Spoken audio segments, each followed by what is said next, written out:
Raceway. Sorry, Melbourne Raceway, just outside of York. And yesterday they put in an 8th mile run there. Their best time is logged, and then they drive all the way back to SantaPod, and they put in their final runs here today. That sounds ridiculously simple. Trust me, it hasn't been.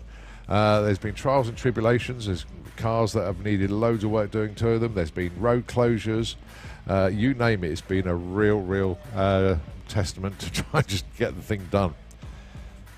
But we'll explain a little bit more when the Street Weekend cars come round. This is Jago Stokes, your #1 qualifier in Hutchinson and Dibley Sportsman ET. And because he's #1 qualifier and an odd number of cars, he gets the bye into round number 2. His dial-in is 13.10. That's what he hopes, or he thinks the car will run. And he goes 13.08. He goes under. That is a breakout.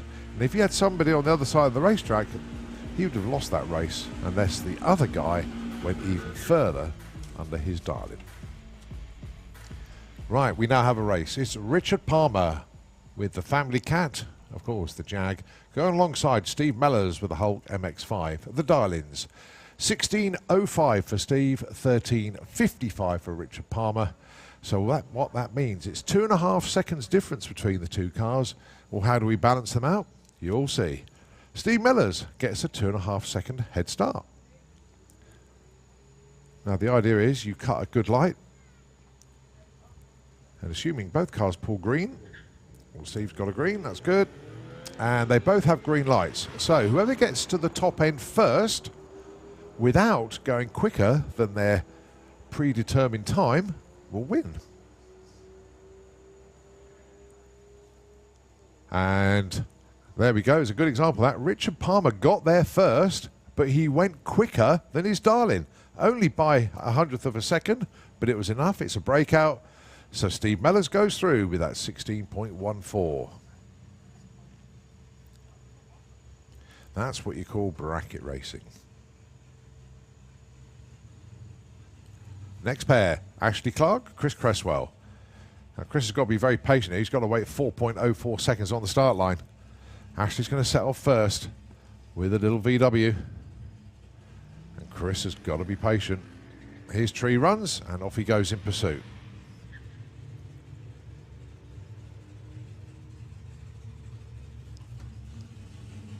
So 1929 plays 1525. And there's another example. 1863. Ashley got there first by a huge amount, but went way too quick. So Chris Cresswell gets the win.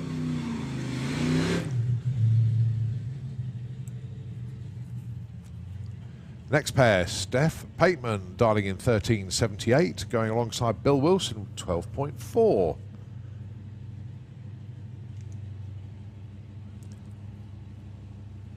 .38 difference on the tree this time.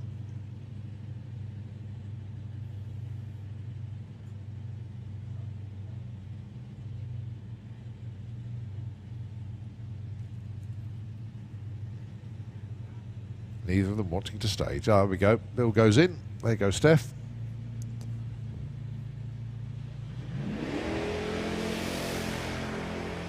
Now the idea being, obviously you try and cut a good light, which makes your life a little bit easier at the top end. So reaction time is very important indeed. And Steph Pateman takes that on a whole shot. She goes 13.95 on a 13.78 dial. Bill was closer, but Steph with a 0.1 light got the job done. Well done, Steph.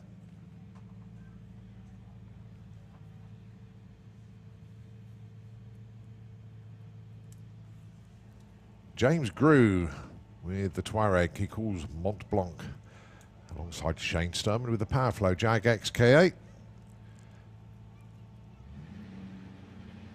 Just over half a second between those two on the tree.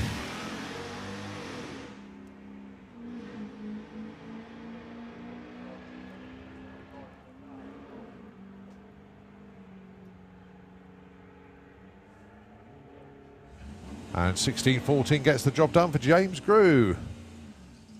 15.85, the win margin, 0.27 of a second. So well done to James.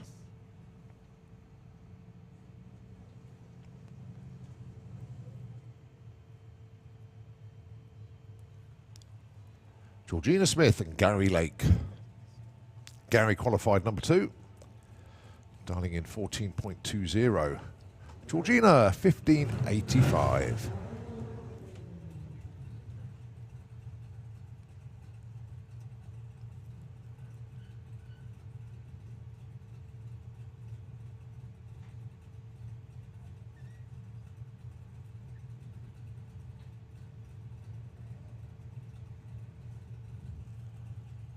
Georgina sets off, as does Gary.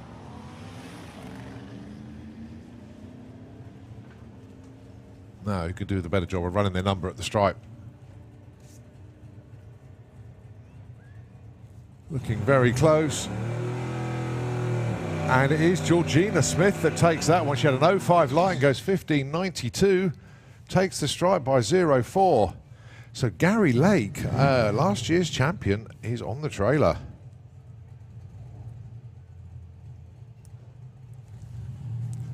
Felicity Gibbs and Kirsty Tram, 2 very, very experienced sportsman racers.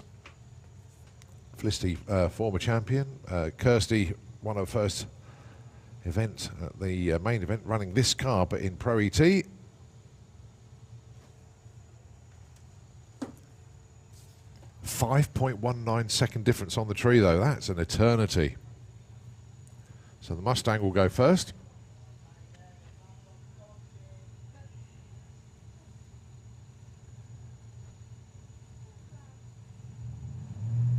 Oh, and Kirsty has a freebie into round 2. Felicity goes red. Doesn't matter now what Kirsty does. She can break out. She'll probably nail it all the way through. Goes 12.08. But Kirsty Tram is through to round number 2. It was only a 0.1 red, but it was still a red light, so too soon. Ashley Simons going alongside Troy Attree. Ash will be going first, 13.35 dial in. Troy, 12.55.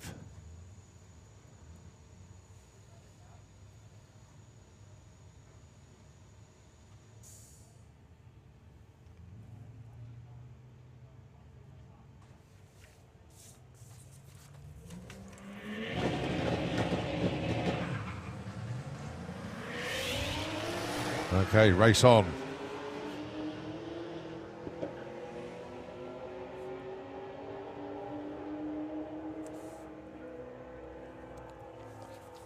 And Ash Simons takes the win there, 13.50 on the 13.35. Troy Attree goes 12.63, but the reaction time from Ashley was going to be very difficult to get around there with a 0.8. Nicely done.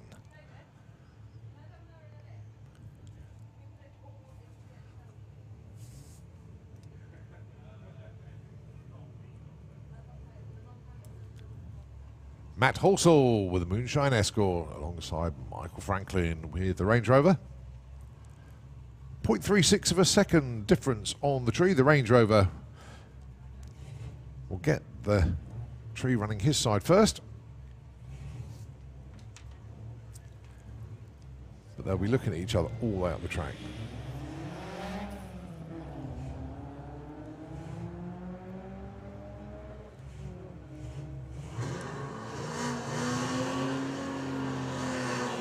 Well, Michael Franklin out in front. Oh, Matt Halsall tried to close the gap, but went way too quick.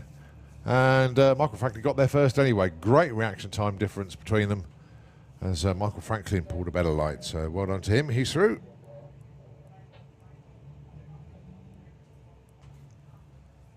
Al Platt, Simon Swarbrick. Only 0.12 of a second difference. It's going to be difficult to spot that on the tree. But Simon Swarbrick gets the fractional lead off the start line, but Al Platt has a fractionally quicker car. Oh, Al went way too soon there. Cherry on the tree for Al. So Simon Swarbrick takes the win.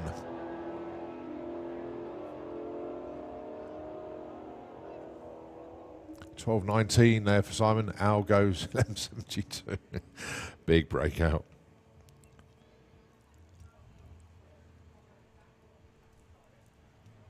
Carl Magadera and Dave Cherritt, your penultimate pair in Sportsman ET. A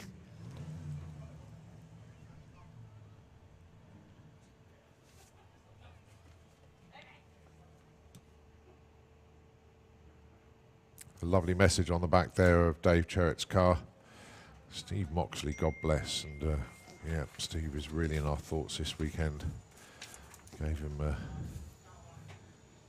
all the respect yesterday. And we're going to miss him. One of our photojournalists here at the pod that very sadly passed away during the week. So the little Astra darling in 18 flat. Carl looking for a 1260.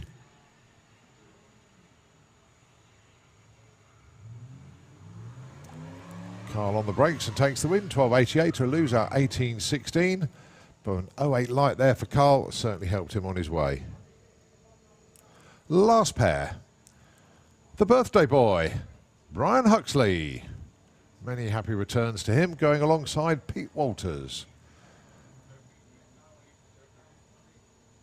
All gifts gratefully received, but I don't think Pete is up for giving him a race win here.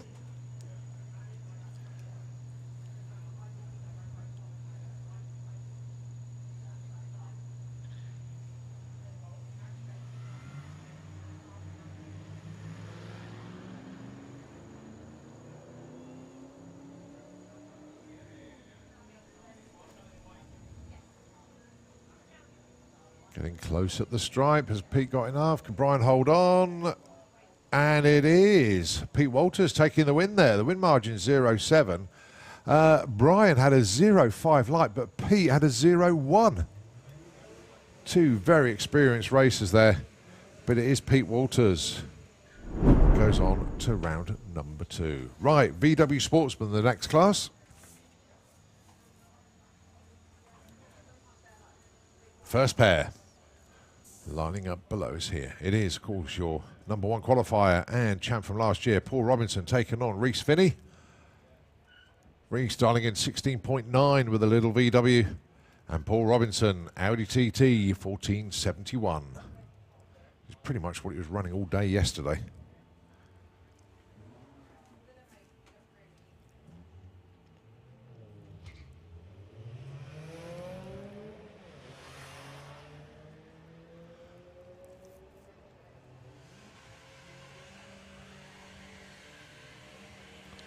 Well, Reese way out in front, but here comes Paul Robinson at the stripe, and it is...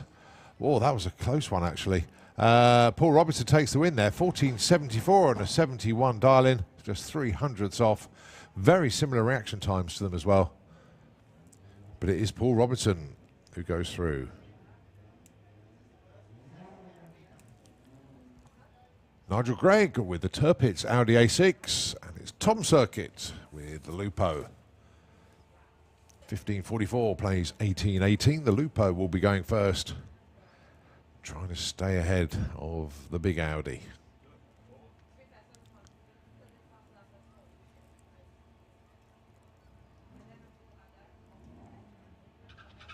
There goes Tom, and there goes the Audi.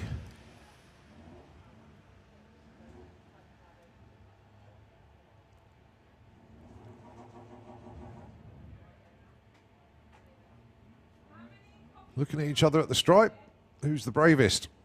It is Nigel Gregg. 16.12 takes it by 0.2 of a second to a loser 18.97.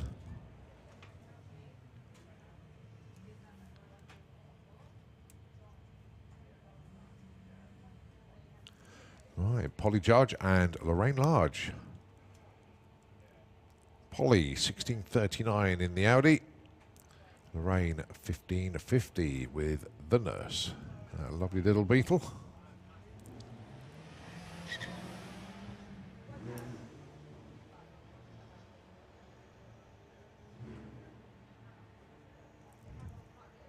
Well, I think they're looking at each other going, you go, no, you go. I want to make you break out. I'll make myself break out. The winner, 16.83, Polly Judge. Lorraine, 16.38. Maybe lifted a bit too much there. But it is Polly Judge that takes the win.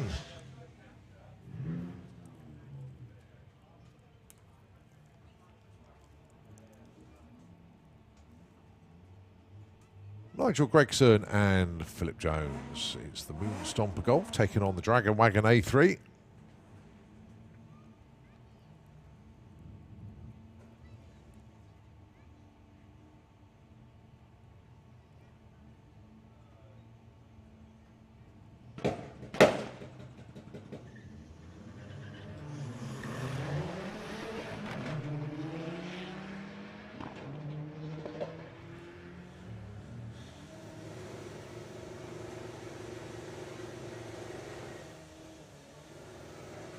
And the 13.54, not enough for Nigel Gregson. Phil Jones takes that one, 14.95. Did have a 3/10 reaction time advantage as well, so well done to Phil Jones. He's through.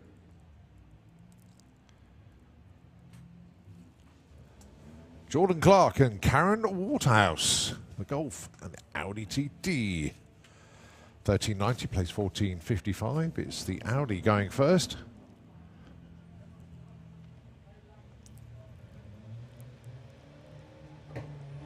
Oh, but the Audi goes red, so an automatic win there for Jordan Clark.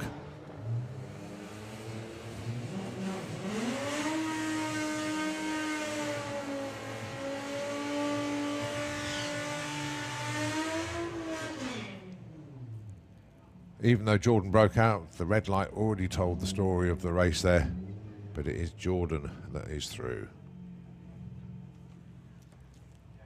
Andrew Bambrick and Danny Bean.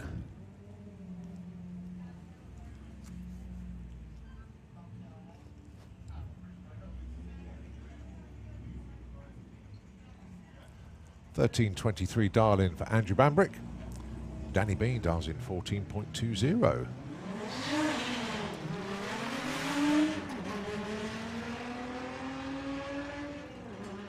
Well, Andrew way out in front.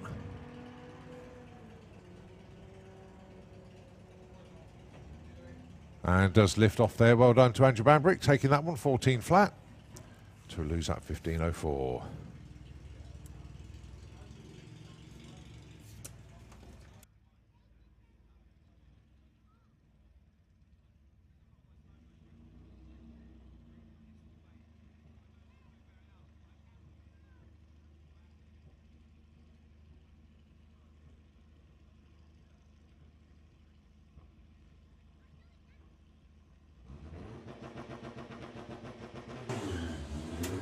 So Caitlin Wilson and John Gallant, but it's game over already.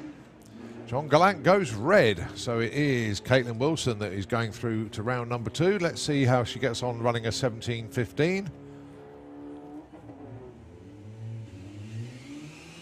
18.07, well, she must have lifted. John Gallant goes 16.43. Oh, he's going to be annoyed with himself.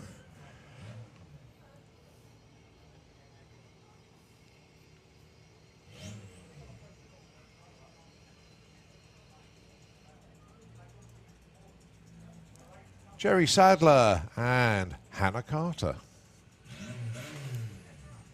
There's a story about that. It's going to change every round, you realise that?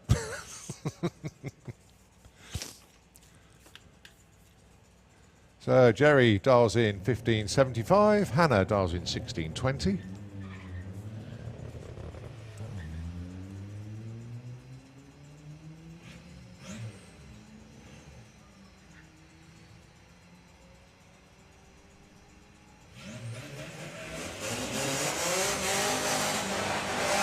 And Jerry Sadler takes that. That's a shame, because I had all these girls' names with H lined up for Hazel Carter all the way through the day.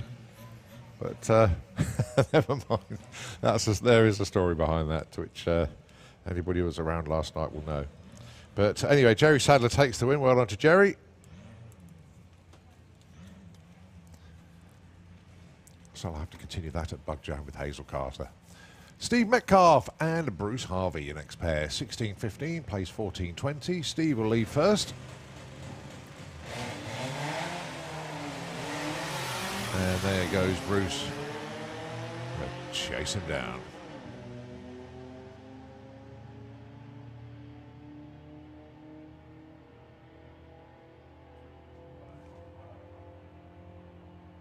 16.97 gets the job done there for Steve Metcalf. Bruce Harvey goes 16.57, nowhere near where he wanted to be.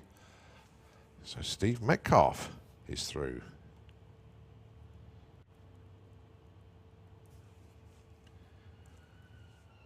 All right, last pair, Martin Ayton and Andrew Clark. And then following that is the first session for Street Weekend.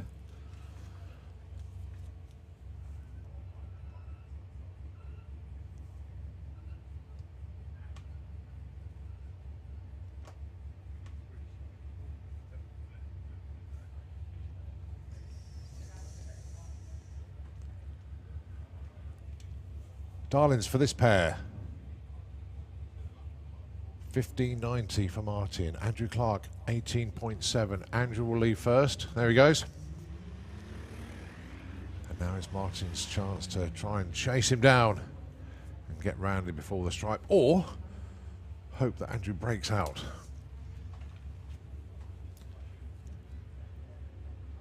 Closing in at the stripe.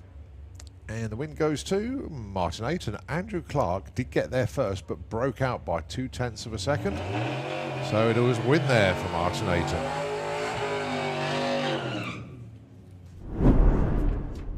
Right, your first pair then in a Street Weekend. It sees Tom Atkinson running nitrous now. Now, basically, these cars did a run here on Friday, drove up to Melbourne Raceway just outside of York on Saturday, then drove back down here last night, or some even this morning, and they were going to get their last runs in here at the pod. So it's the Pineapple Express, as he's called it now, on the back window for Tom. Going alongside John, Billy Parker. Let's have a look, see what they've run at the moment. Tom Atkinson, just to give you some idea, he went 11.15 here on the pod on Friday. But he's running nitrous now, so he should be in the 10s.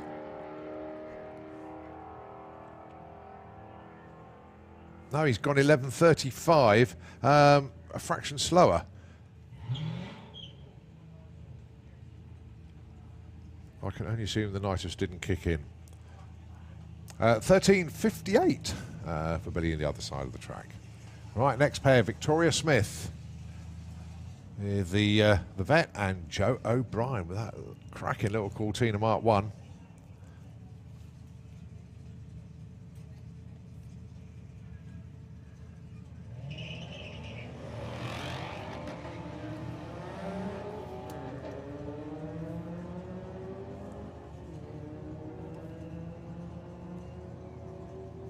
So Victoria goes 12 flat, which bizarrely is exactly what she ran on Friday here. Joe O'Brien goes through with a 15.82.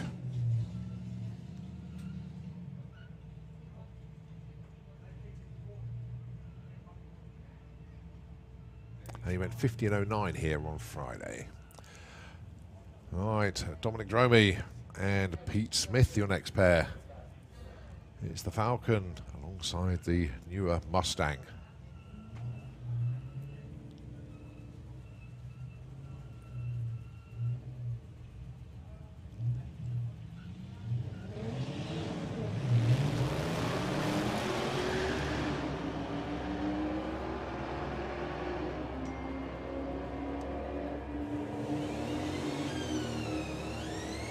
So Pete Smith goes 11.95, Dominic goes 12.77.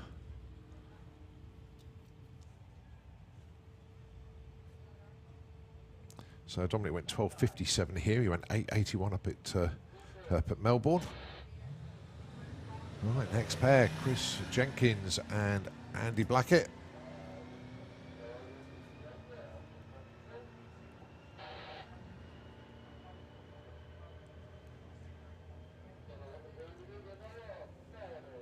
$15.31 plays $15.43.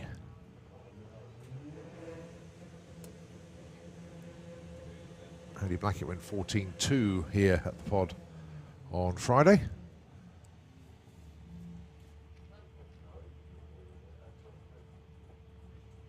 I can't find Chris Jenkins on the list. It's there, but I just can't see it at the moment.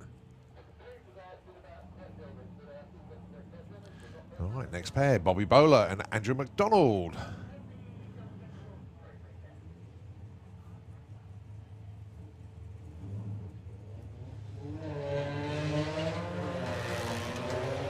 Bobby Bowler went 14.21. Andrew McDonald went 14.15 with their runs here on Friday.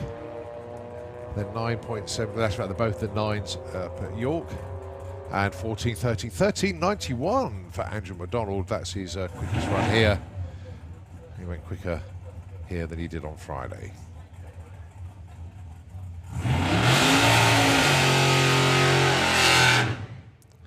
Okay, Nick Hale, one of the street eliminator cars that took part in Street Weekend. Sorry, Nick Hale. Jack Hale went 10.79 here at SantaPod, went 7.3 up at Melbourne. Going alongside Matt Henty. Matt's having a great time actually. 13.02 here at the pod on Friday, 8.04 up at Melbourne.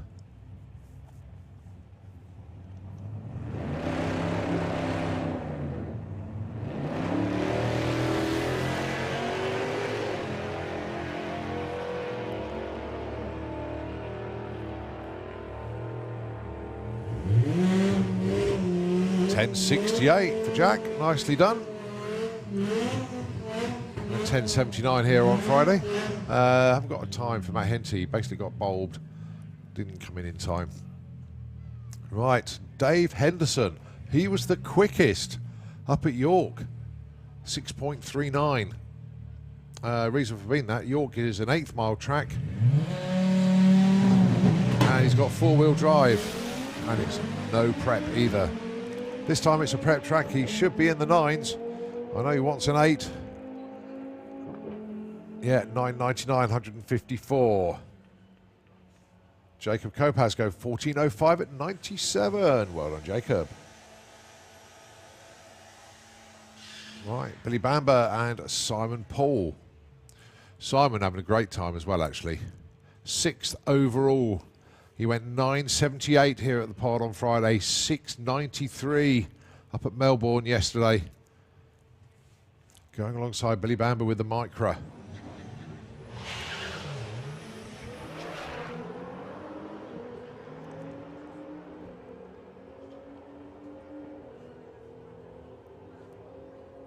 $9.83, 151 there for Simon.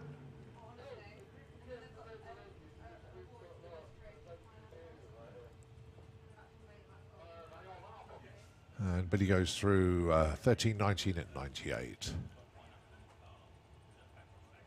Right, here's a call out for somebody that has got a Mark 1 VW Golf. And if your registration number is J227UEC and you are parked in one-day parking, you left your lights on.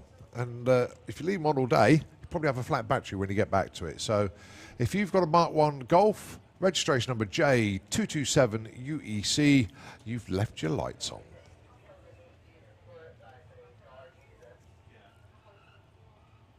Right, 2 more of our Street Weekend competitors underneath the tower.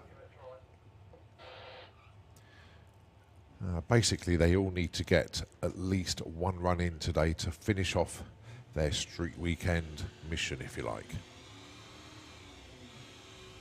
For more details on this event, there's a lot of people here that won't have a clue what's going on.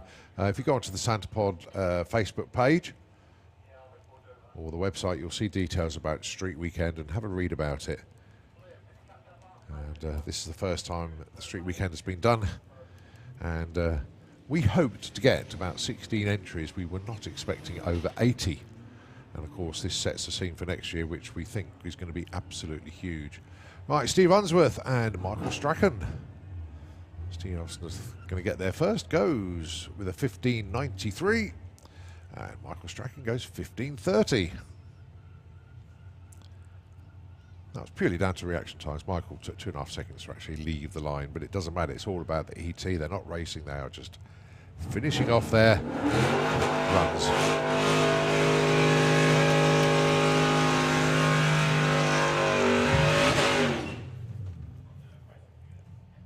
Brad Hardman and Nick Gunby.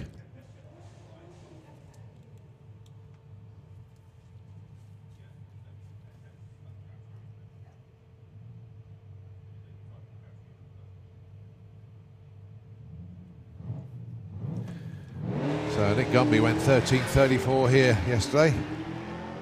Sorry, on Friday.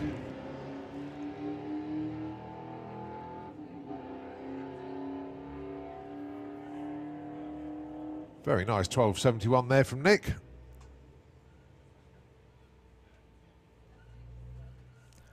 And 15:70 there for Brad.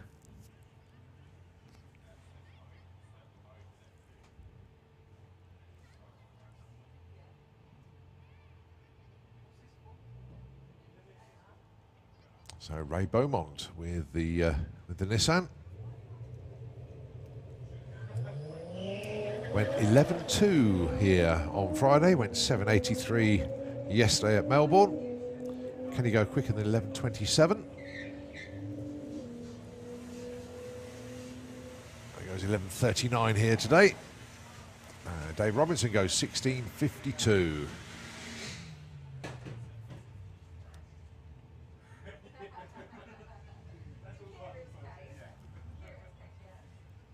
Well, Ethan Lyle, one of our front-wheel drive runners,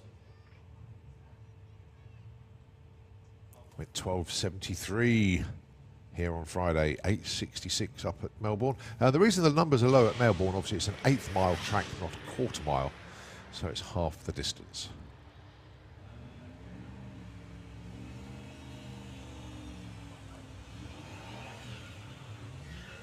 Ethan goes 13:01. And Andy Turner goes 15:08. Well, really good to see so many of the Street Weekend guys coming out early, getting their runs in. Next up then, Stuart Kirtley and Dale Ackworth. Got 3 minis from 1320 Mini here this weekend. Being very competitive as well.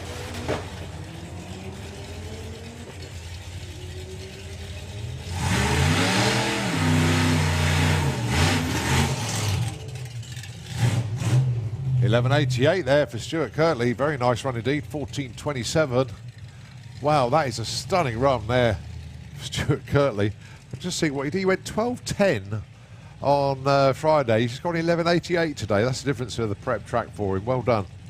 Right, Justin Warner. Can you imagine driving this vehicle 400 odd miles on the road? And the noise it makes and how uncomfortable it is. But just so cool. Now then, Justin, probably in the 10s. Could he get in the 9s? Oh, 10.25, 136. Plays a 12.18 there for Tom Semper.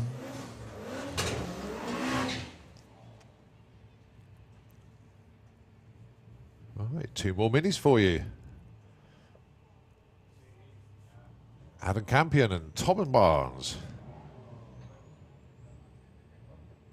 When I saw Tom and Scott a few months ago, they said, yeah, we're doing Street Weekend with the Mini. Didn't realise they were going to have 3 of them here, but absolutely brilliant from them.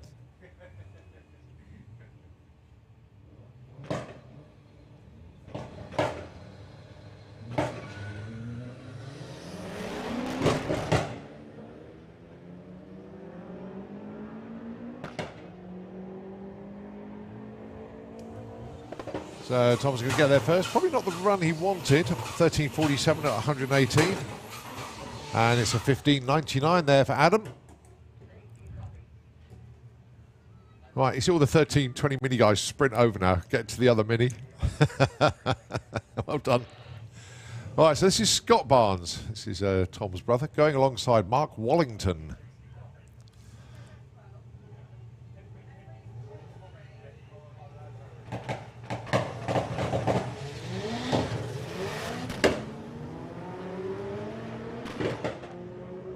Looking run here for Scott.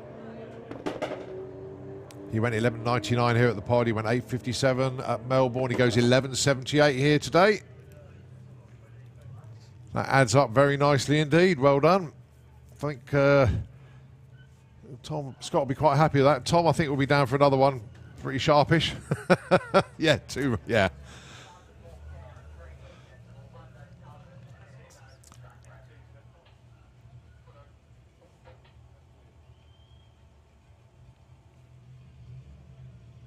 Okay, next one's coming underneath the tower. Not very often you see Reliant Scimitar on the road these days, especially one doing street weekend, but that's Paul Carlin's choice of car for the event, going alongside Jesse Goff. Jesse towed a caravan up to York and back. Absolutely superb. Didn't bother with the trailer, just took the accommodation with him.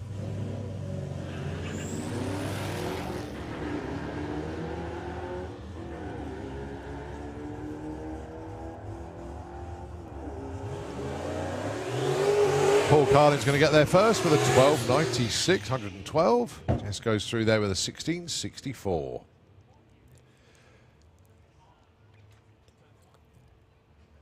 Well, if there's a guy that's got a story from Street Weekend, it's this man here, Arnie.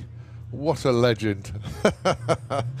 Fair to say he had an entertaining run up at Melbourne. Those of you that have been following the event, it got a little bit out of shape and he spun out.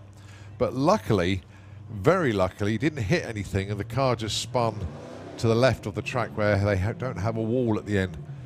So he fortunately didn't tip over and he didn't hit anything. He wants to be in the 8s today if he can.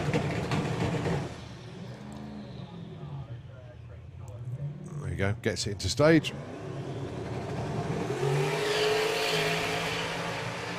Lots of wheel spin.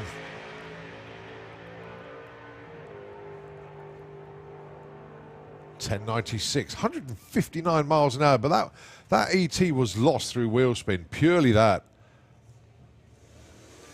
Abby goes 15.57 at 90 miles an hour. Nicely done, Abby. I know she's had an absolute blast this weekend. Derek Beck and John Marcoux, your next pair. Derek with the TVR. And John with the later Golf.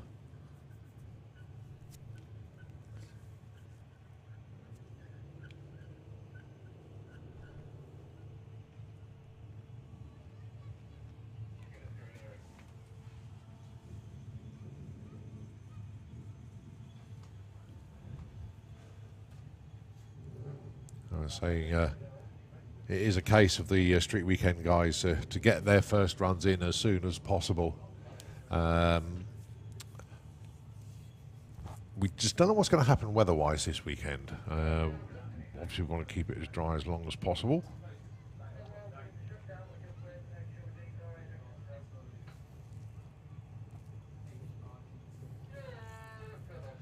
But, you know, just waiting for the top-end crew to radio back to say, yeah, we're all good. Which we are.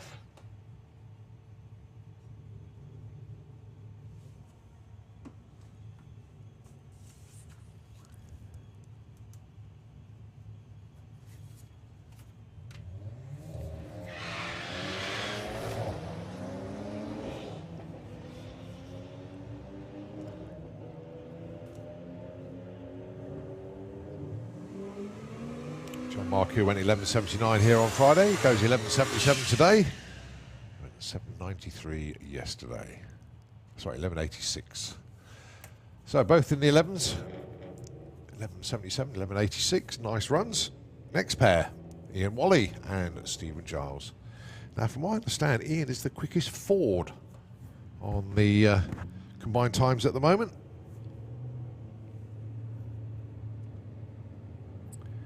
Yeah, went 10.2 here at the pod on Friday and 6.78 up at Melbourne yesterday. Going alongside Stephen Giles. He's already said he'll be back next year, but in a different car.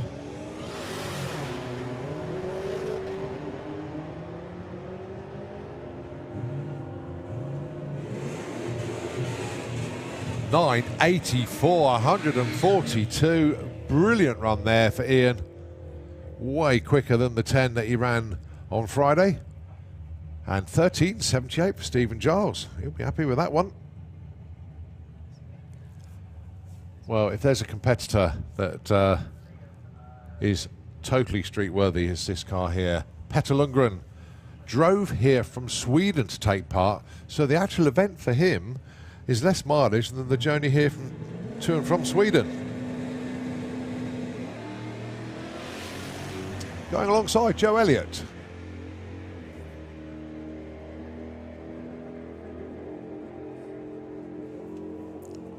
And that's a 10.63 at 1:32 for Petter Lundgren. And Joe goes through with a 14.23.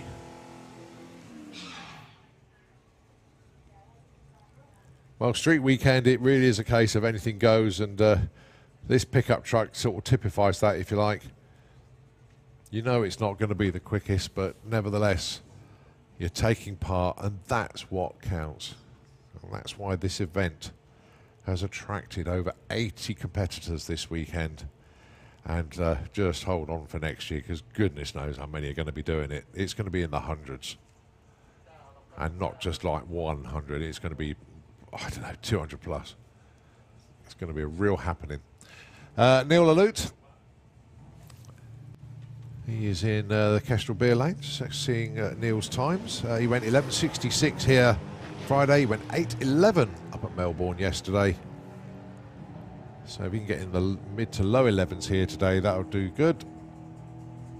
11.76, 110. But they can do more runs, that's not a problem. Right, one of our heavy hitters, and perhaps the heaviest. This is the leader coming into day 3. Andy Bond went 7.86 here on Friday. 6.52 York yesterday. He wasn't the quickest at York, but he was the quickest here on Friday. But now he's got a prep track. This car is capable of running 6s at over 200 miles an hour, and it is still, don't forget, it is street legal. That's the whole idea of this, is to prove that they can go long distances on the street and yet still be incredible on a racetrack. Going alongside Dave Woodford with the Focus. He's an absolute blast. He was one of the racers that was back yesterday afternoon. Really threw himself into the meeting, thoroughly enjoyed it, and he will be back, as will this man, Andy Bond. But let's see what Andy can do to finish off his timing card. Well, to put another number on, which will make him, with all 3 runs,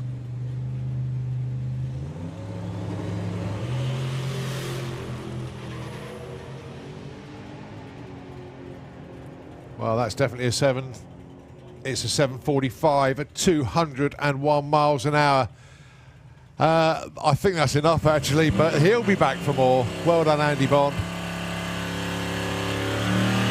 7.45, 201 for a car that's just driven 400 odd miles over the last 2 days on the roads of the UK. 15.11 at 92 mile an hour for the Focus. And I'll tell you what, that is respectable time. Owen Forrest and Mark Bracking. Owen, this wasn't the car of choice for this weekend. He's got a proper Chevy being put together as well. He also wanted to build one of these, but this car came available, so he bought it. He's in the process of setting up how he wants it. Still a manual shift car, LS powered, but very, very cool car indeed, and it's the right colour as well. Going alongside Mark Bracking. He did one run here at the pod on Friday. He goes, that'll do. And he goes 10.26 here today. Owen goes 11.79. Mark went 10.21 here Friday, 7.45 up at Melbourne yesterday.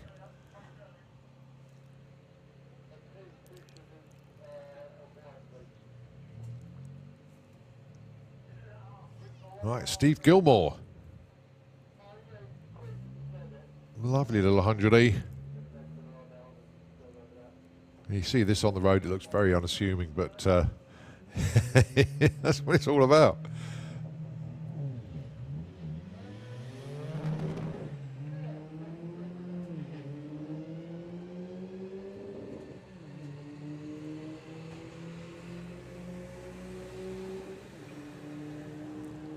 .14.26 at 110 miles an hour there for Stephen, and I'll tell you what, he's got more in it than that. He went 12.30 here on Friday, so he'll be back down for another one.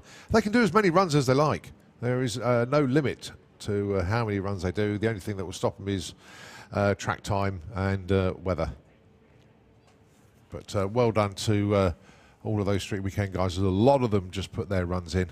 As we get ready to continue with our actual racing schedule now, we have 760 heads up, not far away. We have ET Bike coming up shortly as well. But a little bit of track prep at the moment, so whilst they're doing that, we'll let Nitro FM 96.2 take over the airwaves. Just before I do, though, Ian Blackett is just heading back to the studio. So he's just taking the first memory cards of today round to Paula in the studio.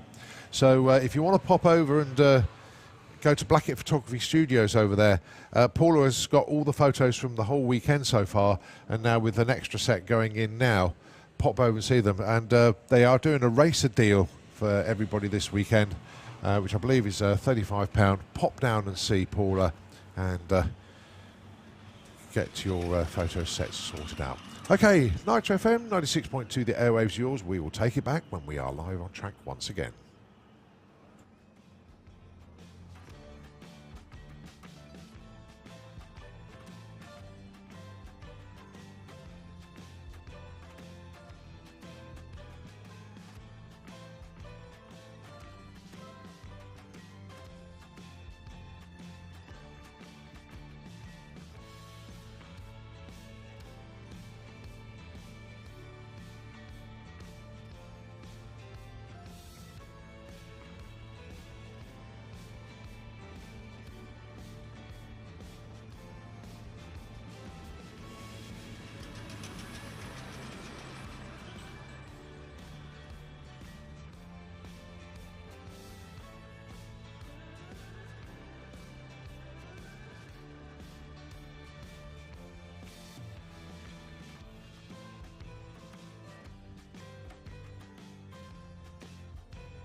Okay, we are back once again. It's the two-seater coming back round again for another. We've got a very busy schedule for them today.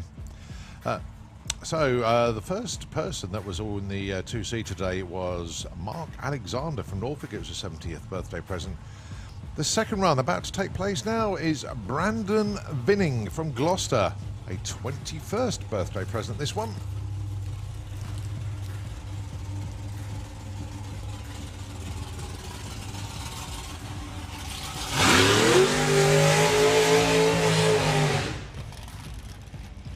So it was a nice high 7-second pass on the first run of the day. And pretty much expect the same thing here.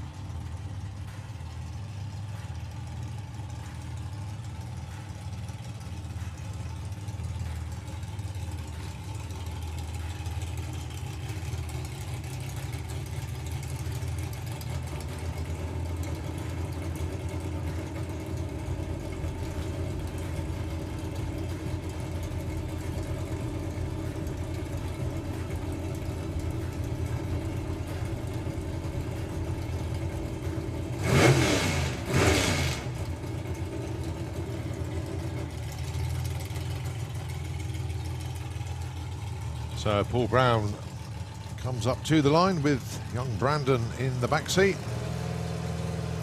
Going to have the ride of his life now.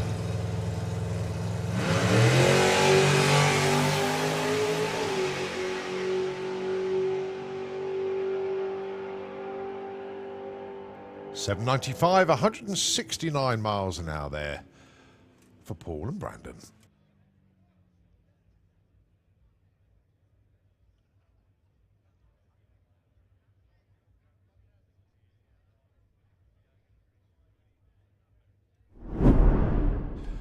Right, it's interesting. A couple of bits of information that I need to pass on there. If anybody fancies a ride in the two-seater dragster, unusually they're doing walk-ins today, so if anybody wants to have a go, pop up and see the team. Also, just to advise people that nitrous supplies up in the pod shop are getting a bit low. So if you do need nitrous, just be aware that they are getting a bit low today. So not to the point of actually running out just yet, but just be aware that if you actually really need nitrous, I suggest you get your bottles topped up as soon as. Right, it is Funny Bike, and it is their last qualifier.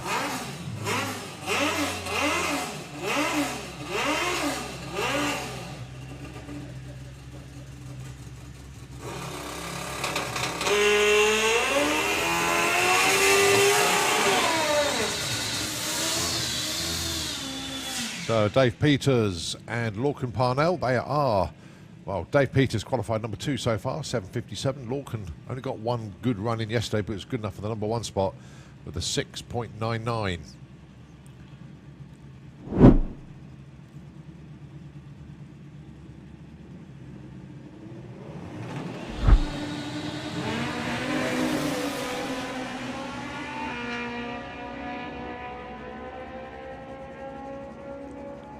Lorcan goes 6.96 the long way round. That was a bit of riding for sure. 7.60 for Dave Peters.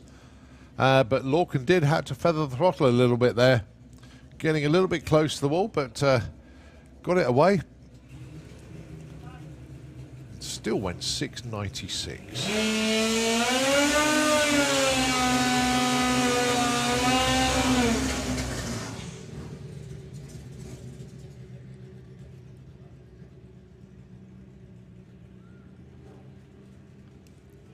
Ryan Davidson and Jordan Kenway. Well, Ryan's there. I can only assume that...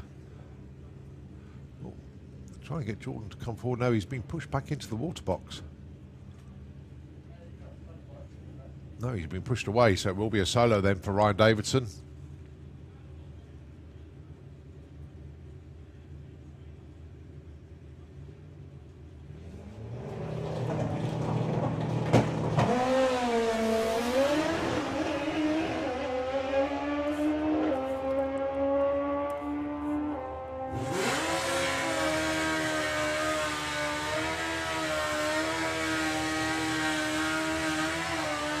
That's an 8.12 at 172 there for Ryan. Well done. Okay, we go on to eliminations. This is ET Bike, round number 1. Phil Pratt, your number 1 qualifier. Dialed in 9 flat yesterday, went 9.00. Nice job done.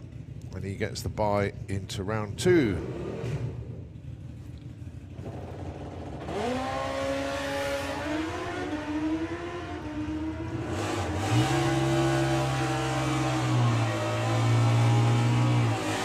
.905 at 148 for that one. So Phil safely through to round 2. Right, next up, Nick Pladen and Jack Hartley. ET Bike is a dialing class. So going first will be Nick Pladen, dialing in 10.39. Jack Hartley will be doing the chasing, 9.95.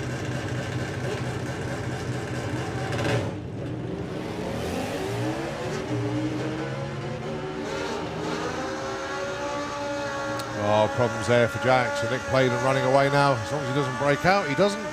10.56 takes the win.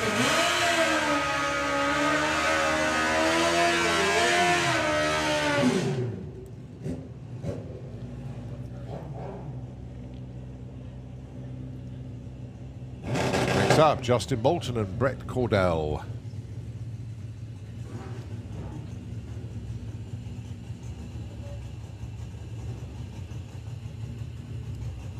Justin dialing in 10.12, Brett 9.45, so Justin will go first.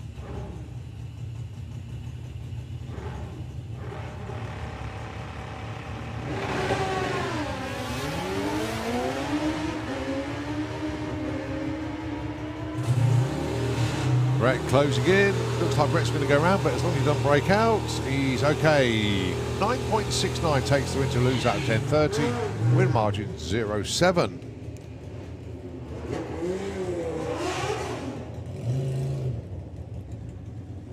Justin Moulton, next pair, Carl Hester and Chris Venn. Carl was 10.80, Chris 9.95.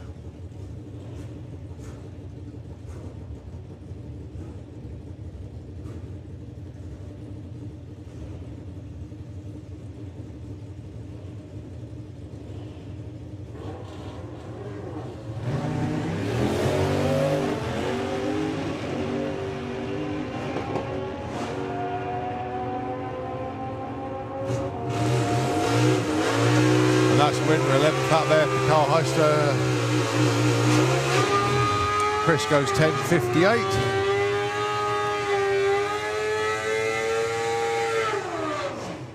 It's Carl that goes through. Chantal Van Loon taking on Scott Collier. 9.42 for Chantal, but leaving first will be Scott Collier, 9.65.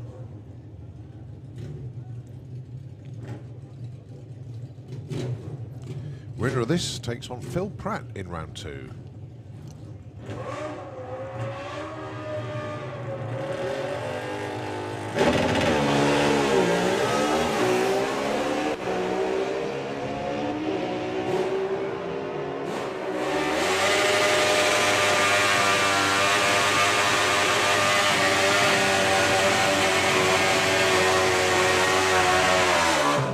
Nicely judged run there for Scott. 9.71 takes the win to lose out 10.46. He also had a 0.7 light. So I think he had a sneaky peek over his shoulder just to see where he was and realised that Chantal was a little bit behind. So just ease off the throttle. Not by much, but he did. Peter Harrison, Jake Bowden. Well, no sign of Peter, unfortunately. So it is going to be a solo for Jake Bowden. He dials in at 12 flat. And all he needs to do is break the beams and he's got the win. And he'll take it all the way through, obviously. There he goes.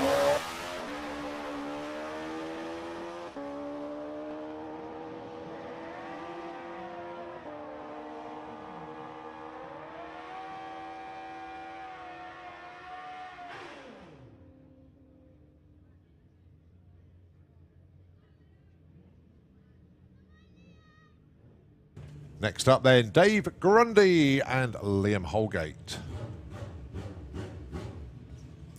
Dave Darling in 10.50, leaving first. Liam will do the chasing here, 9.61.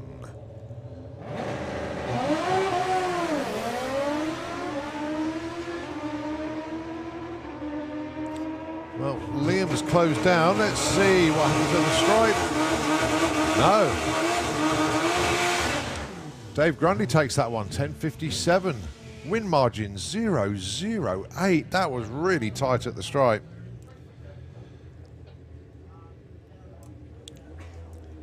I think Liam lifted off, but Dave got round him at the stripe. Charlie Anasagasti takes on Blade King. Charlie leaving first, Blade 0.8 of a second later.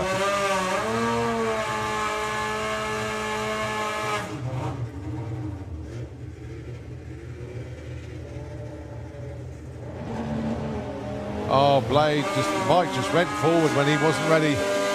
So it is a freebie in effect for Charlie. Might that gets a buy into round 2 as well. Next pair, Gary Hester, Bill Marsh.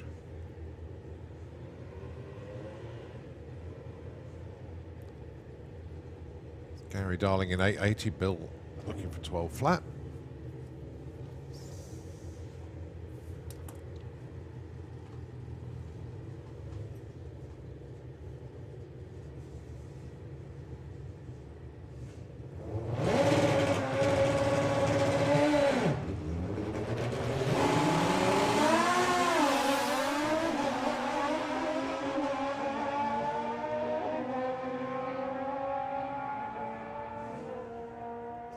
Right, Gary takes that one, 894 at 134, lose out 12.06 there for Bill, but Gary takes the win.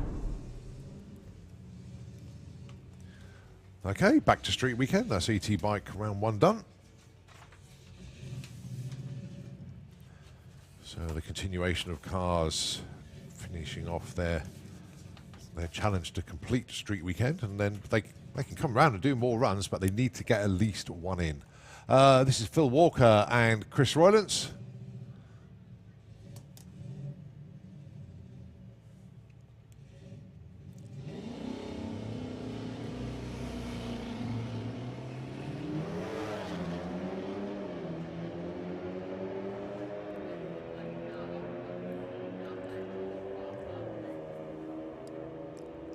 Chris goes 11.29. That is not hanging about for a golf, trust me. 15.43 there for Phil Walker.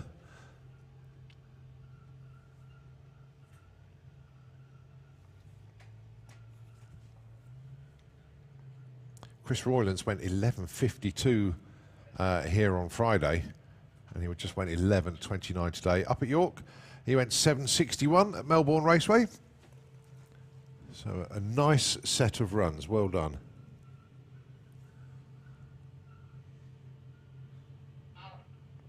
The lane's chock-a-block of Street Weekend cars, all eager to get the third and final part of Street Weekend done. Well, say the track days. The real challenge is the miles between the venues.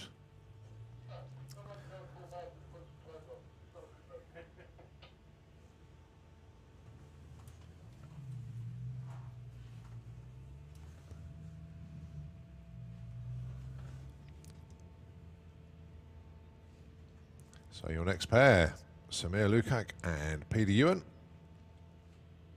Audi TT.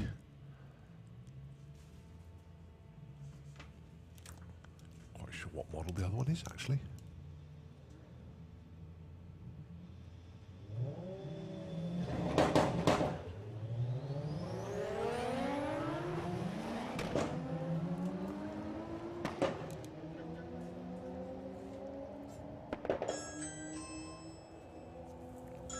Apologies for that. That's the doorbell going off.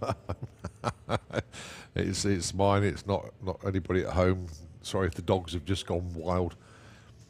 What's happened when it's quiet up in the tower?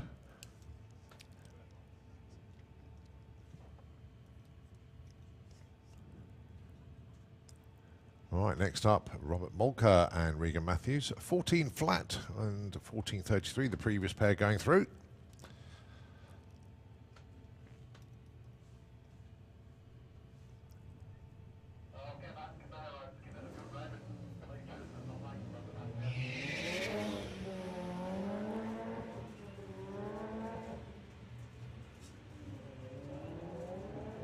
Oh, sounds like Regan's clutch is about to give out there.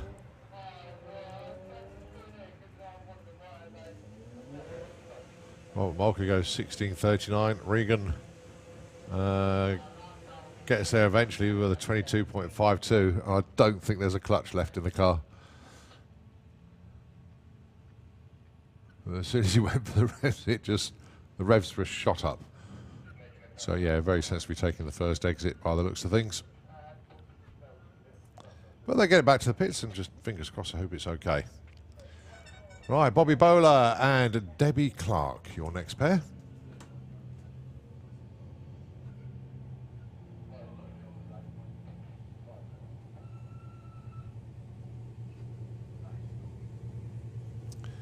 Right, text message just came through. We got two vehicles that we need to let everybody be aware of. We'll get that out in a moment as we look at Debbie Clark and Bobby Bowler down there at the moment. Bobby sets off with the Golf. And Debbie, she's in the cash line. The two vehicles are a white Ford Capri D680 JKK, you left your lights on, and a Volkswagen GP57 YWK, passenger window wide open. It's just you go and close that one. Debbie goes 15.62, Bobby goes 14.35.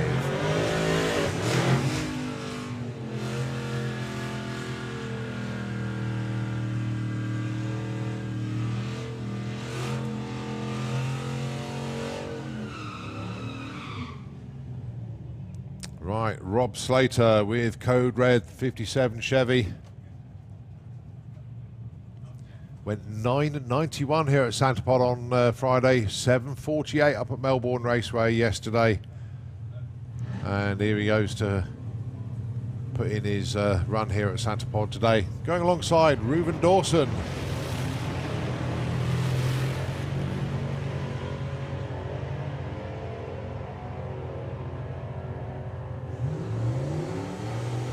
Reuben goes 11.74. Wow, about a 9.51 for Rob Slater. Well done, Rob. Mission completed. He went 9.91 here on Friday. He went 9.51 here today. Well, pick your Volvo. It was only right that these two lined up next to each other. Paul Mander and Al McSweeney.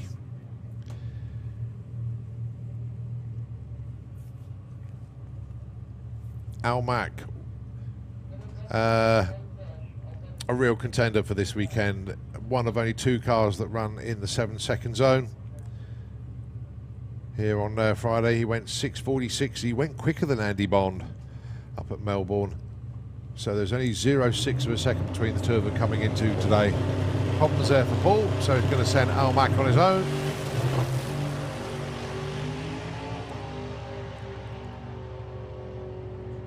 Nice hard straight, charging 7.90 at 184 mile an hour. That pretty much guarantees him the number 2 spot. Well done indeed to Al Mac and the whole team for getting the job done.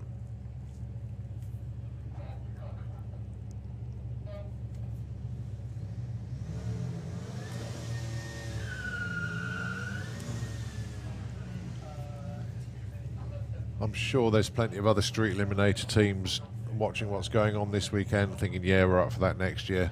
One in particular I know he will be watching is Tony Higgs. Tony, I know you are definitely up for this next time round. I know he's doing a lot of work on the car at the moment. But yeah, we need the certifiable nutter to take part. This is Steve Roberts with the Beetle.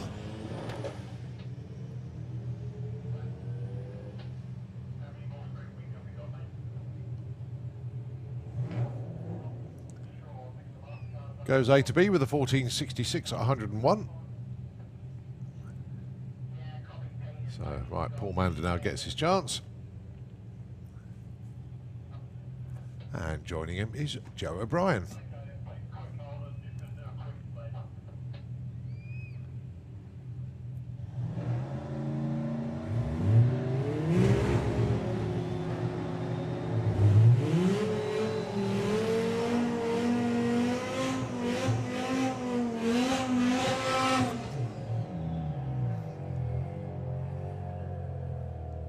15:32 for Joe.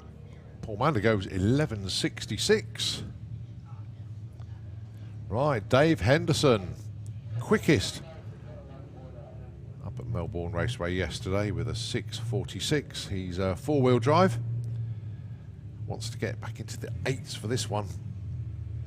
He went 9:34 on Friday, but he's going to try everything he can to get it into the 8s today.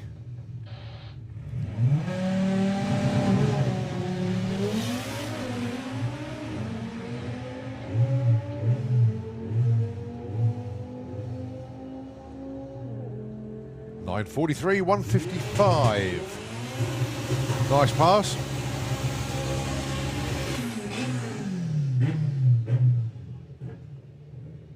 Carl Goldsmith. Certainly one of the most entertaining stories that have come out of Street Weekend. For Carl and co-pilot Luke. With the overheating episode with the can of fizzy. Oh dear. I was crying with laughter when they told me that story.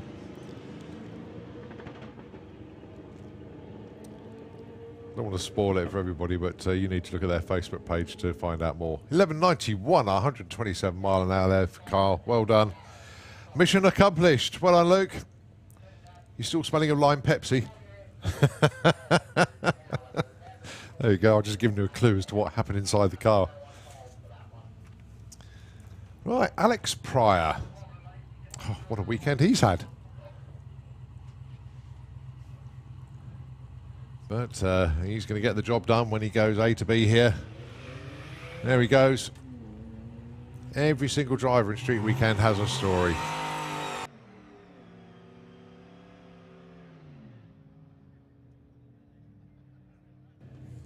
All he needs to do is to cross that line, and he gets his card marked with all three ETs. There we go, 1964 at 69 mile an hour. Next up, James Murray.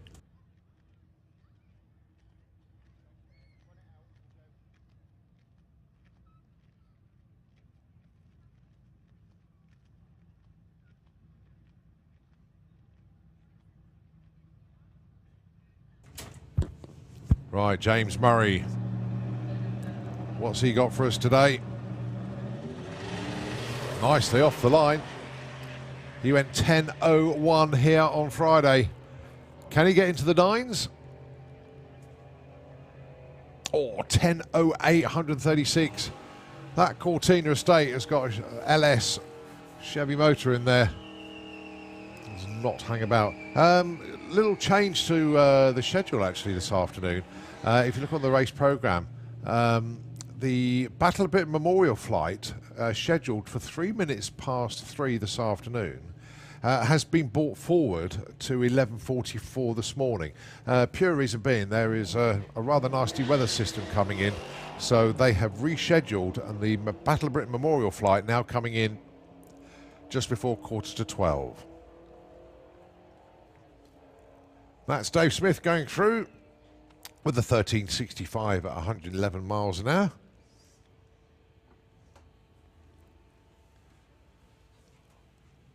And coming around the corner now, John Bean with the Mustang. And Rob Carter with the Passat. Rob, one of the quicker cars.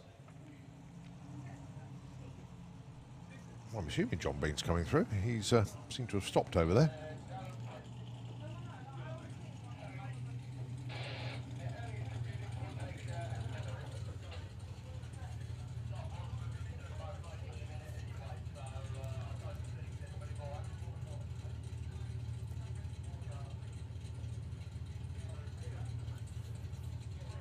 So Rob Carter with Percy the Passat.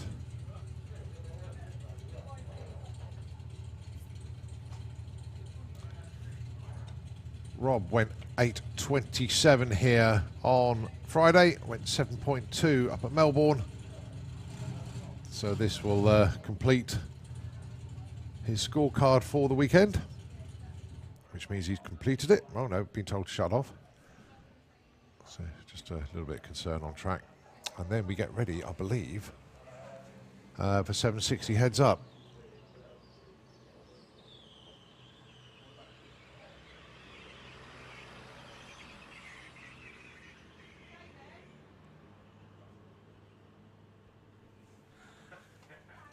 Actually, yeah, the tractor's just going out to do a little bit of sledding and that, so whilst we just get everything ready to go. Nitro FM could take the airways over just for a moment. We will be back with you very shortly indeed, but until then, the airwaves are Nitro FM's.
Okay, so we are continuing, and it's going to be Rob Carter with his Street Weekend Passat.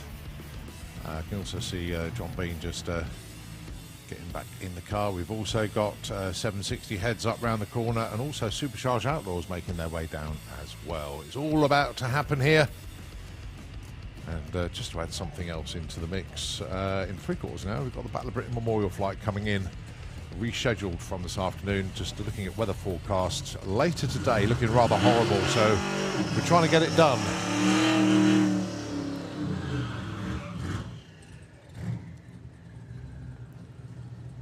So let's just go back to Street Weekend for a moment then. Rob Carter with the Passat. He's number 3 overall. Having a good battle actually with Dave Henderson. Rob went 8.27 here on Friday, 7.2 up at Melbourne. His combined is 15.4. If he can run anything low to mid 8s, he pretty much guarantees himself 3rd place in Street Weekend.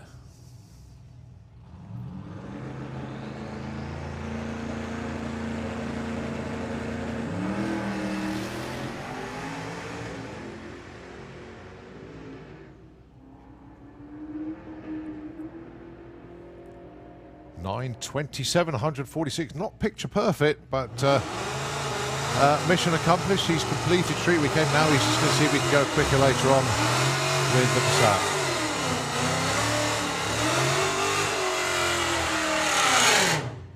So this is John Bean, 10:31 with this car on Friday.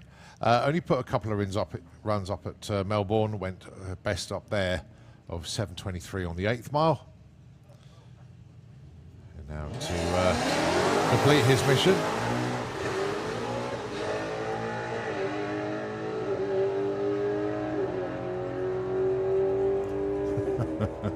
A very noisy 10:63 there for John Bean,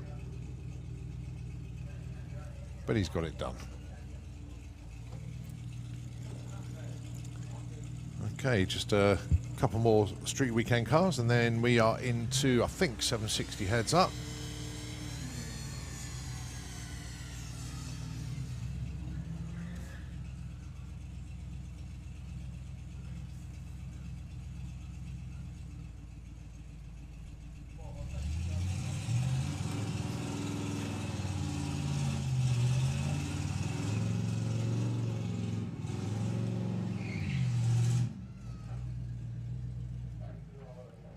So Dominic Dromey and Brad Hardman.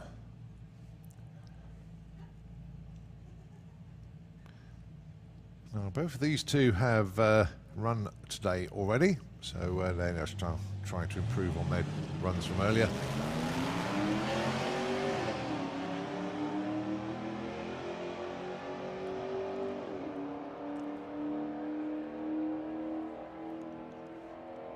$12.70 there for Dominic, at $15.74 there for Brad.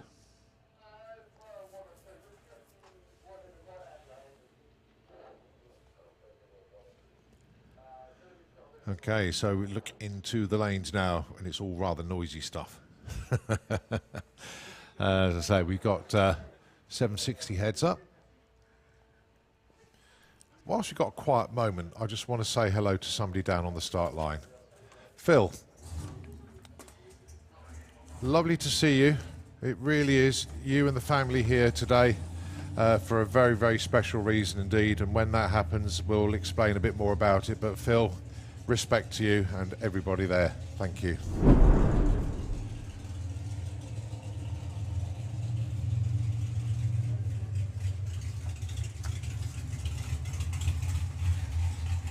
So eliminations round number 1.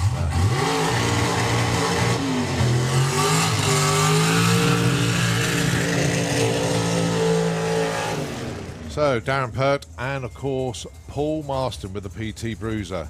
I mentioned Phil when it was very quiet then, but there is a special reason why Phil is down there on the start line.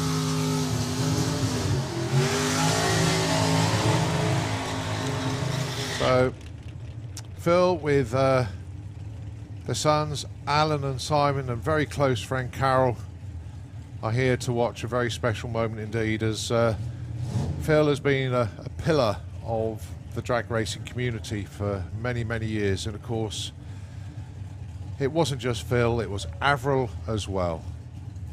And Avril kept it fairly quiet, but she was suffering with cancer, and she very sadly passed away a few months ago.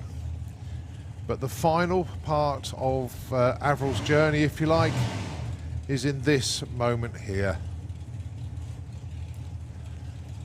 As Phil says goodbye to Avril,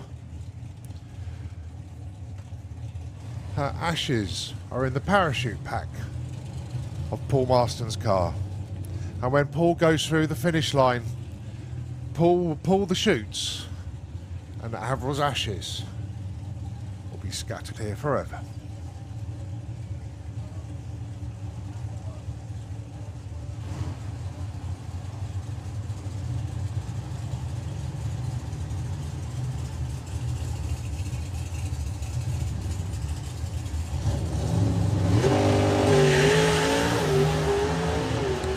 Still have a race to run, and it is Darren Pert just out in front. Paul's not that far behind.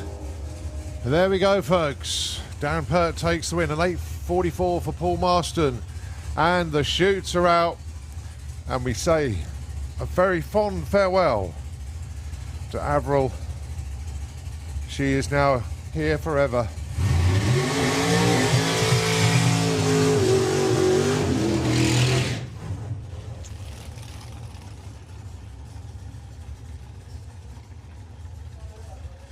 Darren Pert takes the win with a lovely 7.72. Paul Marston, 8.44. Quite an emotional moment, that.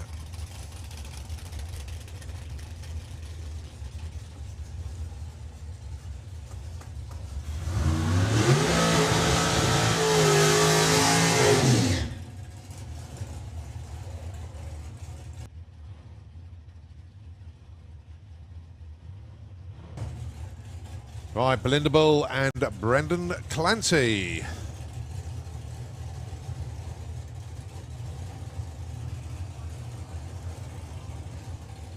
So Belinda qualified with a number 2 with a 7.68. Brendan Clancy, number 5, with a 7.95. It's now race on. First to the stripe wins, as long as they don't go quicker than 7.60.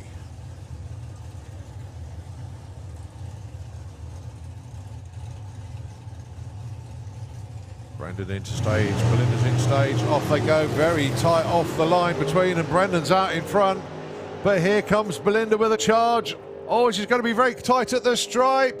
It is Brendan Clancy that takes that 8.25 against a lose-out 8.36. Belinda was closing, but not enough. Brendan Clancy, they both had 0.5 lights, but it is Brendan that is through to the semis, where he will race Darren Pert.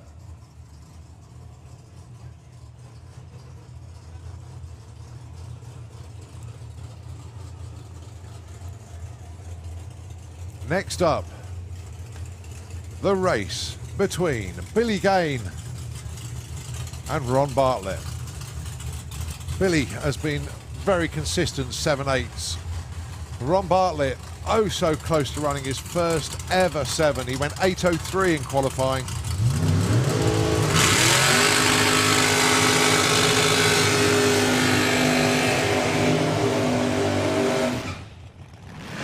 They are both killer on the tree. They're both highly experienced racers. They both race in Super Pro ET, one of our national championship classes.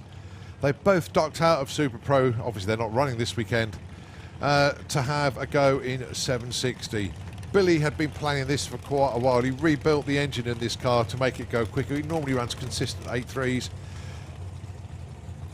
but he's now running 7.8s. Ron Bartlett, what's he done to make the car quicker? He's added nitrous. Again, another consistent 8.2 car, now in the 8.0s, oh so close to a 7. He's going to need a 7 to get around Billy Gain here. but they are both, as I say, razor sharp off the line, so this will be a good race. See them both purging the nitrous as well.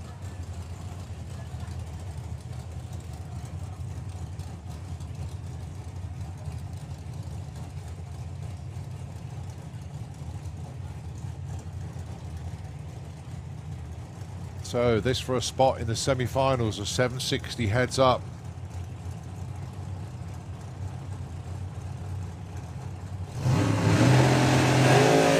Billy away first.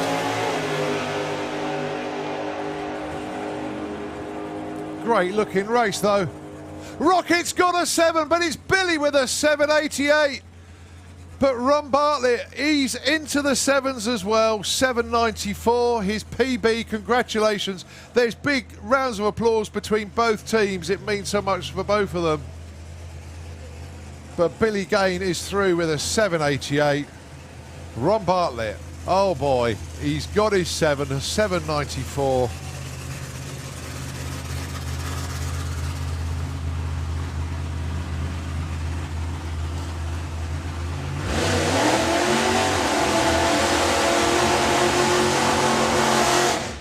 Your number 1 qualifier, Mark Turner.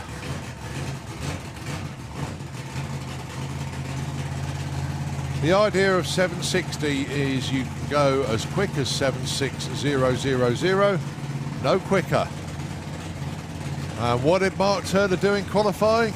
He went 7600. He hit the number bang on. He got the perfect ET award. Subject to full confirmation. Just want to go through back the timing data and make sure nobody else did it before him. Also, congrats to Craig Wright. He had a perfect ET as well yesterday, but Mark did it first. But here we go then for his spot against Billy Gain in the semis. All he needs to do is break the beams, but I think he'll go all the way through.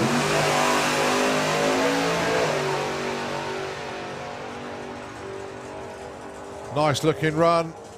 780, 175.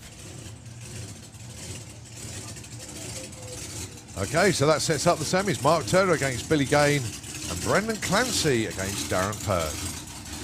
Right, we move on. Supercharged Outlaws.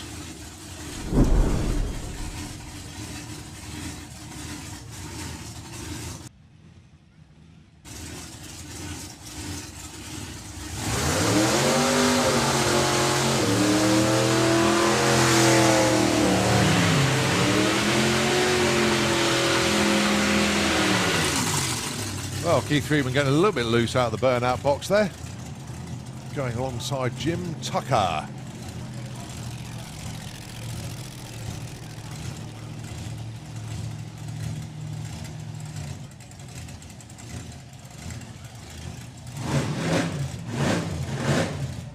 So a best this weekend so far for Keith Freeman of 9.30. Jim Tucker will be getting into the 9s and possibly the 8s as well, if everything goes well.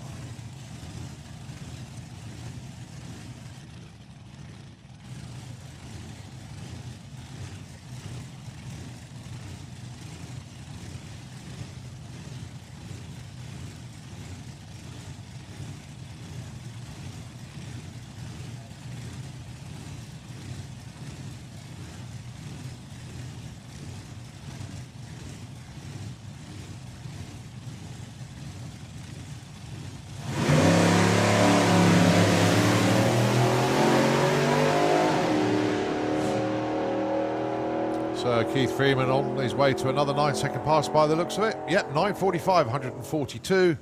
And Jim Tucker crosses the line with a 13:59 at 54.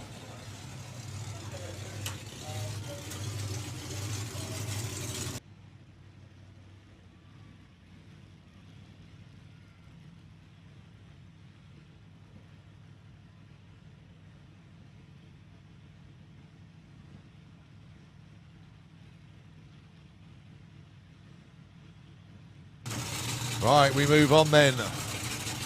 This is Aaron Windridge going alongside Paul Dale.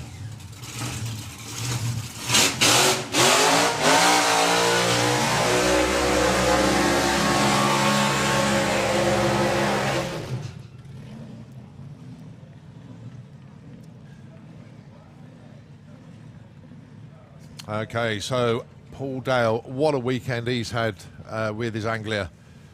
In actual fact, he's had a banner weekend. Fair to say, he was had a run alongside the Aussie. He's been running 8-1s like they're going up. It's just been so consistent. The last run he did was a high 8, and that was only on 7 cylinders. As they found a slight issue with one of the leads when they got back to the pits. Going alongside Aaron Windridge, I jokingly say that once the foot goes down, no matter what the brain tells it, the foot ain't going to obey any command at all, apart from not lift. Once it's down, it's down. The young lad drives the wheels off this thing. Not only that, Paul Dale has just seen Ron Bartlett go into the 7s. And oh boy, wouldn't it just be fitting if Paul Dale could get a 7 as well. It's been an unofficial battle between them. But Ron's got one. Both away well.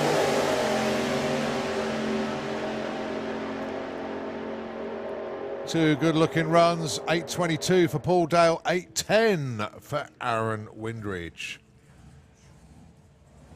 I'm quickly joined in the tower, actually, by Mark Bracken. Mark, how you doing, buddy? Yeah, really good. Fantastic Enjoyed Street Weekend, yeah? Oh, immensely. Absolutely You've set the brilliant. scene, because next year it's going to be huge.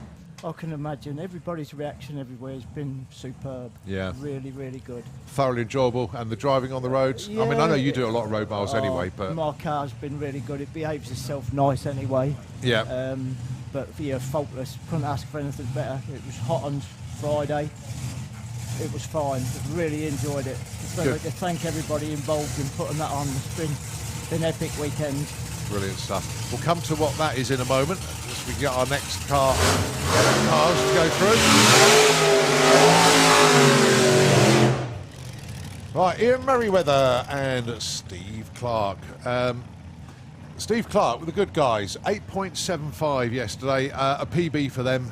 Very, very happy indeed. Ian Merriweather, his best, 8.04. Oh, so close to the 7s. Watch the team go up and down like an elevator out of control if they hit a 7 here. They will go absolutely. Not taking any away from Steve Clark. If they go quicker than 8.75, that'll be a PB for them.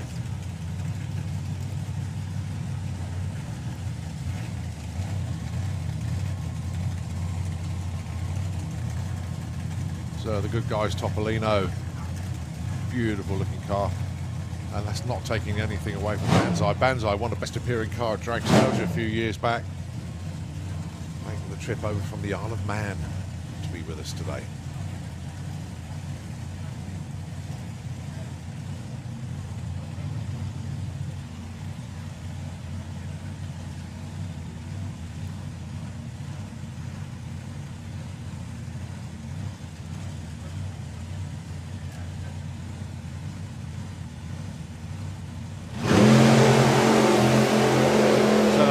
Two Altons make their way up the quarter mile. Here in Mayweather, good looking run. 8.10, 175 and 8.65 for the good guys. That's another PB. Well done. Brilliant stuff for them. Oh, what a day.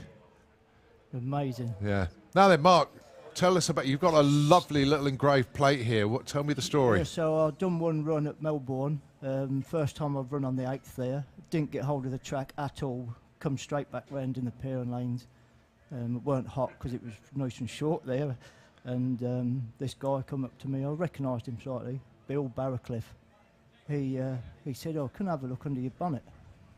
Fair enough. I was in pairing lanes, no rush. Yeah. He had a quick look and he said, "I'd like to award you the well turned out car plate." Oh, that's really so cool. That's made my day at Melbourne as well. So fantastic. Yeah, I'd just like to thank Bill Barracliff. He's does a lot of sign writing and that apparently. I sort of recognise the guy. Yeah. I've never seen his work, but some of his work's amazing. So yeah, it's well worth checking him out as well. Good stuff. Yeah. Well, congrats on the award, mate. Yeah, thank you. And well done for Yeah. getting Street Weekend done. It was real nice. I come back with 3 others yesterday, and we got broke up a little bit for fuel stops. Yeah. And then luckily we just met each other up on the last little bit, and all the appreciation we got as we come back into the pits yesterday was amazing. Yeah. Really, really good.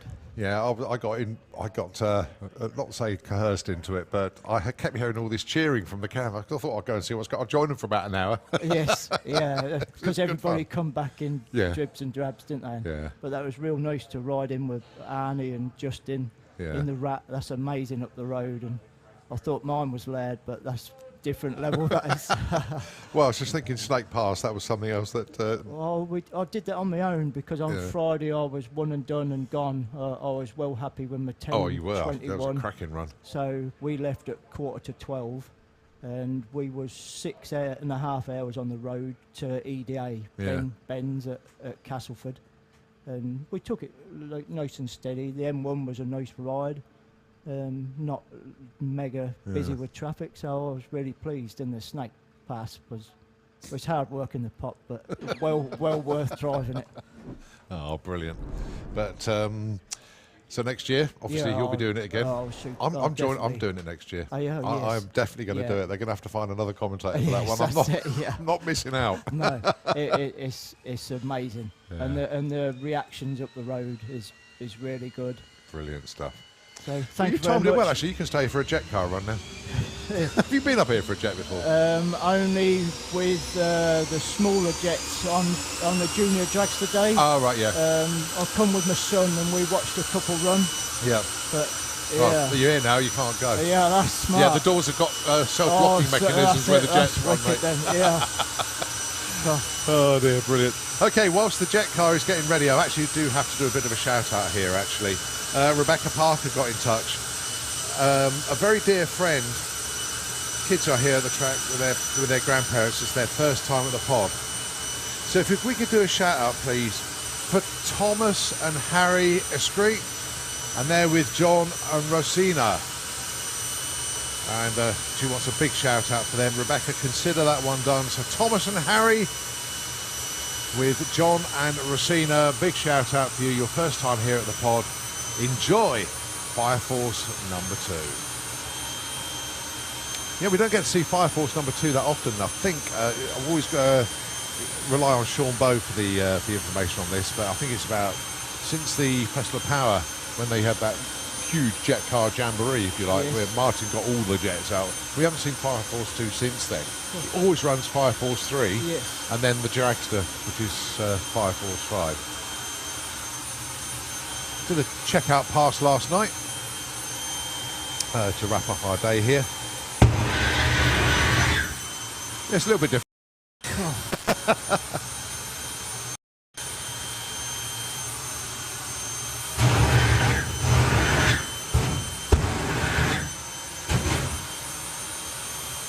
So you got Richie out front doing the afterburner show, giving the instruction for Martin.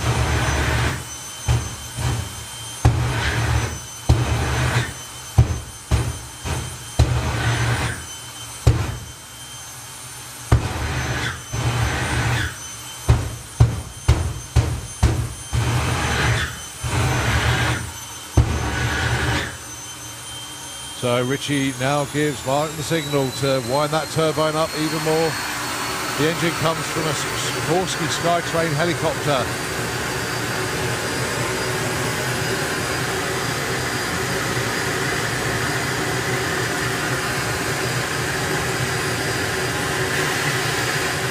The pops and bangs become a little bit louder.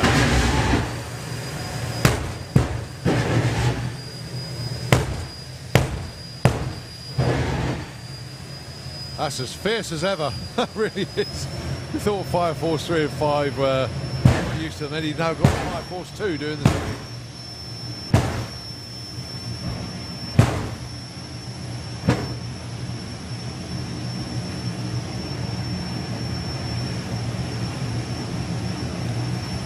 Okay, Richie just bringing Martin up to the beams. Here we go.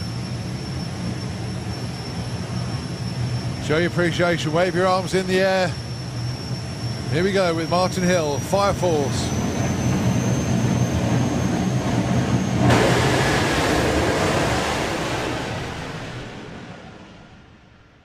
Cracking run for Martin, 6:02 at 234, and part of the start line got blown away there.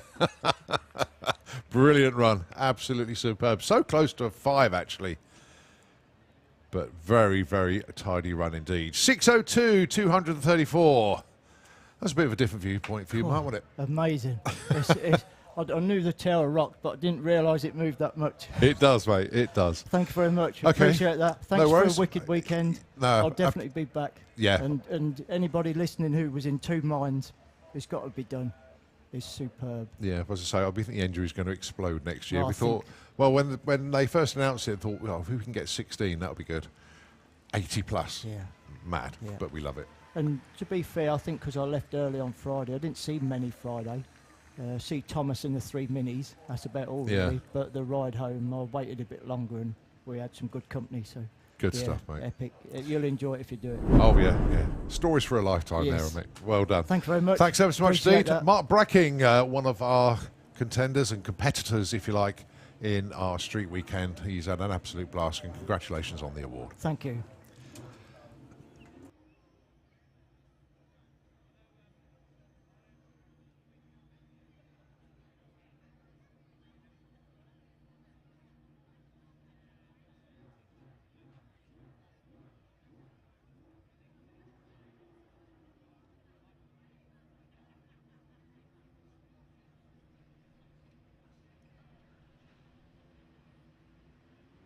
So Mark Bracking just heading back to the pits. He's done his run, and he's basically done. He's achieved what he wanted to achieve. He's got 2 10.2 second passes, and congratulations on the award. Okay, just a little bit of sledding out there as we get ready for Comp Bike is our next class. They are in the lanes. Also, still got street weekend competitors down there. Graham Smith has made his way down, which is good to see. But it will be Comp Bike round the corner next. But brilliant run there for Martin Hill. 11:25 is the time. Don't forget, we've got a Battle of Britain Memorial flight coming in at 11:44. That has been rescheduled from this afternoon. Puries and Bing, although it's quite mild, it's not mild, it's quite warm and muggy out there at the moment. And there is a nasty weather system coming in.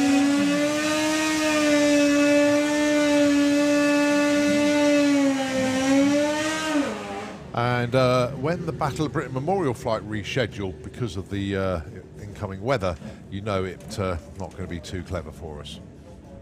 Right, Comp Bike eliminations, round 1. Jasmine Cordell and Len Paget. Heads up. First to the stripe wins. These were number 8 and number 9 qualifier. Only 400ths of a second between these two. Lenny qualified with a 7.76. Jasmine with a 7.80.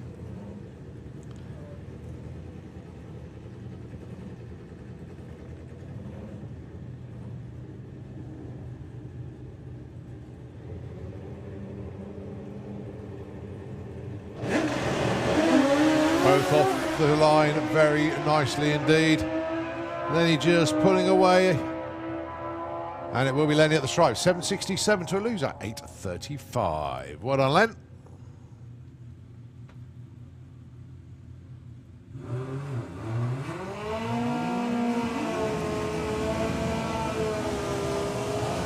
Next pair, Paul Hambridge and Pete Field.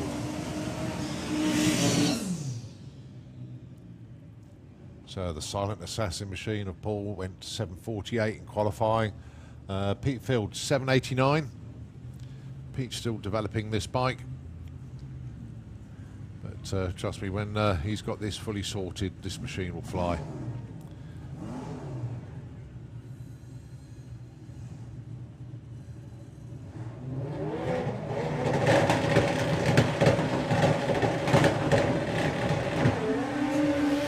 Pete Field off the line first. Paul Hambridge drawing alongside. Good looking race. Very good looking race. And it is Paul Hambridge that takes that one. 7.52 to a lose out 7.95.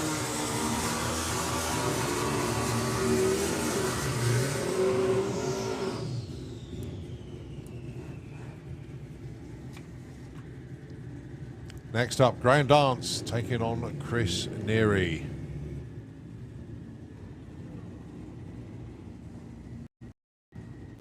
Graham qualified in number 5.74. Chris number 12 with a 7.9.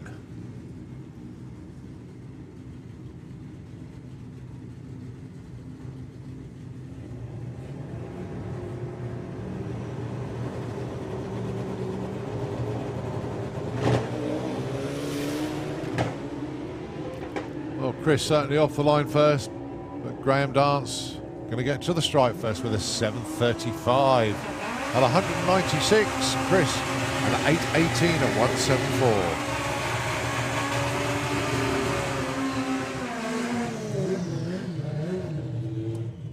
Adam Burns appears in the Slick Tricks lanes going alongside Andrew Christophe. Just over a tenth between these two in qualifying. Adam with a 7.73, Andrew with a 7.87. And that difference can be made up on the tree. It's not just about running the quickest, it's also getting off the line razor sharp as well. You can make up more than a tenth just on the start line if your reactions are that good.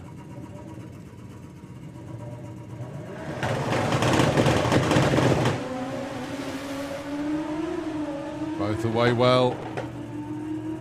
And it looks like it's going to be Andrew. Oh, no, I'm not going to say that again. Oh, that was tight at the stripe. Andrew Christophe was ahead. He had a better reaction time. He's ahead at the 8th. But Adam rode around him at the stripe. 7.98 to a loser, 8.34. Adam Burns takes the win.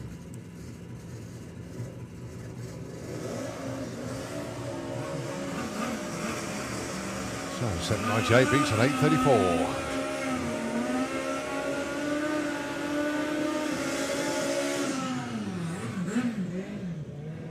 Gary Bowe and Mick Wynyard.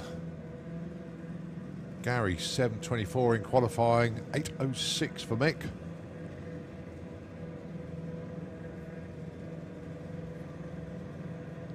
Winner gets Graham Dance in round 2.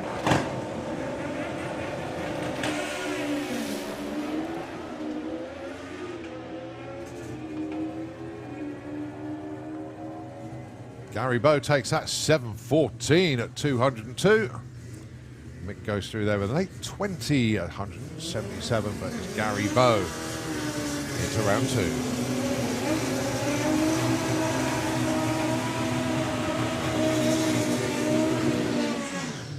Number 1 qualifier, Jake Michelle, in the 6s, of course, 6.97, alongside Dave Thomas, 8.57.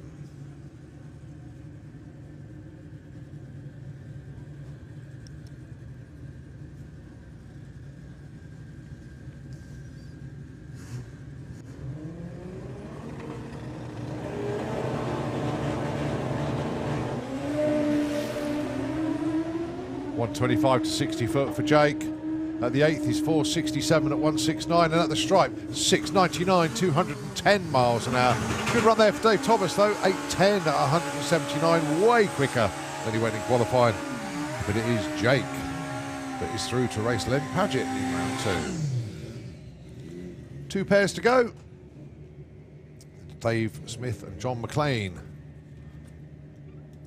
But, oh, sorry. It would have been John McLean, but John, unfortunately, unable to make the call. So Anna Sasiak comes in as an alternate.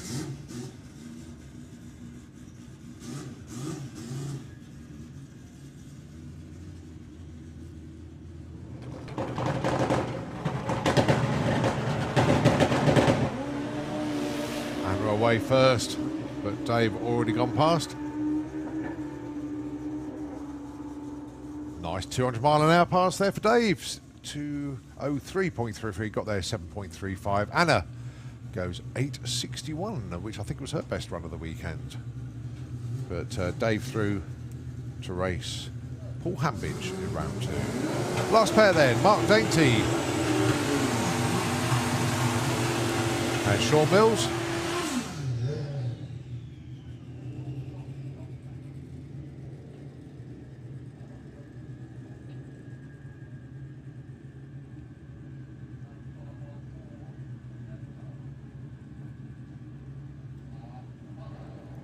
Mark Dainty qualified in the number 2 spot with a 7:09.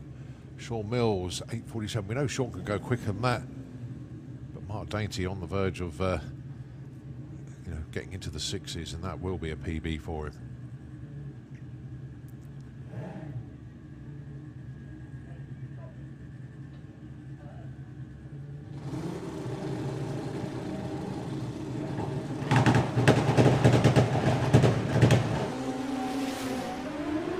Sean lifts the front wheel, so that has allowed Mark to pull away. Nice looking run for Mark Dainty, 7:18, 199 miles an hour.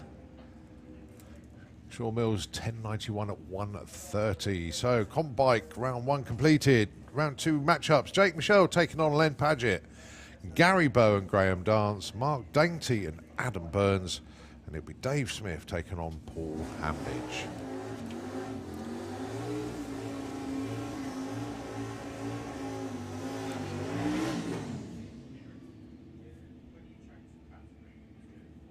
Right, just let Michael Gooding go through. He was the next alternate lined up, ready to go.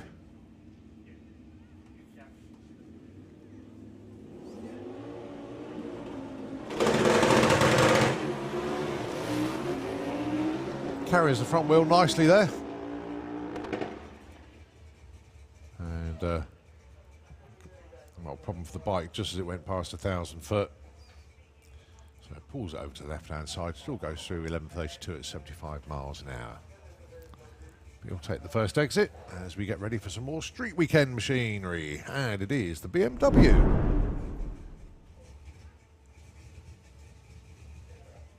We're just waiting to see who's going to join him, actually. Yeah, Graham Smith, I think.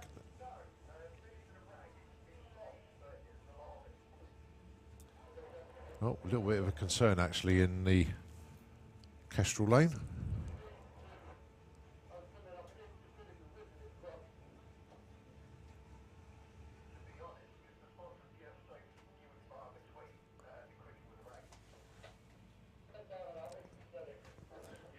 Yeah, spotter's just having a good look. I think the tractor is just going to go out, do a little bit of a clean up in the Kestrel lane. I don't think it's much. So yeah, we're just going to hold these cars just for a moment. Tell you what, I'll need to gather some paperwork together up here in the tower. So Nitro FM 96.2, if you could take the airwaves. But don't forget, in about 9 minutes' time, we're going to have the Battle of Britain Memorial flight with a Spitfire coming in to join us. So Nitro FM, if you can take it away, thanks so much indeed.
Okay, as we get ready to continue then, it's Matt Henty down there with the BMW and Graham Smith coming forward with Grimhild, the Chevy. A big happy birthday and a Father's Day to Mark, otherwise known as Ginge, and that is from Cullum.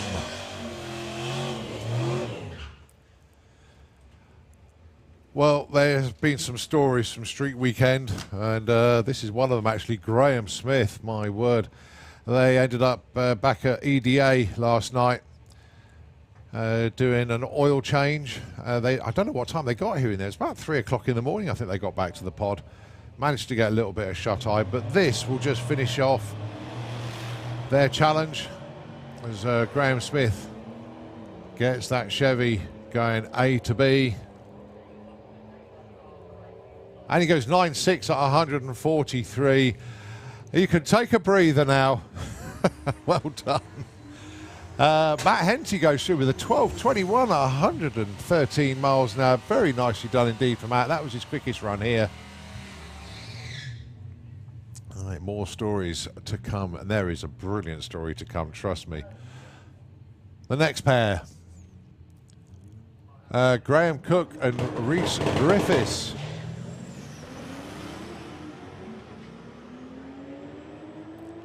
All of these cars just finishing off their Street Weekend challenge. 11.59, 11.79, well done to those two. They've completed it.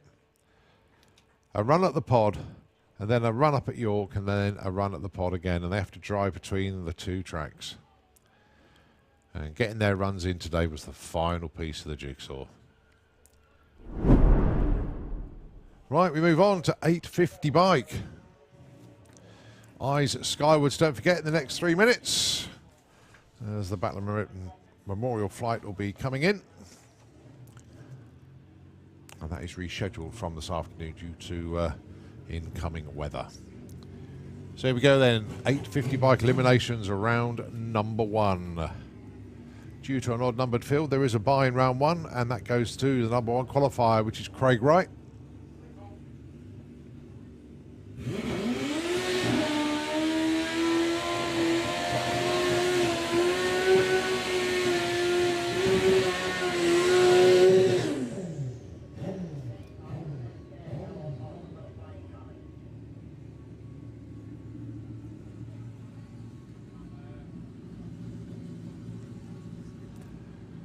So 8.500 with an 8 is where Craig ended up with his best run in qualifying, and of course it was a perfect DT.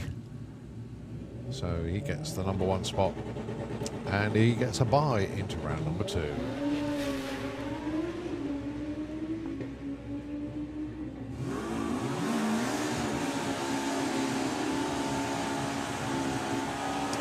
.863 at 159.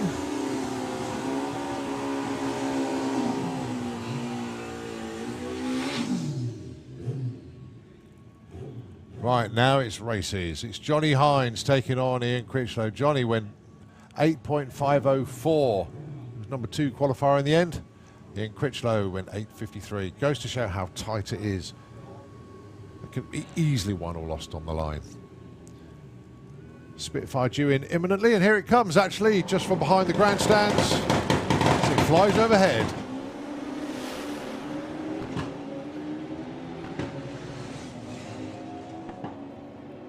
Very close at the stripe between these two, and it is Ian Critchlow that takes it with an 8.58 to a lose-out 8.60. They both had identical reaction times of 0.10. The Spitfire Battle of Britain Memorial flight is over us at the moment, just coming round the back of the tower.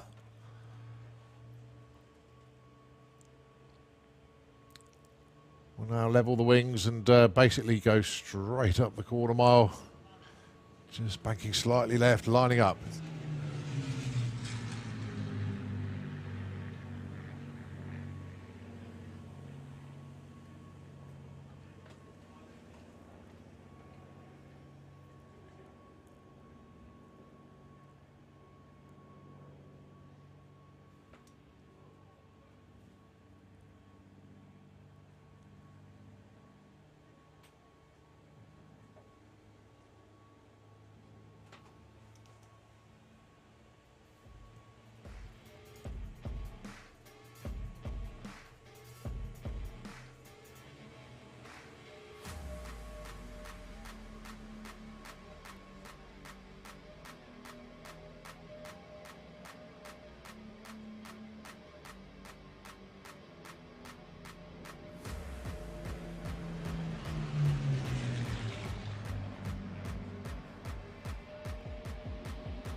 What an absolute glorious sight and sound that is. I deliberately kept quiet for the Spitfire there so you could just hear that incredible plane. As they head back to base, we continue with 850 bike.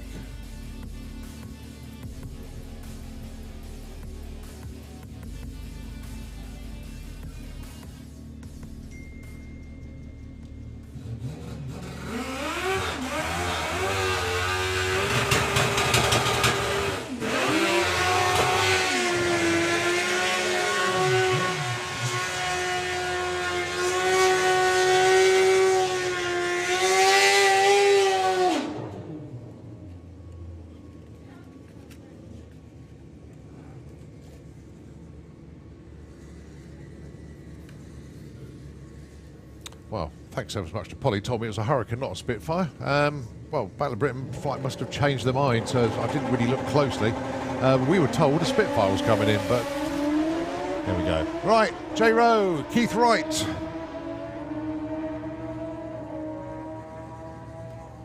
And it is J. Rowe that takes the win. And it's his birthday today. And a big shout out from Carrie Ann and Meg to say happy birthday to J. Rowe.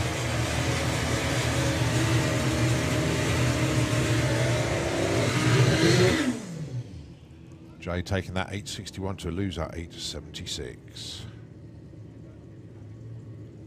So no doubt Jay will play that back and hear that birthday message come in from Carrie Ann and Meg.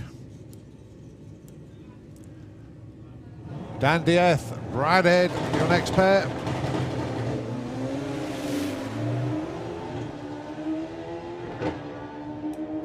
Cracking race between these two. What a race this one is. And it's Brad that takes it, a 55 on a 59.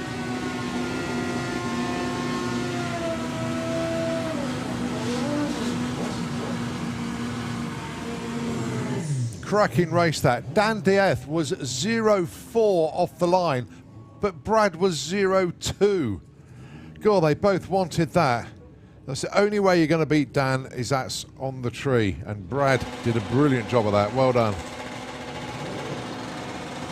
Paul Morris, Gary Malone.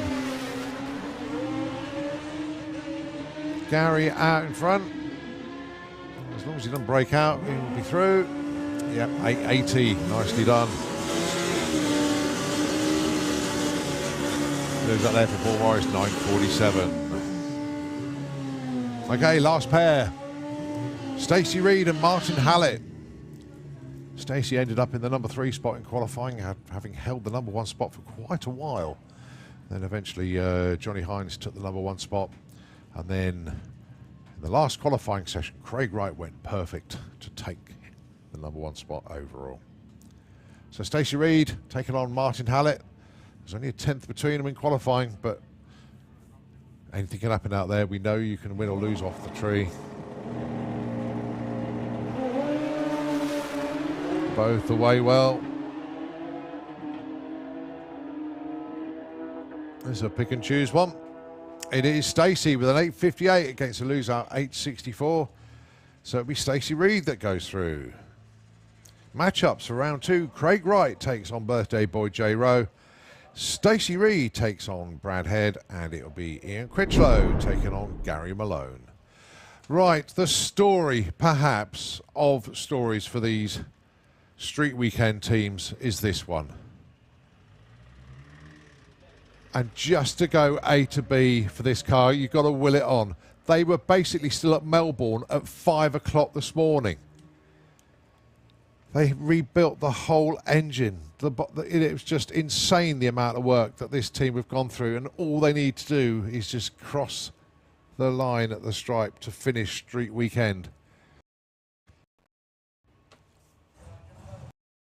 They've done it. That is incredible. 28 seconds. I don't care what the time is. That is dedication. That is what street weekend is all about. Finishing the course, getting the job done. They must be exhausted. Absolutely exhausted, those guys. But I really take my hat off to them. Scott Lineker, you hero. Well done. Unbelievable.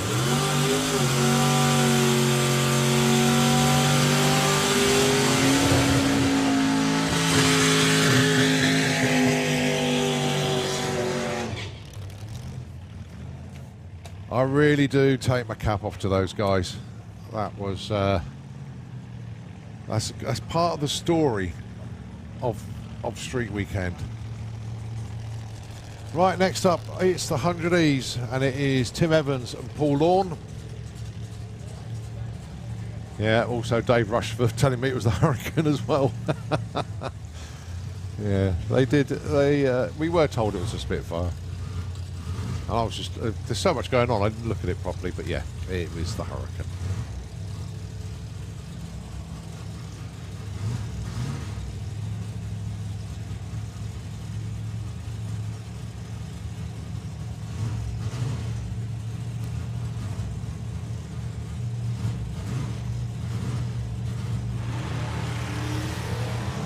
So Tim Evans 12.75, Paul Lawn 10.66.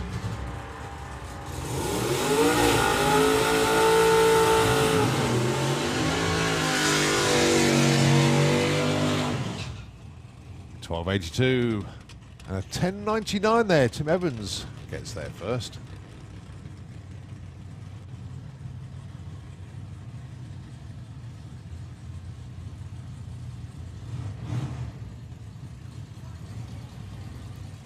How about Stuart Flitton and Scott Collin?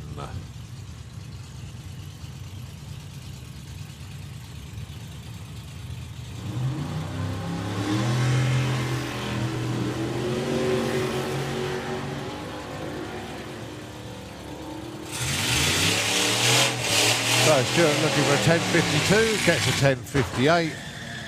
And Scott Collin looking for the keys for the excuse locker again. Oh dear, got a lot of time for Scott and Stuart. Nice to have a good chat with the 100E squad yesterday, late in the day. And of course, this weekend, just bringing it down a bit, racing in memory of Sandra Lee, a young lady that was always a part of the 100E family, and of course the drag racing family as well. Very sadly passed away during the week. And all the 100Es carrying stickers in memory.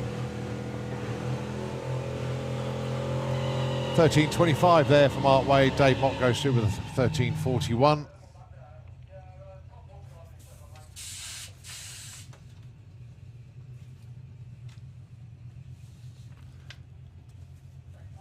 Next up, Sharon Carver.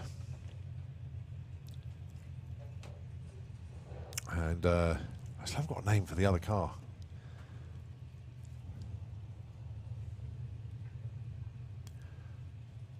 $12.36 plays $12.48.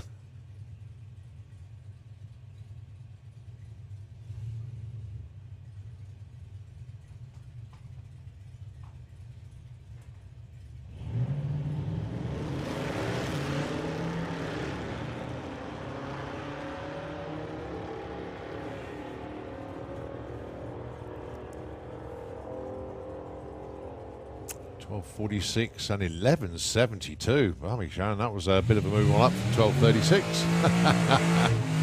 Very nicely done.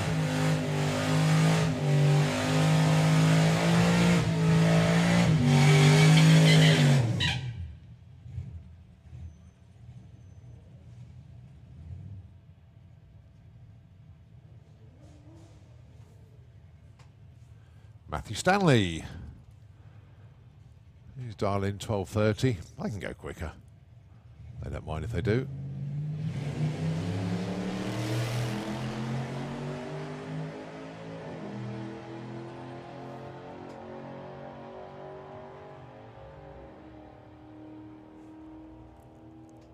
$12.52 at 108.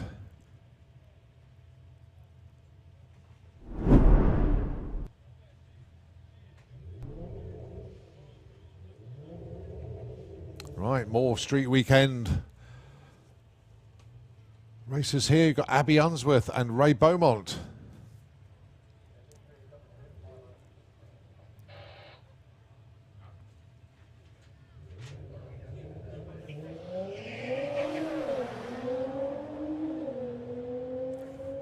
Rather interesting, Abby Unsworth has been taking photographs of her pineapple staying in a hotel, having a shower and all sorts of things. So that pineapple being treated very nicely indeed.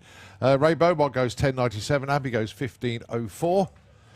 If you're wondering why I'm talking about pineapples, each team in Street Weekend, to prove that they had taken the photographs during Street Weekend and not beforehand, each team were given a pineapple. And the photographs of their cars at the checkpoints had to include the pineapple. And a lot of the pineapples were given names and outfits to wear. Their teams were being quite creative. And there's been a prize for the best pineapple. Ingenious idea. Imagine going to your supermarket and say, "Oh, can I have 90 pineapples, please?" Of course, if you lost your pineapple on the route, you had to go and buy another one. Steve Unsworth and Ethan Lyle.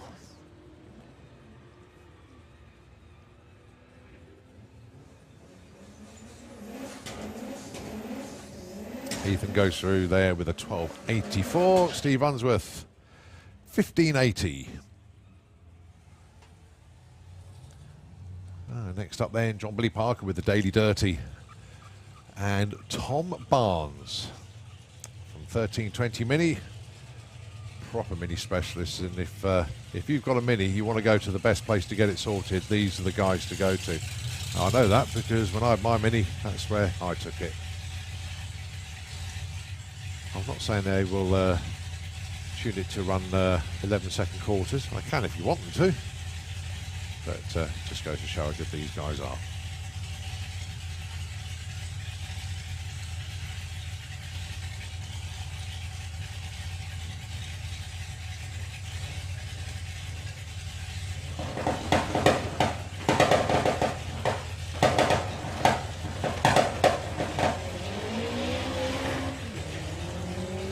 That's a good looking launch there for Tom.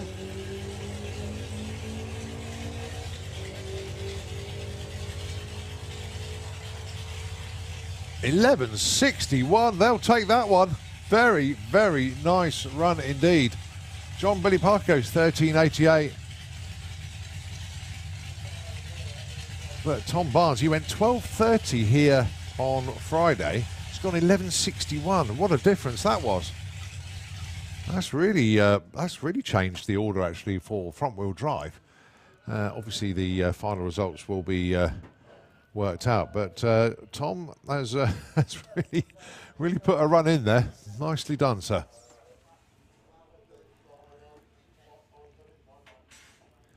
I can see the next round of VW Pro in the lanes. We've got more minis. I think that's Tom Semper just being pushed back at the moment whilst we have a look on the racetrack, just make sure everything is A-OK over there.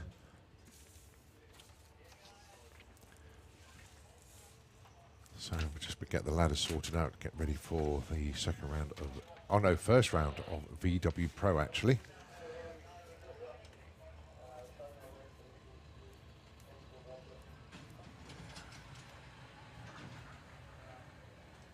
Actually, the tractor just going out to do a little bit of work in the Slick Tricks lane. So if I can hand the airways over to Nitro FM 96.2, we will take it back when we continue the action of the quarter mile.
We are back once again. Many thanks indeed to Nitro FM, which just plugging the gap for us there.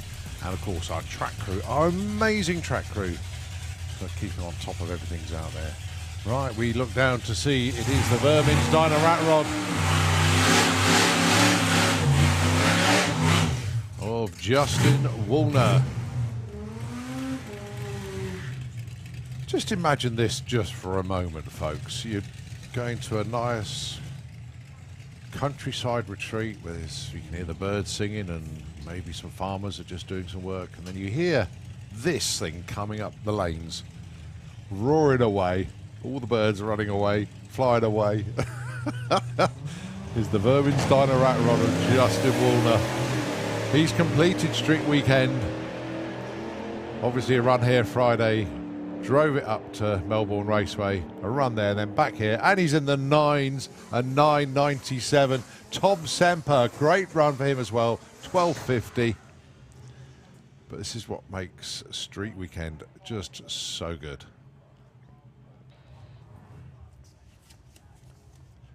Scott Barnes, Andrew McDonald, your next pair. 1320 Mini Gang have been very, very busy this weekend, and let's see what Scott can do. Just seen a great run from Tom.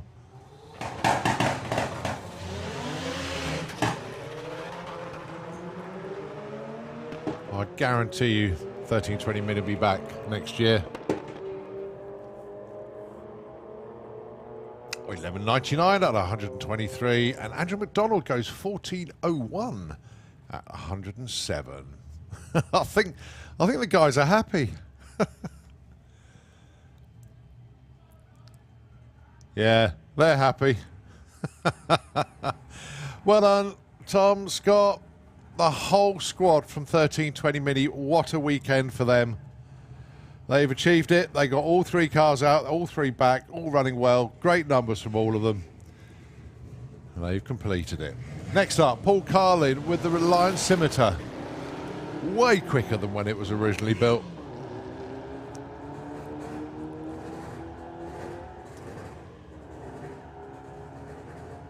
Stories for a lifetime there. 13.51 at 102. Right, we now go back into racing, and it is VW Pro. Eliminations round number 1.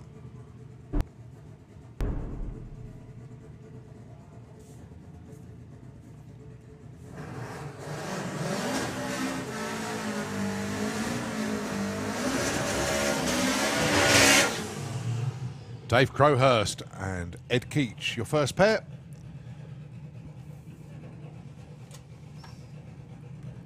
Dave Crowhurst, very entertaining in qualifying actually. Every time he put a dial in, he went quicker. And then he put another dial in, he went quicker than that.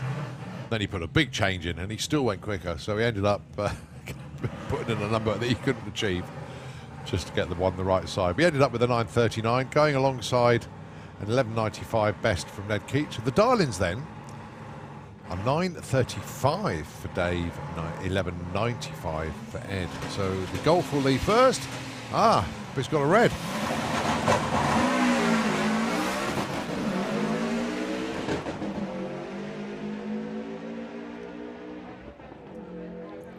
Dave Crowhurst gets a 9.31 breakout.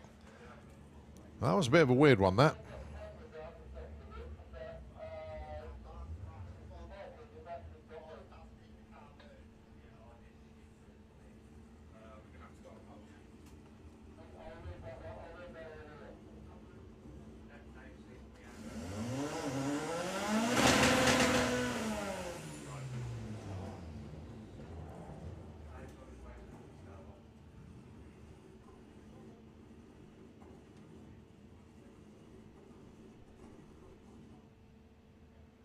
So a little bit of a query on that one.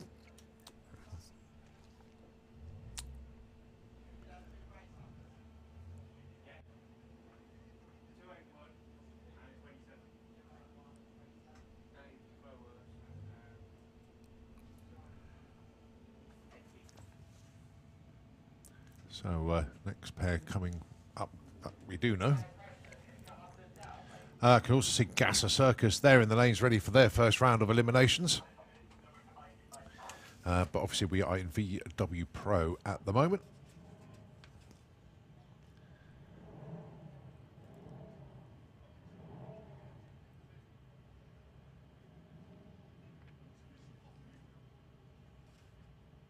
Well, I'll tell you what, whilst the track crew are just doing their thing out there, Nice FM, if you can just take the airwaves just for a moment, we will be back with you shortly.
resolved, hopefully. And we'll give you an update on that as soon as we can. But we are looking at our next pair that are about to come forward. Or was it the solo for Abby, actually?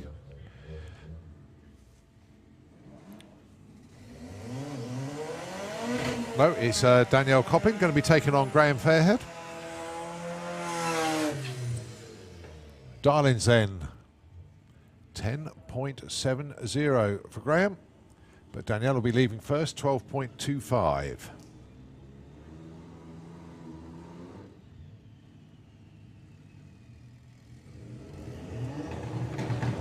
Oh, Danielle goes red. So Graham Fairhead takes the win.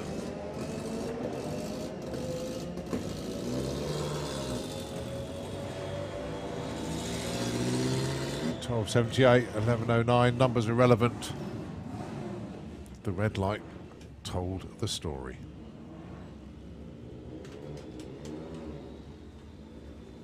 Next up, Ian Dale with the strip burner, taking on Chris Waterhouse with the Bad Habit Audi S3. 12.20 plays 10 flat. That's an easy one to work out. 2.2 seconds difference on the tree. Beetle goes first. Oh, but Chris Waterhouse goes too soon. He goes red. So Ian Dale gets the win.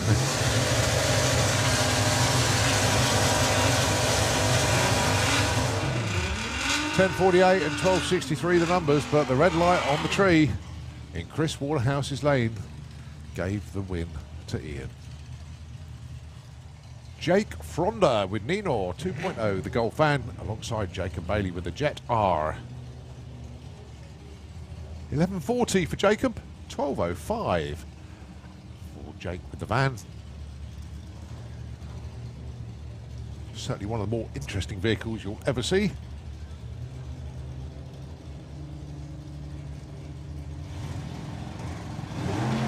Way!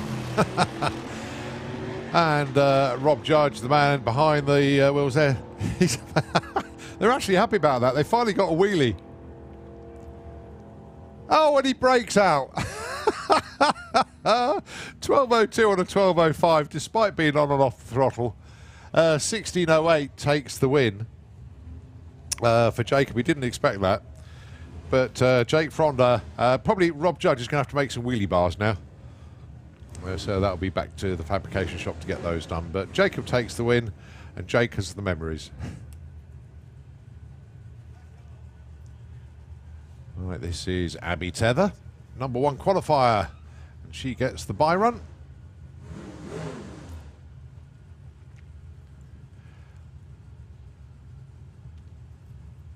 I bet our photojournalist got the images. Yeah, so if you want a copy of that one, that will be in Blackett Studios later on.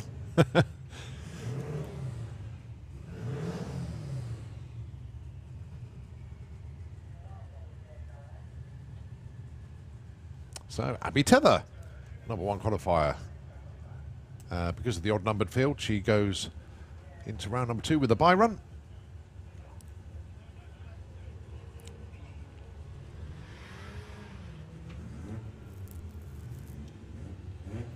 She dials in 12.81.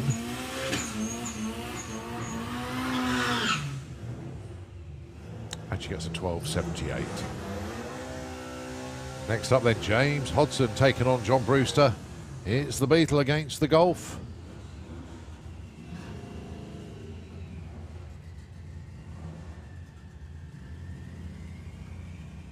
.10.89 plays 10.50, so James will be going first.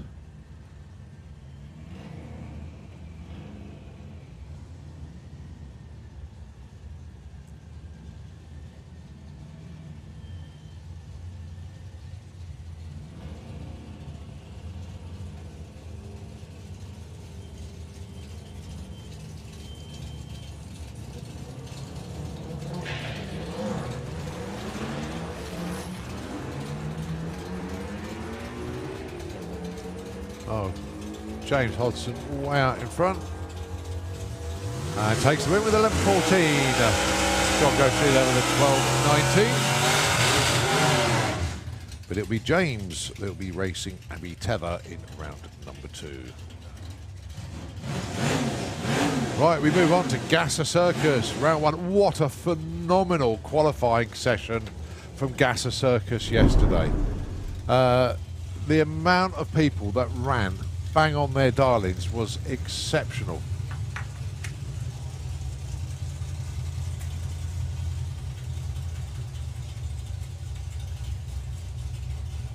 I think the top 7 were basically bang on their dial-in. No, top 8, top 9. Yeah, top 9 all ran on their dial-in. First pair, Nick Hewison, Billy Jones. Oh, Billy goes red. So automatic win for Nick Hewison. Forget about the 1062 and 997 dial-ins. Nick Hewison is through. As Billy went red. Next pair, Simon Prest, Graham Barton. The dial-ins end. 11 flat for Simon. He'll be going first with the Rocket. And then it's the Austin Devon, the high anxiety machine of Graham Barton, 1069. So only 0.31 difference on the tree.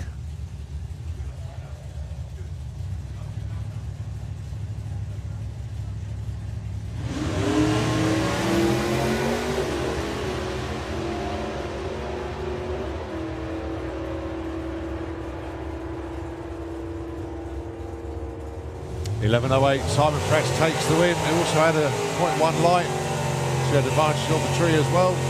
But Graham Barton, oh, he hits his number. 1069 dial-in, 1069 on the run, but unfortunately late on the tree. So a whole shot win there for Simon Prest.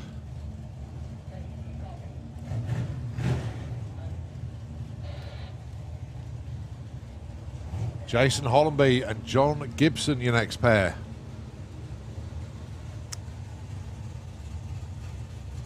Dial-ins, 1068 plays 1067. There's only 100th between them. Oh, but Jason goes red too soon. John Gibson late, but John Gibson will go through.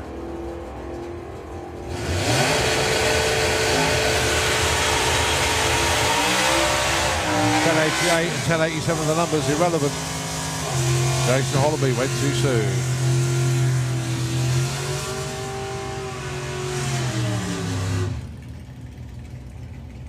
Next pair, Jason Pickett with Cherry Bomb. The 55 Chevy ran his number in qualifying, as did half of the field.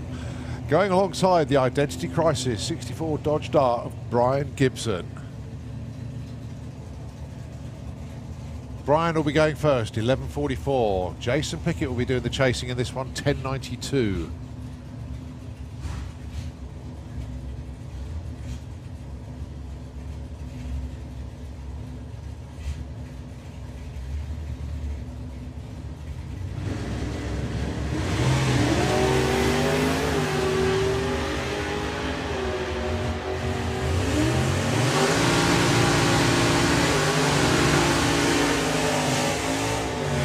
That is a win for Jason Pickett by 0.3 at the stripe. 11.02 beats an 11.60. So Jason Pickett through. Ray Turner and Harvey Turner. Isn't it typical that after all the qualifying, father and son meet in round 1? The dial-ins end, 10.91 for Ray, but leaving first will be Harvey on 11.89 with Nurse Donor. And then Green Onions, we're trying to close it down. Both get green lights.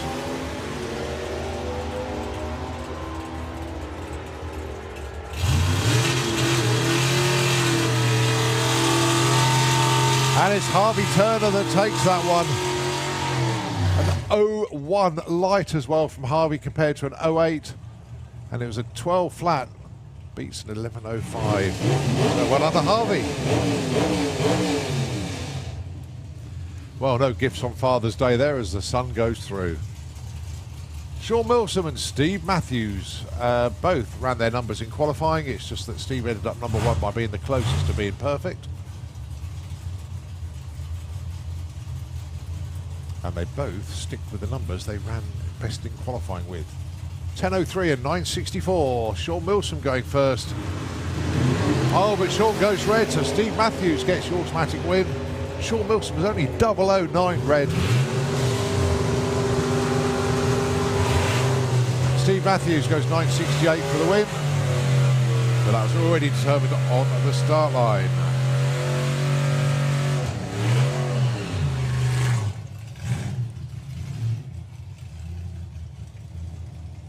Chris Layram and Ray Irish, your next pair.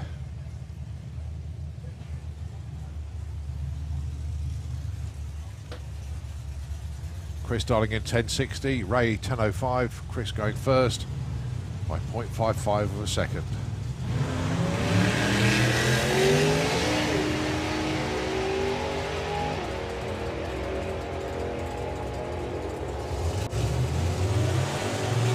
.1066 for Chris Layram, puts Ray Irish away, so it's Chris into round number 2.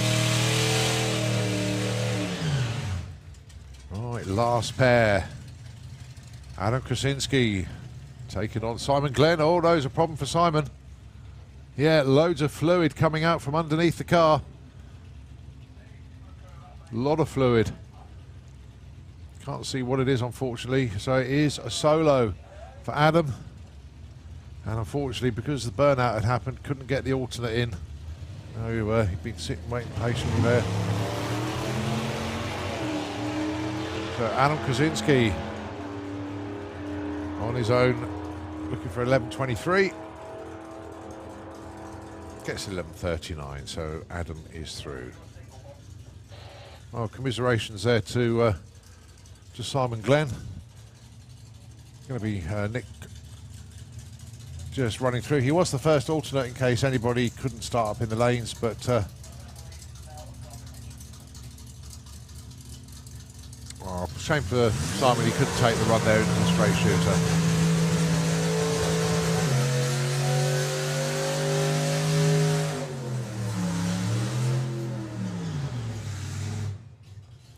Yeah, qualifying was so tough in Gasser Circus. There did have to be one or two that didn't qualify, and Nervous Nick was one of them. He was the first alternate. He came down just in case, but everybody made it to the track. Obviously, we didn't see Simon Glenn put the run in.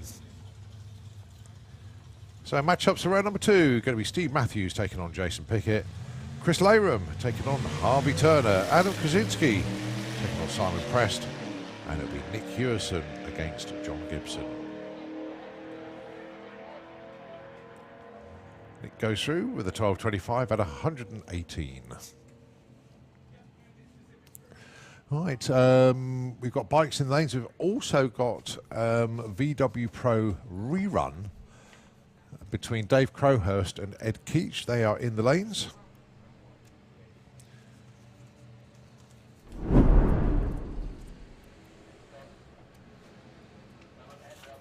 Basically, they're rerunning because when Ed was in stage waiting for his tree to drop, red came on and he didn't move.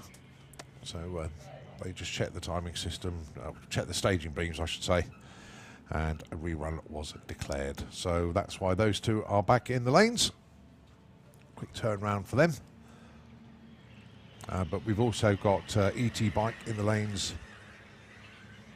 Ready to go. There's so much still to come at you today, don't forget. Let's have a quick look on the run order. We've also got Junior Bikes.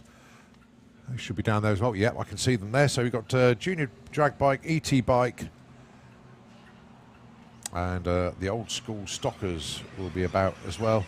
And obviously just this one pair rerun in VW Pro. And of course, we then just continue eliminations throughout the rest of the day. Most of the street weekend cars have put a run in, but obviously they can come down and put more runs in, see if they can improve on their times that they set already. But it's been a brilliant weekend, to be fair. Extremely warm here on Friday. It was a bit of a iffy start yesterday with the pesky few raindrops that caused a few delays, but once we got going in the afternoon, we more than caught up that time, and we ended up bang on schedule, if not slightly ahead. So here they come then, the rerun race for earlier on, round one matchup between Ed Keach and Dave Crowhurst. Fortunately, they could both hot lap it and turn it around quickly.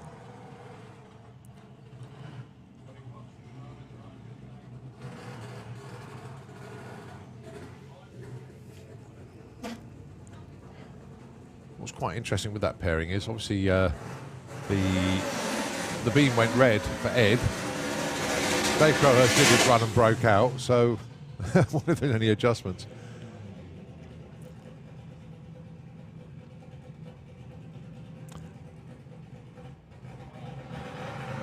So Ed Keach, Darlin, 11.95. Dave Crowhurst, 9.29.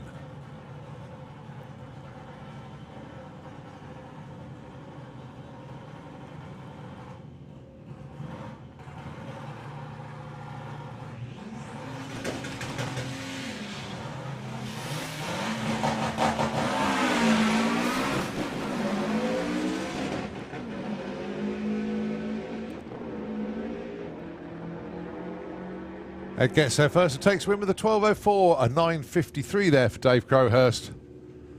So well done there to Ed. He goes through to race Jacob Bailey in round number 2.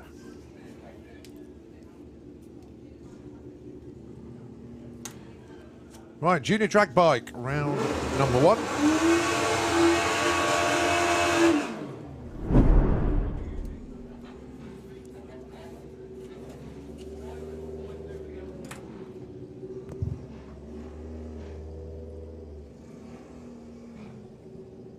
First pair sees, I think that's Holly, going to be taking on the young Harry Isaacs.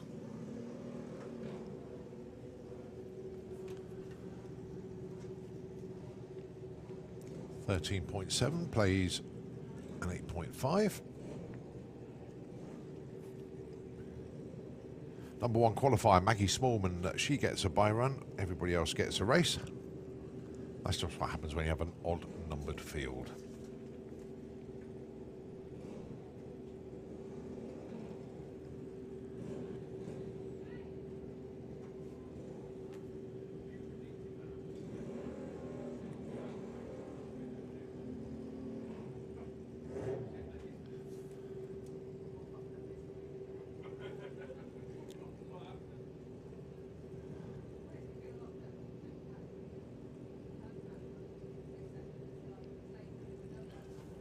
So leaving first will be Harry Isaacs, darting in of 13.7.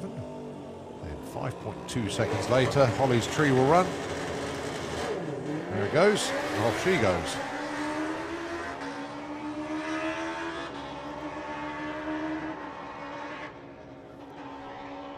And that is a win by 0.9 by Holly King, and 8.56 beats the 13.50. Actually, it was a breakout for Harry. But Holly King takes the win.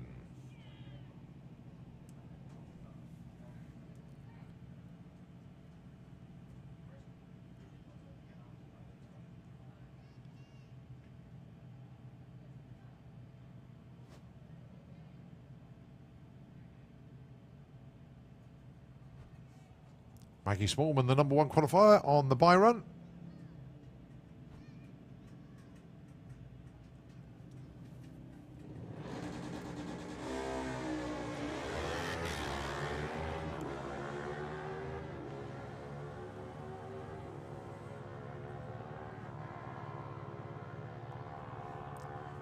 She dialed 9.54, she went 9.52 with a 9, so you might see a fractional adjustment to the dial-in for her next round.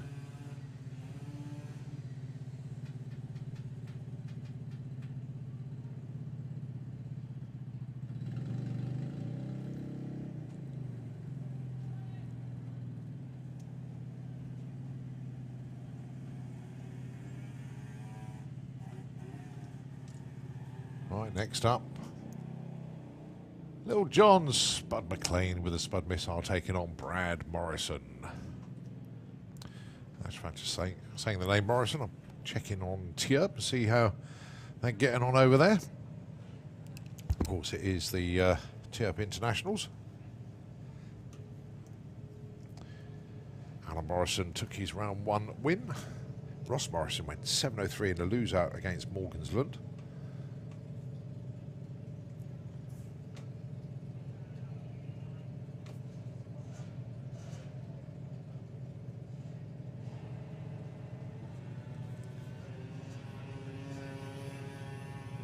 Green light both sides of the racetrack. So it's Brad looking for a 15.35. John looking for an 11.58. 16.02, not enough. 11.72. Little John McLean takes the win. Can we have VW Sportsman into the pairing lanes, please? VW Sportsman into the pairing lanes, please.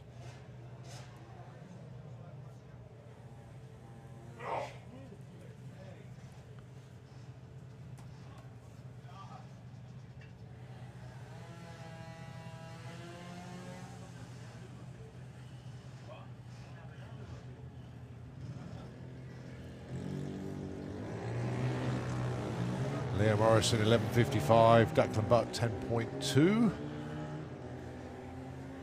Leo Morrison out in front, but here comes Declan, but it's not enough. 11.69, Leo Morrison taking the win.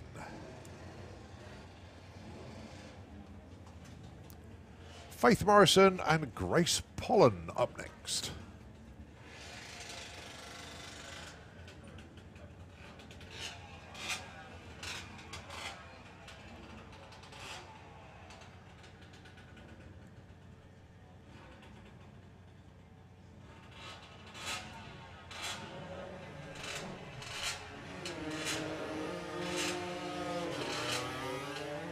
So Faith wants 12.45, Grace 8.80.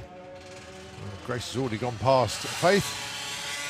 And she takes the win with an 8.97 to lose at 12.76. So that is Grace Pollen through. Last pair, Lyra Humber, Richard Wilcox.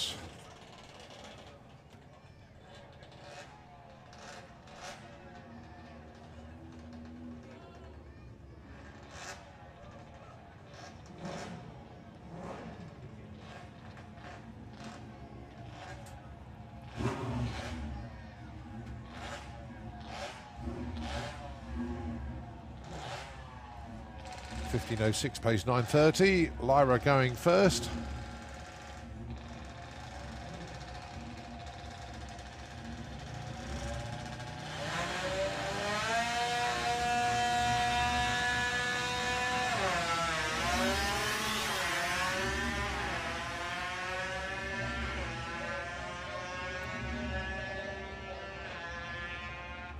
.955 takes the win there for Richard Wilcox. Lyra goes through with a 15.29, but it's Richard Wilcox, your winner there, and be taking on little John Spud McLean in round number 2.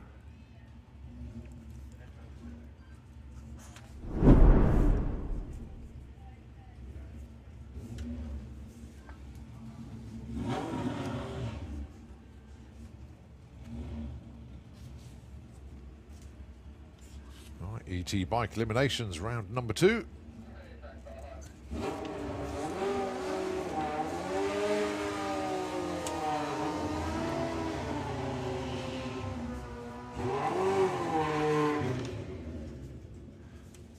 Carl Hester and Nick Playden.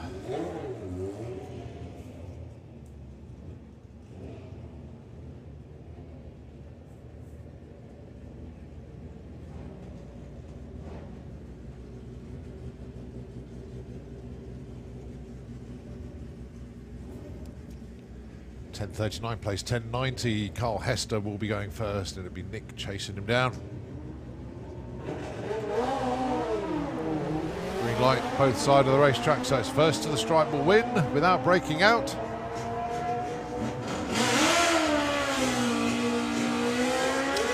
Nick Playden gets there first, doesn't break out, so he takes the win with a 10.55 against a loser at 11.21.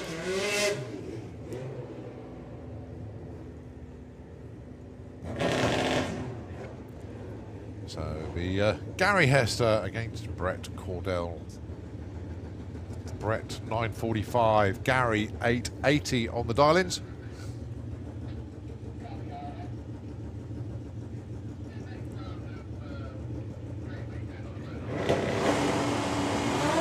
Again, a green light drag race.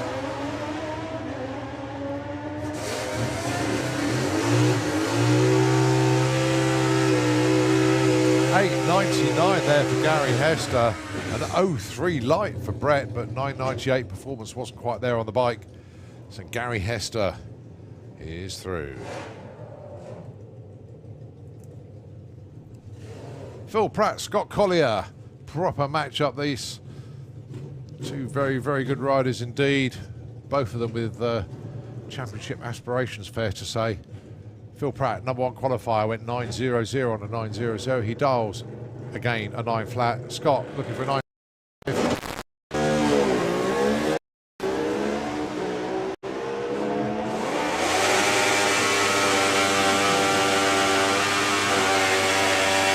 that is Scott Collier taking the win. A 9.67 on a 65. You saw him look over his shoulder. He had 300ths in reaction time advantage. Yeah, just 300ths. And he took the strike there. 9.67 to lose at 9.07.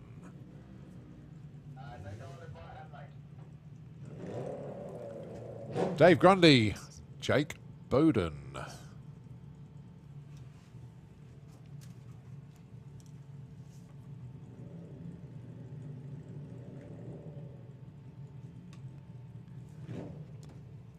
Dave dialing in 10.50. Jake going first though, 12.10.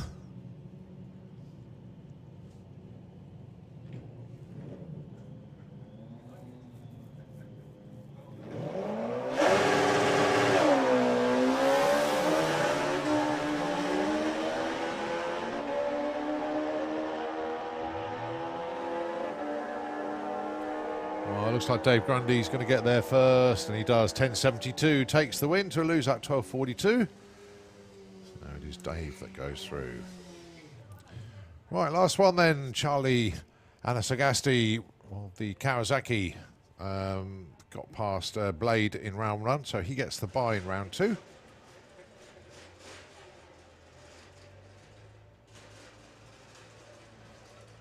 Dials in 10 flat.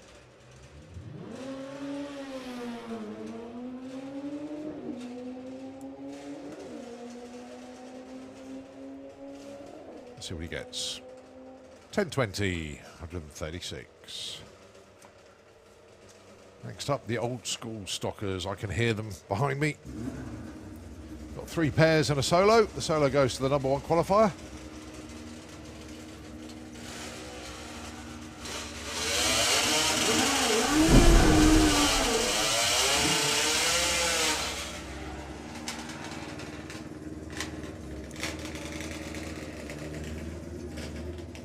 First up then, Darren Shepherd and Chris Spry. Qualified 3 and 6. Fair to say that Darren Shepherd didn't get... I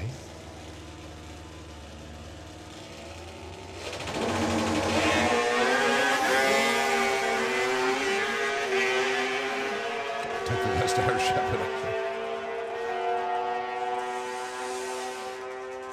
Chris Spry takes the win there, 10.02 to lose at 9.89. That was a whole shot win. 001 on the tree there for Chris.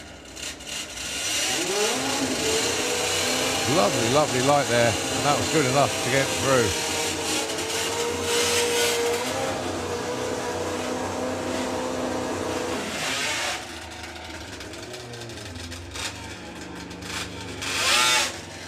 through. Alan Ward and Peter McGuinness.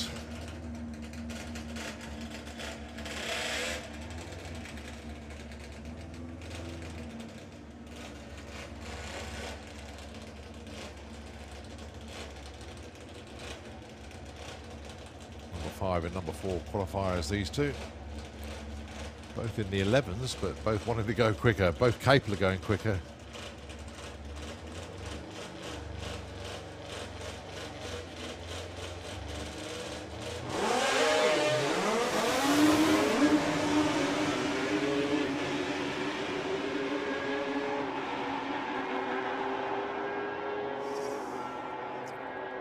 11:20 plays 11:56.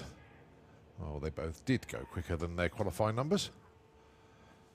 But it's Alan Ward that takes the win.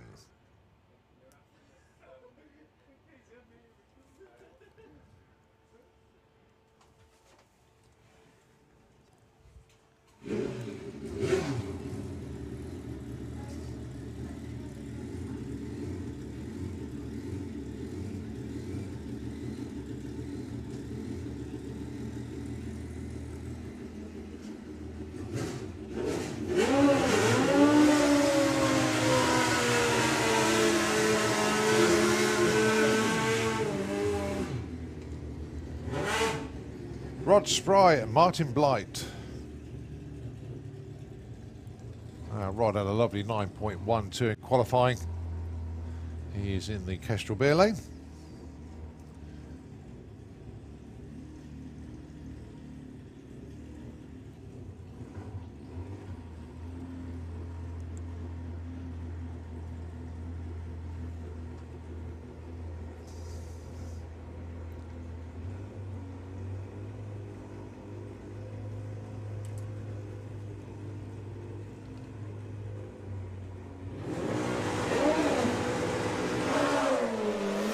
Oh, Martin Blight's bike died the second he left the line.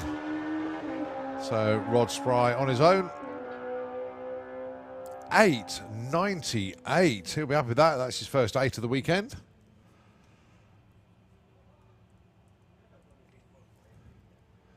So that puts Rod Spry against Chris Spry in the semis. And it's going to be Alan Ward going to be taken on. This man here is about to come through to put a solo running. Kevin Melling, number 1 qualifier. At 8.53.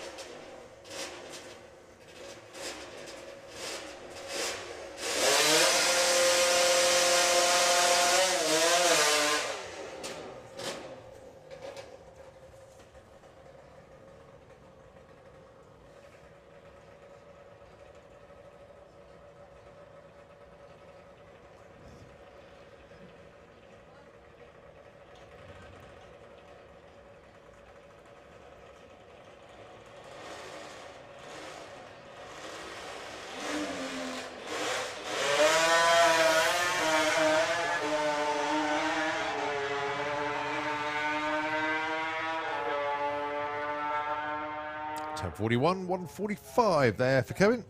So that sets up the semis.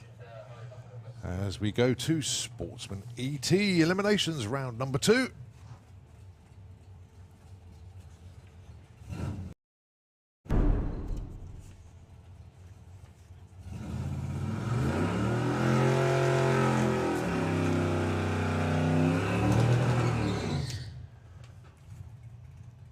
Tough matchup, this one, between Chris Cresswell and Kirsty Tram. Two very experienced racers indeed. Both know how to go rounds.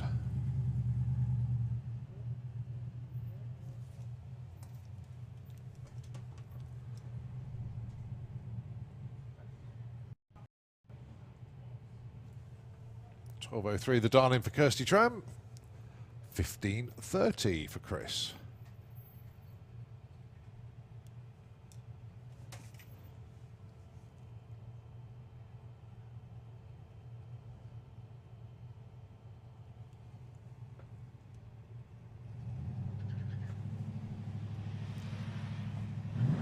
Right, green light drag race. Chris Cresswell out in front. Kirsty Tram doing the chasing.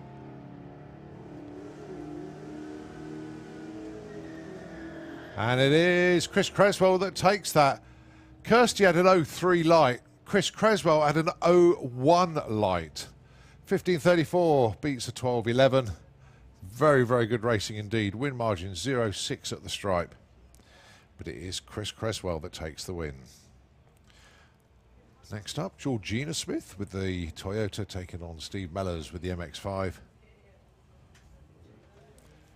16.05 plays 15.85, just 0.2 of a second between these two.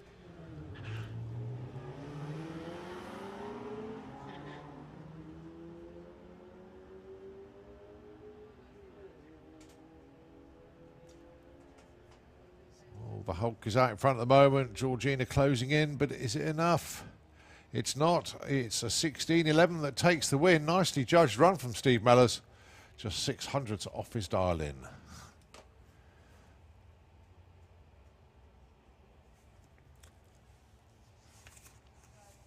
Carl Magera and Michael Franklin. 12 flat, the dial in for Carl. 17.38 for Michael. The Range Rover going to go first. Actually, maybe not. 12.60. Dial in is 12.60 left lane.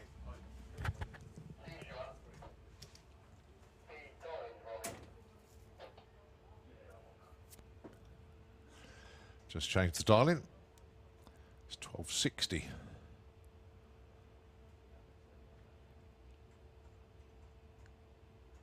Here we go.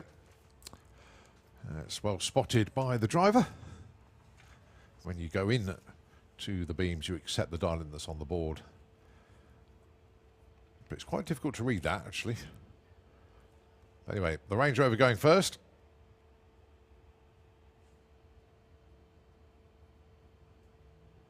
That's where nobody wants to stage. There we go. Michael goes in. Carl goes in. Range Rover sets off. And there goes Carl.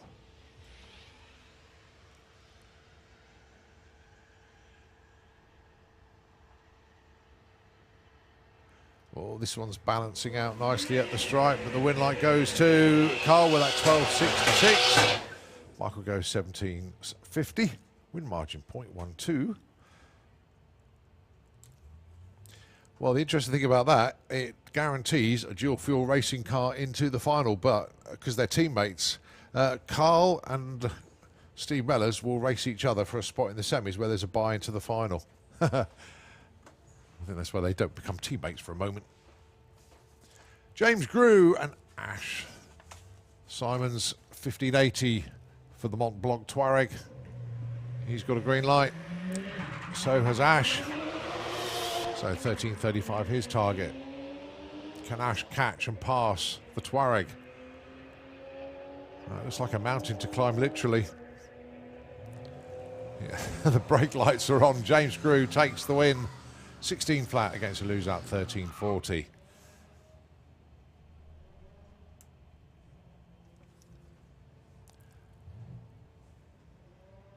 Well, two families enshrined in drag racing in the UK are the Patemans and the Walters family. And here we've got Pete Walters taking on Steph Pateman.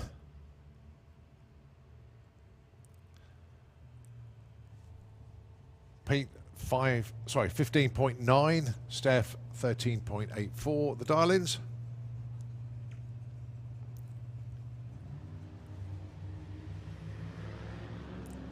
Both get the green light. So it's a race to the stripe without breaking out. Steph closing in as we'd expect, but who's done the better job? 16.02, not enough. Steph Pateman, 13.87, 0.4 the win margin.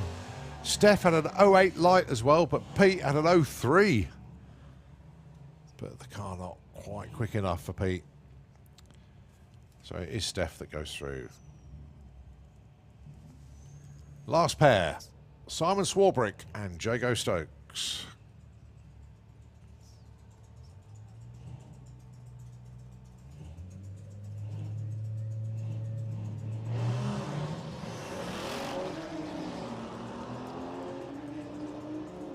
Well, Simon's already gone round Jago by the looks of it.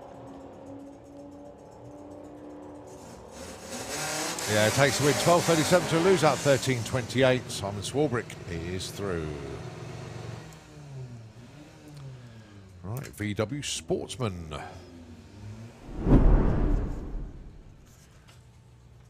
Eliminations round number 2 for them. Steve Metcalf and Jordan Clark. Steve dialing in 16.15, Jordan 13.8.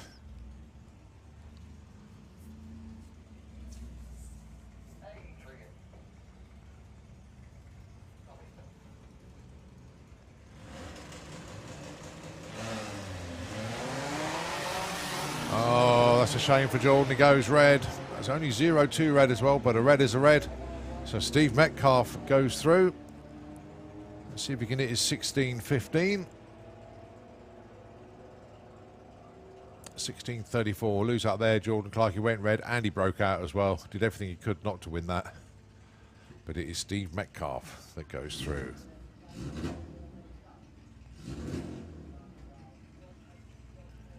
Caitlin Wilson and Paul Robinson.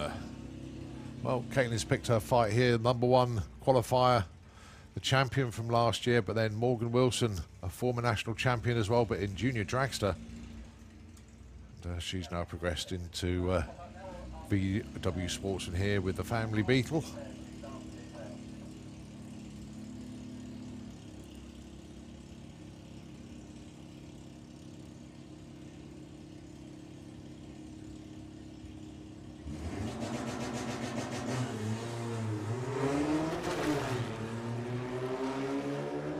Both get the green once again.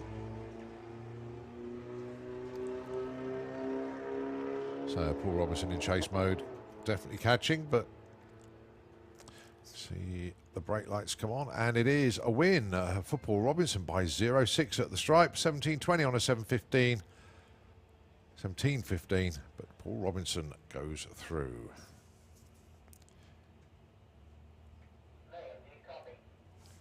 He gets a bye in the next round as well.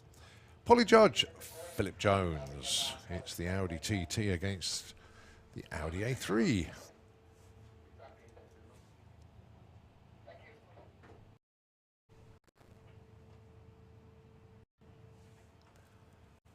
$16.39 plays $14.60, both in pre-stage. Oh, Polly goes red. Ah, curses. So a freebie for Phil Jones.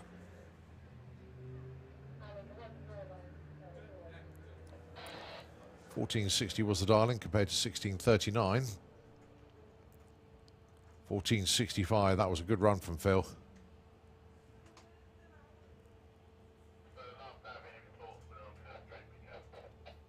Nigel Gregg and Martin Ayton. It's the big Audi A6 dialing in 15.44. Going to have to wait just a little bit.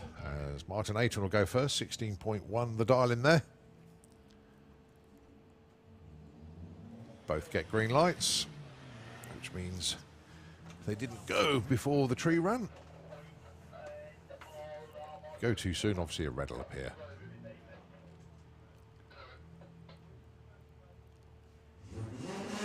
And it is a Martin Ayton that got there first, but he went too quick. He broke out. So it is Nigel Gregg that goes through.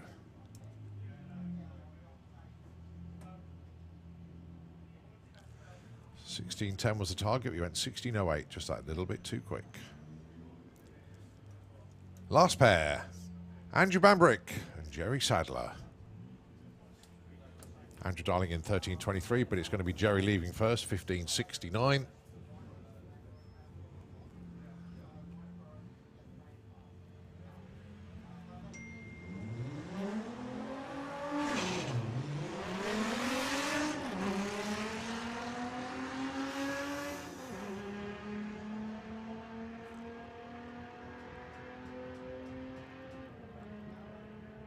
Close at the stripe, but it's a 13.52. Andrew Bambrick takes the win to lose that 15.66. Actually, it was a breakout as well. Jerry got there first, but went a little bit too quick.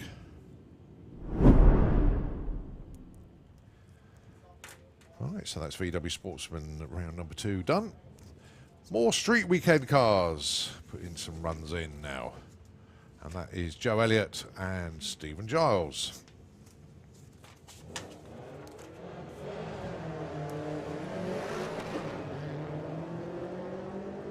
Not far away from 760 Heads Up and also Supercharged Outlaws. They're not far away. We've got some bikes in the lanes as well. 14.12 for Joe. Stephen goes 13.79.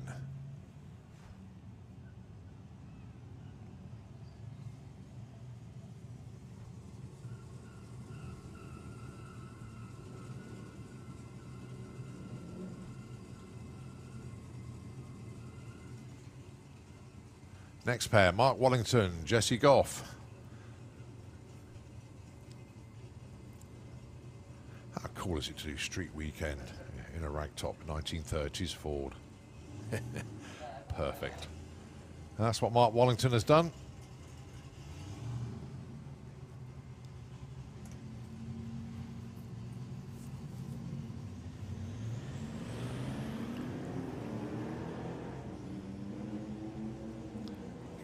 Jesse Goff, old Diesel chugging away there. Thank goodness Mark Wallington's out front and in the other lane as well. Otherwise he'd be smoked out. 1464 plays a 1669. Nicely done for both of them.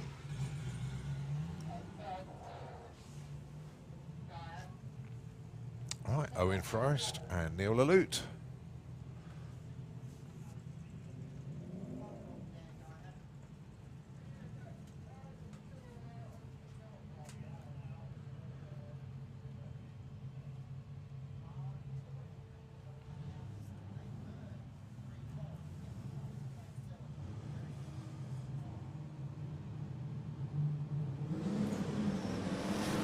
Pretty sure both of these two have put runs in already today, so they're just a little bit more track time to see if they can improve on their best runs from today. Neil goes 11.77, 10.98 there for Owen Forrest. That's his quickest. Well done, Owen.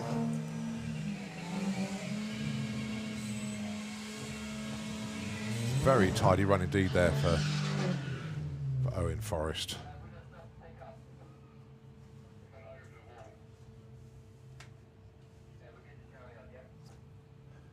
Jacob Kopaz and Stephen Gilmore.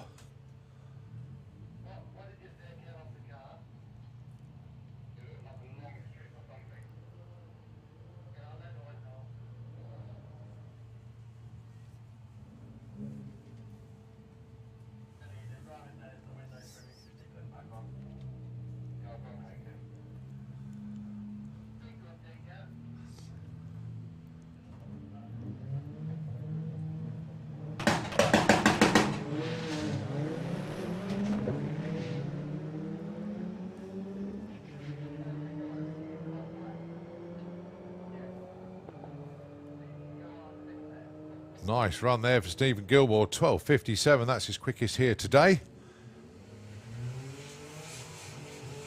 And Jacob Kopaz, that's his quickest today as well, 13.77. Well done to them.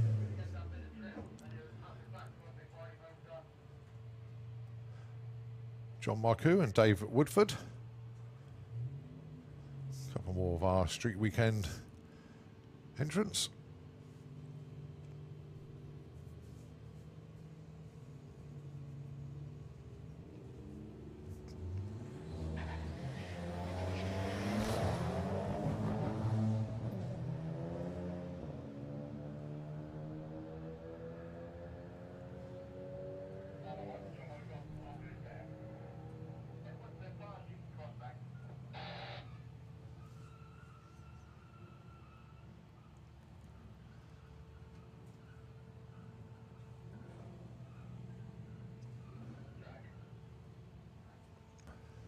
Okay, next pair being called forward.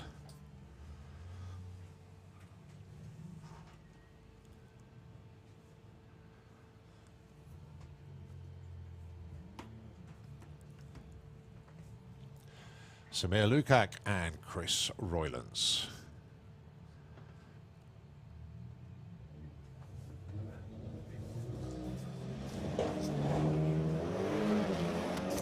Well, Chris Roylance's golf is no slouch, trust me. Should be an 11-second pass. It is 11.11, 124. Samir goes through with a 12.53. Nicely done. That was actually Chris's quickest run here today. 11.11. Well done to him. Peter Ewan and Victoria Smith. Next pair.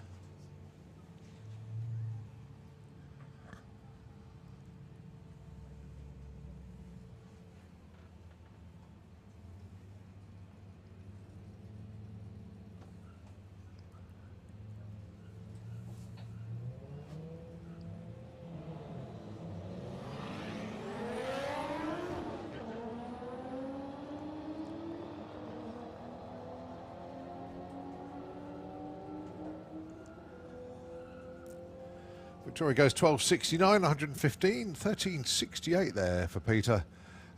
Peter Ewan's quickest run here today as well, 13.68. Well done to him. And Victoria just still enjoying it all the way through. Had a great weekend.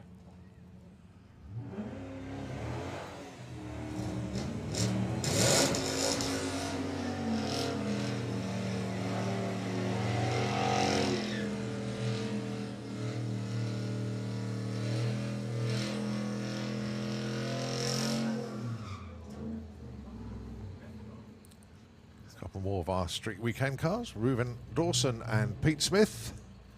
Well, we just saw Victoria go through. Let's see what Pete can do.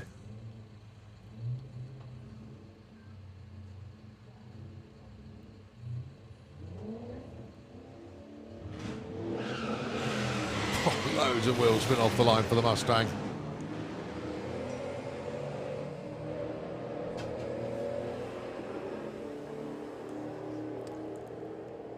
And 11.74 plays 12.38. Right, a little bit of track prep before we go into our next class. So Nitro FM 96.2. If you can take the airwaves for a moment, we will be back with you shortly.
Okay, we continue then, and it is 760 heads up semi-finals. Billy Gain taking on Mark Turner. What a weekend it has been for 760 class. Mark Turner, number 1 qualifier, hit that number bang on.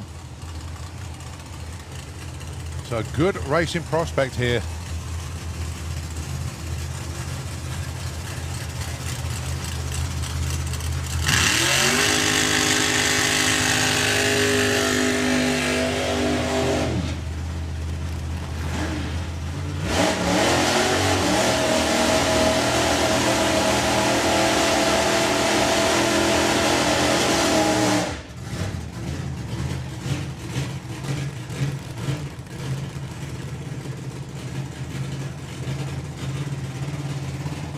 So Mark Turner then with the Supra in the Kestrel beer lane. He had a bye in round 1, went into the 7 straight away. Billy Gain had a great race with Ron Bartlett. This really is a pick and choose race. They're both capable of running in the 7s. We know that. They both can cut a light. They both run in Super Pro ET. They're both highly experienced teams. Both very, very good drivers indeed.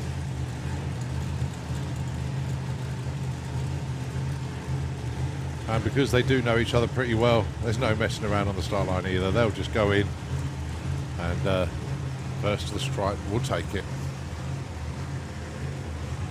Cheers, Colin.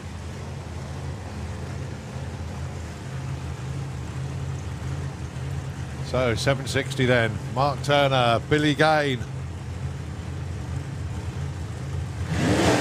Oh, Mark flinches. He tried to get the car ready to go, and it just crept forward. 780 for Billy Gain, and it is Billy into the final. What a shame for the M&M racing team. It had been a brilliant weekend until just that moment. But it is what it is. That's racing. It's harsh, it's hard.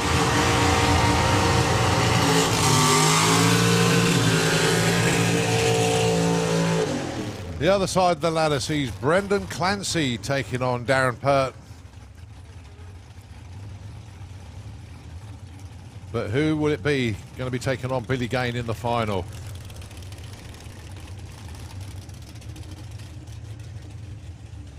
The Wildcat Cortina. When this car launches and it hooks up right, it tries to corkscrew its way down the track. The amount of chassis twists this car goes through. And Darren literally drives it like he stole it. Brendan Clancy. Been quite a while since we'd seen him here at the pod, but this year he's making a bit of a comeback, and such a welcome sight to see Brendan back with us. Brings the car over from Ireland. Actually, I don't know if he leaves it somewhere in the UK actually, and just comes in to run it.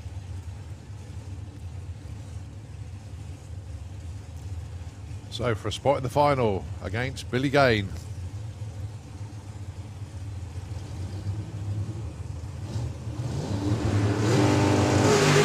Brendan is away first. Darren is in chase mode. Brendan to the stripe first. 766. Extremely well judged run from Brendan. 793 for Darren. But Brendan, 766 and an 0-2 light as well. He means business.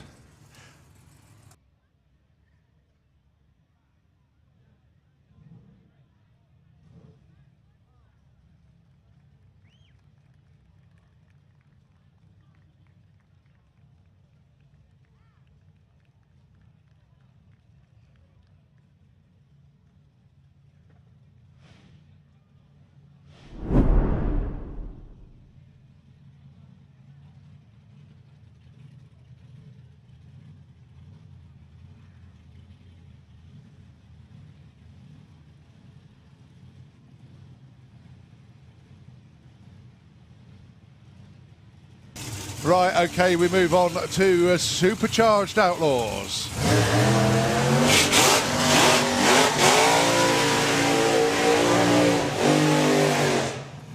Aaron Windridge and Paul Dale. Well, I was just, between races and when we get the odd moment up here, I do try and have a look on social media because a lot of the racers do post various stuff.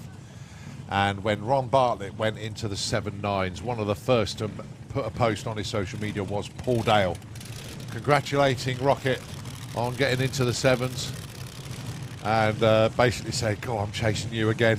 So, if Paul Dale can do it as well, that would just be the perfect way to get both of them into the 7s at the same event, the same weekend, the same day. Aaron Windridge, we all know about his driving.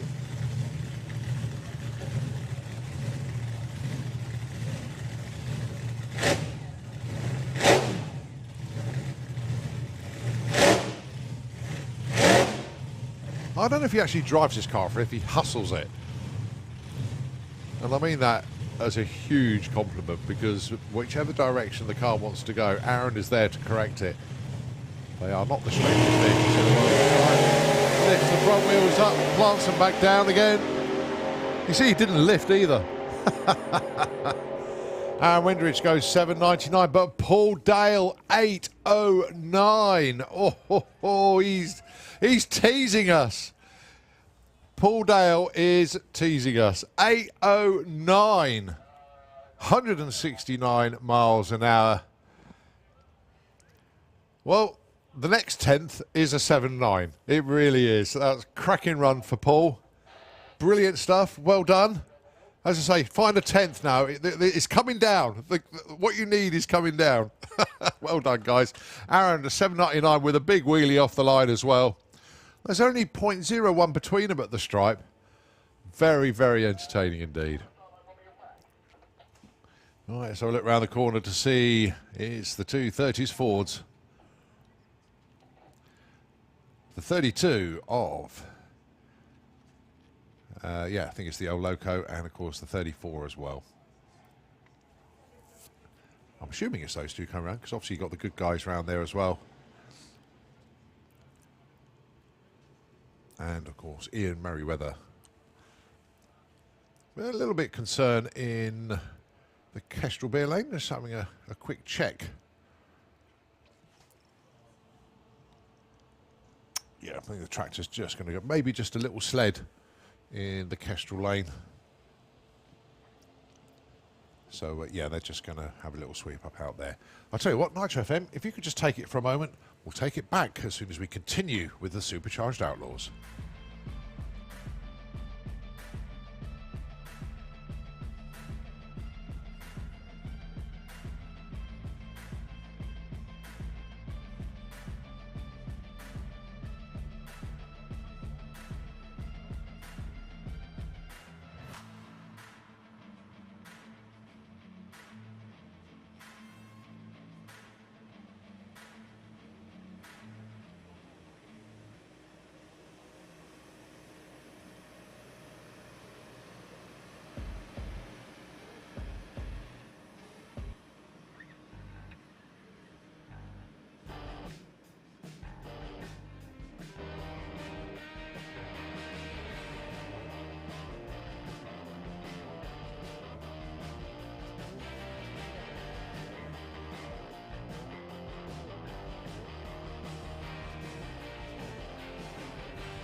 Okay, our track crew have done their thing as we get ready to continue, and it's the Hellfire Hemi, the 34 coupe,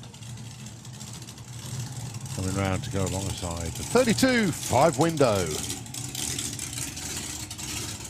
How cool is that? A 32 5-window and a 34 Hemi coupe. Both supercharged. Of course, this is Supercharged Outlaws.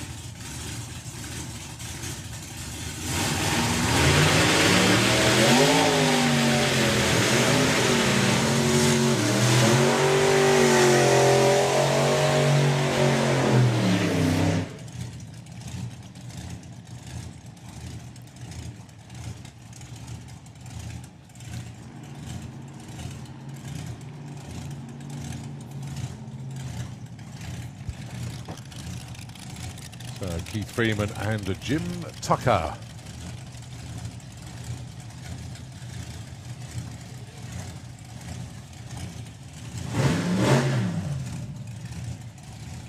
Well, we've just seen Paul Dell get a new PB with that 809 with a 5. Massive congrats to them. And as I said over the commentary earlier on, it's only a 10th to go to get into the 7s. Keith Freeman and Jim Tucker.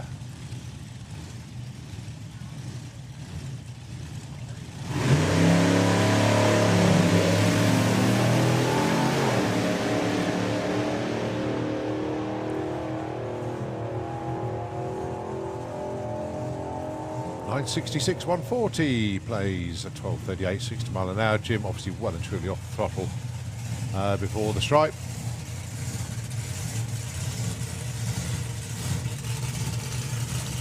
Here come the good guys.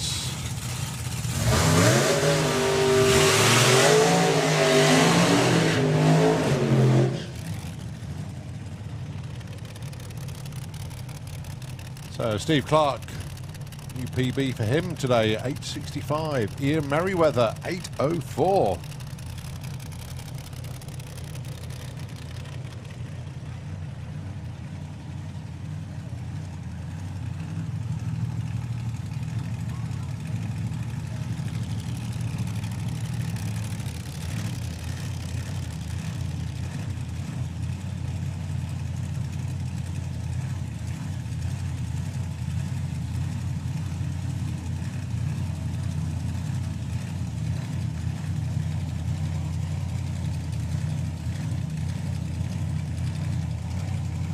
So side by side, 8 seconds, Supercharged Outlaws. What more could you want on a Sunday afternoon as we approach our summer months?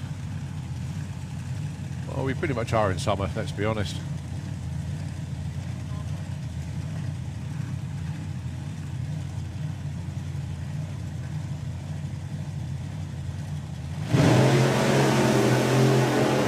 Good looking runs for both of them.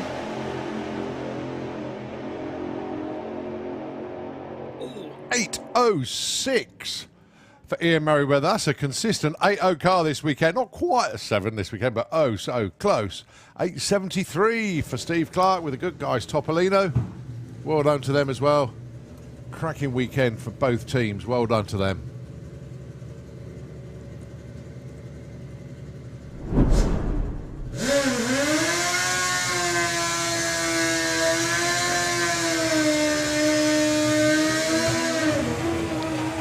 So, comp bike eliminations round number 2 then. First pair, going to see Len Padgett taking on Jake Michelle. Just a quick timing system reboot. Picks its moment sometimes. Yeah, it's one of those things, unfortunately, so they just have to sometimes do a timing system reboot. Takes a few seconds.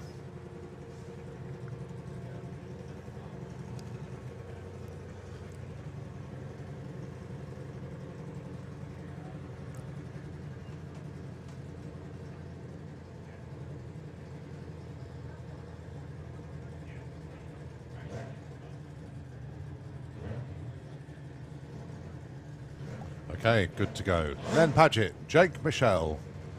Fair to say Jake's got the performance advantage, but let's see what they can do.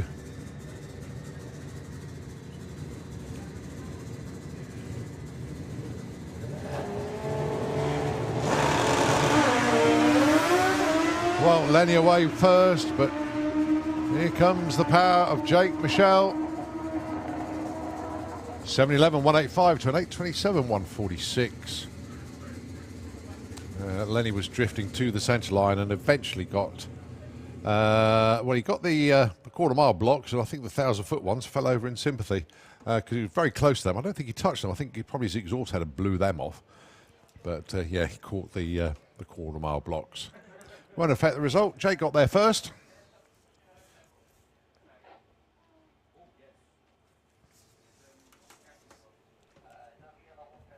So our timing crew just going to go and put those blocks back in place. I don't think they were destroyed. We have had a block destroyed earlier this weekend. But timing crew our track crew just put them back in place. They're made out of strong foam, and they have a they have a reflector in the middle when the beams bounce across the track. And then they just check the cell strength in the tower to make sure they're lined up. When they relayed the concrete track here, or laid the concrete track, they actually put some steel in the middle there so that the blocks are held in place with magnets.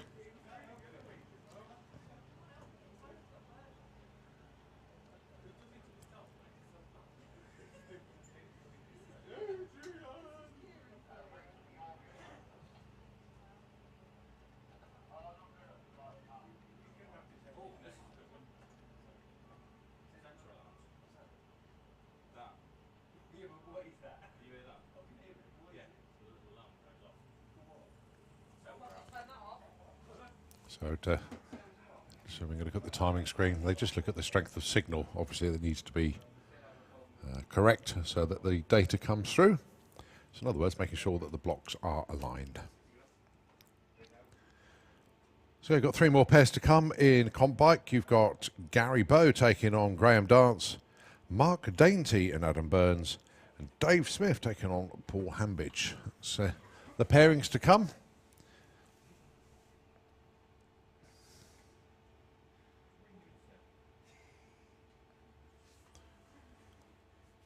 I think all the blocks are back in place.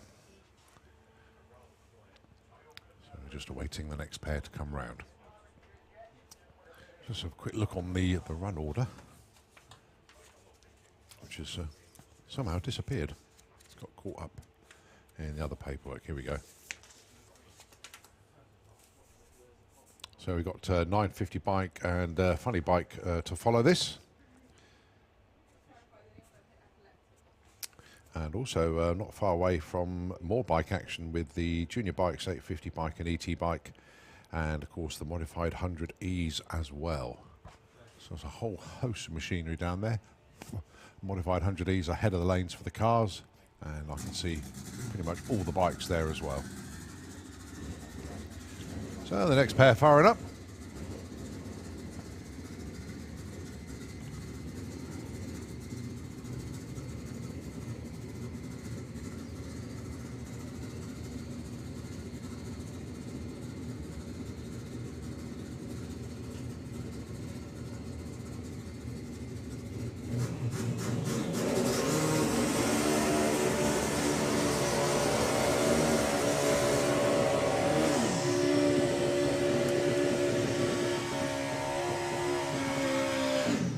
So Graham Dance, Gary Bowe.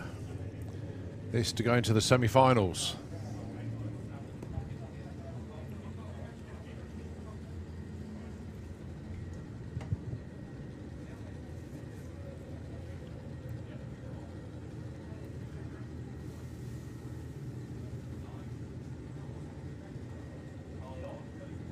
No darlings, no breakouts, just whoever gets to the top end first wins. Heads up drag race.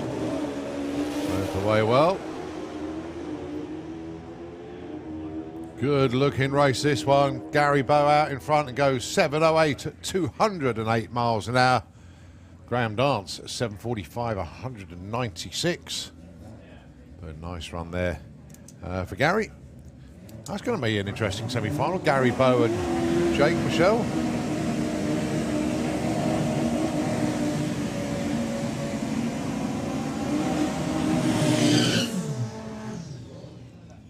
Paul Hambidge and Dave Smith, the next pair.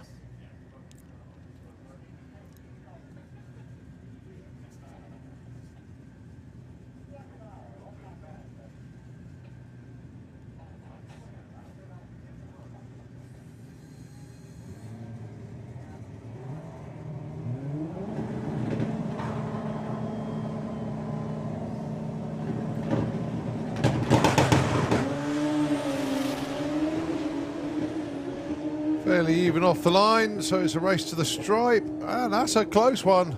Dave Smith takes it, 7:36 to lose out 7:49.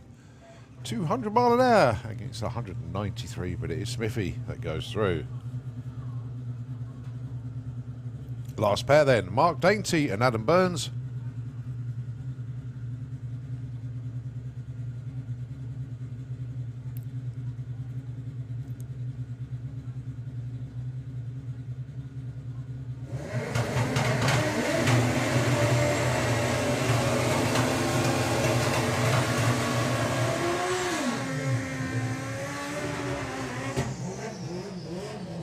Well, great weekend for Mark Dainty, 7:09 in qualifying.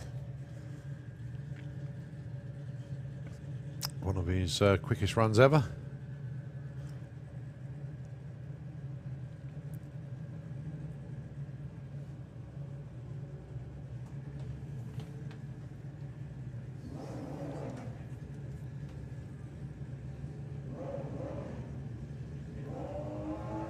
Joanna Burrs wasn't slow, 7:73.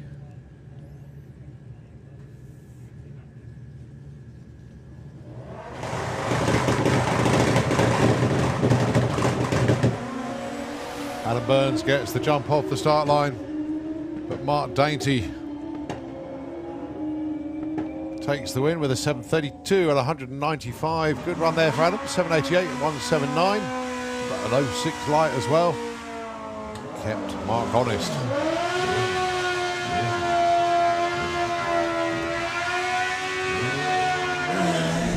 Right, 950 bike eliminations, round number 1. Rick Swatsky and Zoe Hallett, your first pair.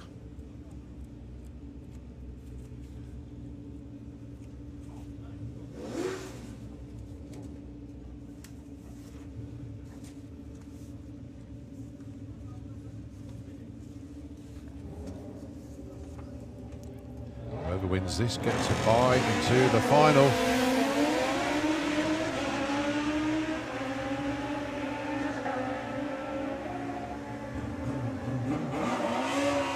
And Zoe Hallett lifted a bit too much there. Rick Swatsky rides around her at the stripe by 0.11. The 986 are only 114 miles an hour. You saw looking over his shoulder, but it is Rick Swatsky that in effect dodges a bullet there, takes the win. Carl Thomas and Dave Hall.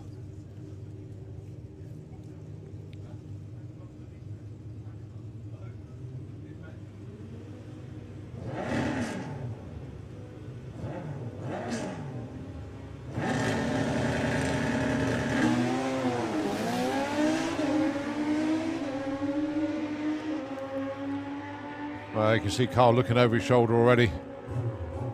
And takes that with a 960 to lose out 953. But a double 05 light, had a 10th off the line. Big Carl, so a whole shot win, well done.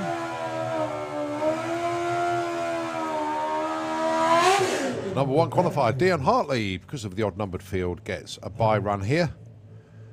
So when he comes to his next race, he'll be racing Carl Thomas, who just put his win against Dave Hall.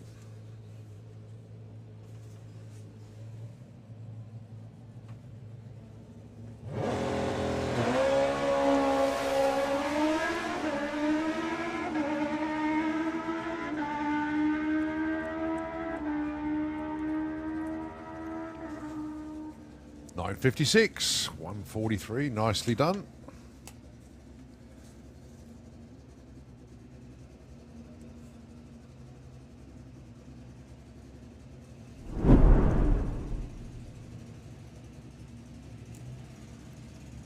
Move on to funny bike. Lorcan taking on Jordan. Lorcan number 1 qualifier with a 696. Jordan 874. We know we can go quick in that. It's just the bike hasn't been doing what he wants it to do this weekend. Bit of an odd one for him.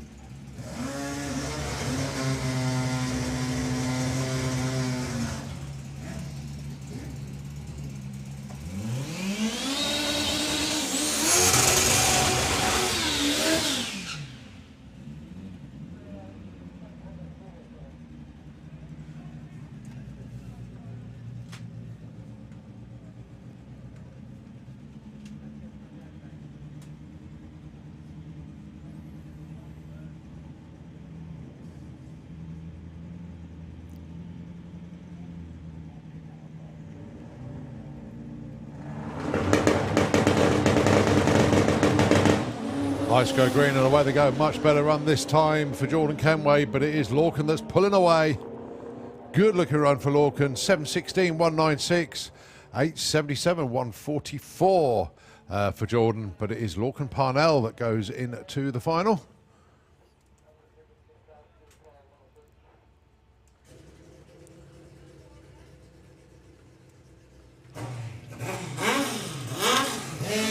So the other side of the ladder then. Dave Peters and Ryan Davidson.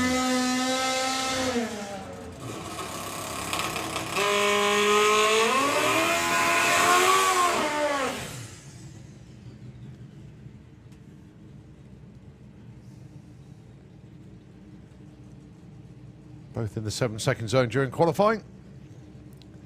Slight performance advantage to Dave Peters.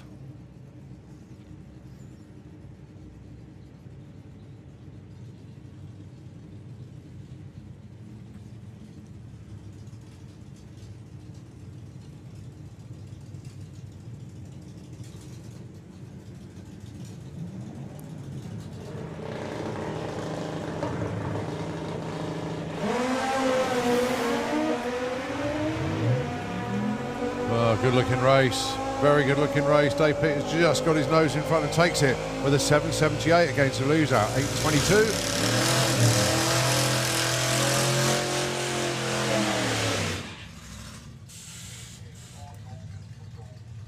So that's Lorcan in the final. Modified 100Es, Dave Mott, Sharon Carver.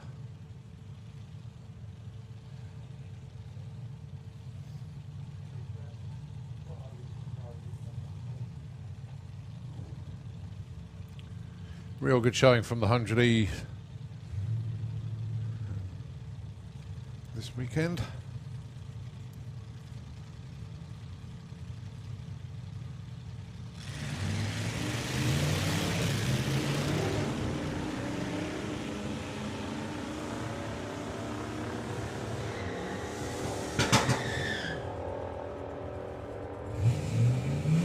Dave Mott 13.20, nice run for him. Sharon Carver 11.72 with a 0 on an 11.72 dial-in. That is a perfect ET.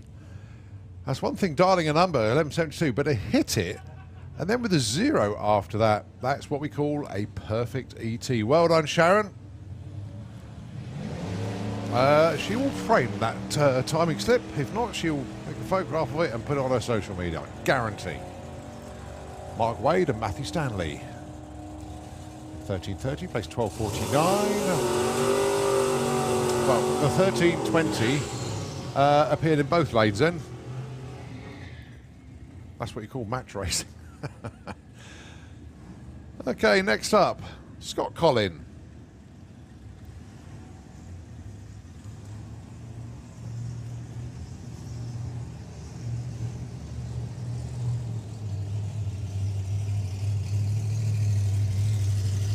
And it's Clive Charles in the Kestrel lane.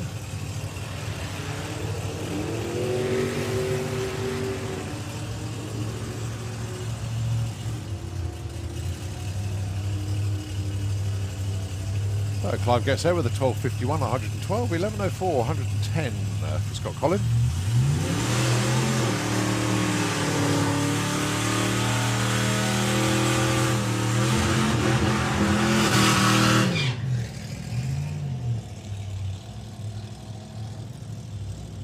Paul Lawn out on bail.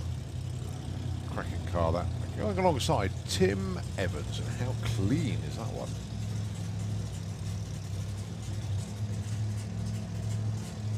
The Darlings, 1070 for Paul, 1275 for Tim.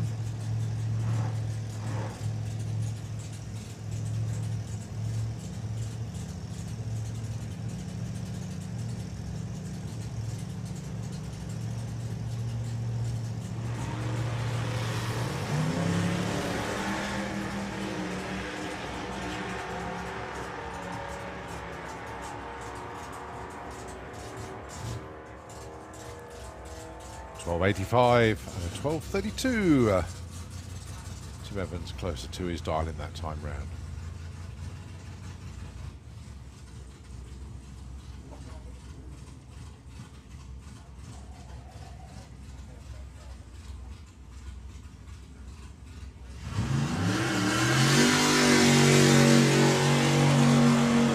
Stuart Flitton going to wrap up this session of the 100. He's regular mid-10 second runner.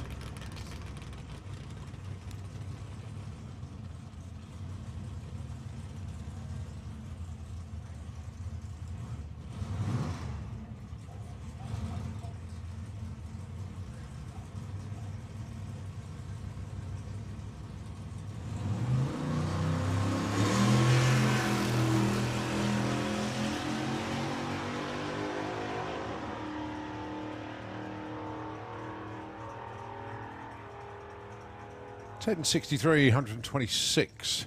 The car's been very, very consistent this weekend. Well done to Stuart. It's lovely when a car works well. Right, we are getting ready for, I think we've just got a stream weekend car coming through actually. There's been trials and tribulations for Scott Barnby, but finally going to get a run in here at the pod. I think this is his first run of the day.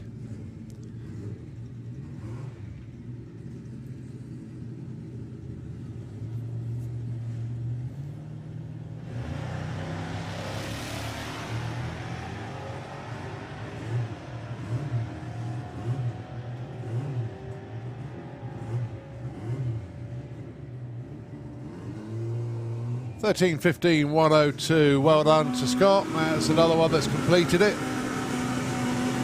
What it's all about, getting the job done, and they've achieved it.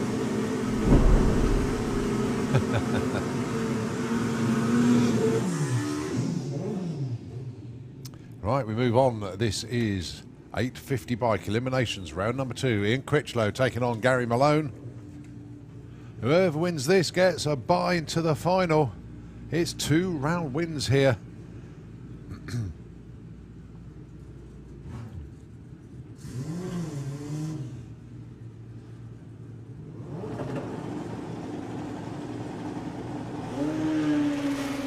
Critch away first. See, that's visible. And Critch holds on. 8.58 to lose at 8.63.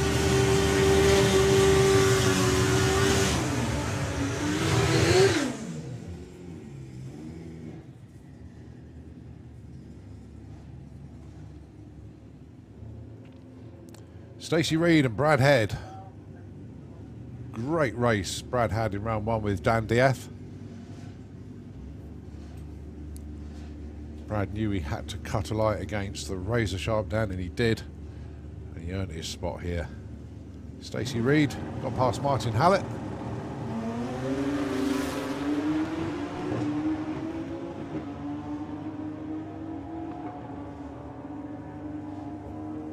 And an 8.58 takes out an 8.56 there. Win margin 0-2. Brad into the semis.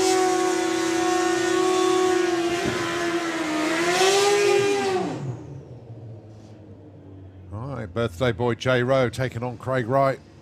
In case Jay didn't hear it earlier, Carrie Ann and Meg say happy birthday. But it's Craig Wright who was #1 qualifier. See if he can take a race win here.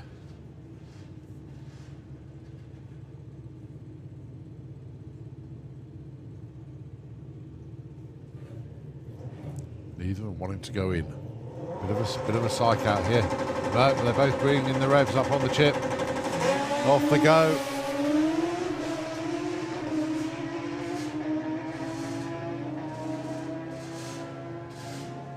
It's Craig Wright that takes it. Both of them run 8.64, but Craig with a better reaction time. So Craig Wright take on Brad Head in the semis.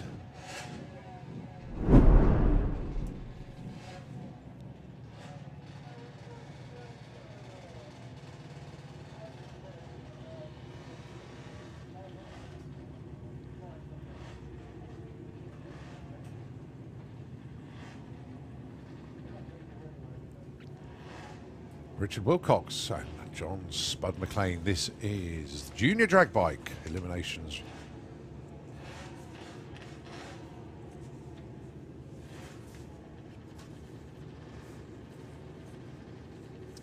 Key race this one, because whoever wins this goes into the semis with a bye into the final.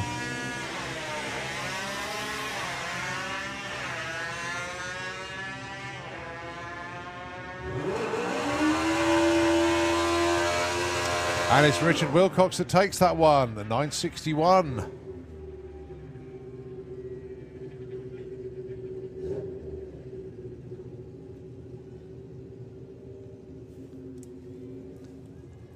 Lose out there, 11.66. So well done to Richard. All right, next pair, Maggie Smallman, Holly King. This is a battle royal. Double champion and number one qualifier going at each other here.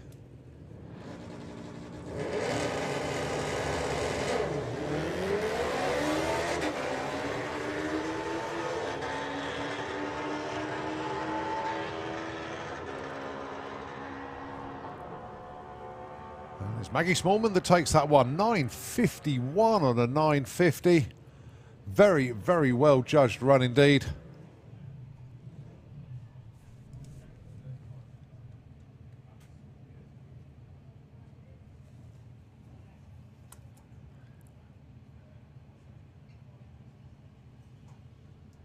Final pair, Grace Pollen, Leah Morrison. Leah dialing in 11.60, Grace 8.80, so it'll be Leah leaving first.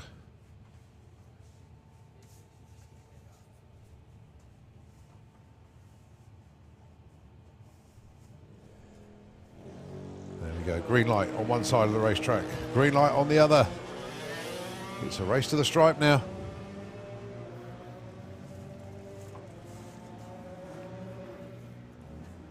And the win light goes to Leah Morrison. 11.78 takes out a 9.22.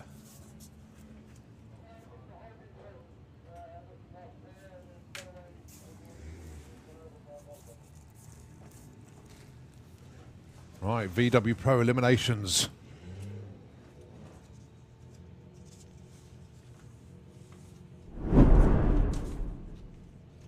This is round 2.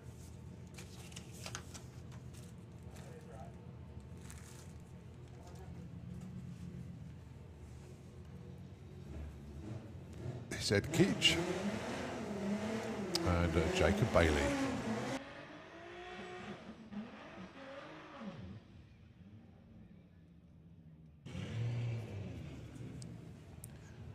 All right, Jacob dialing in 11.40, Ed dialing in 11.95, so it will be the Tangoed Golf going first. And then it'll be down to the Jetta to chase him down.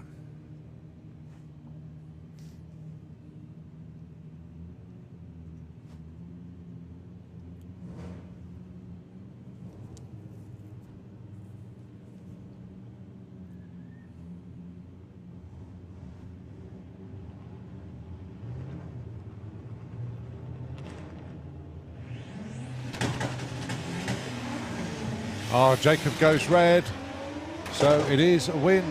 What's weird there is Ed Keach had an 0.84 green and Jacob had an 0.84 red. Jacob with his, well, a better run actually, 11.20, but it is Ed Keach that goes through.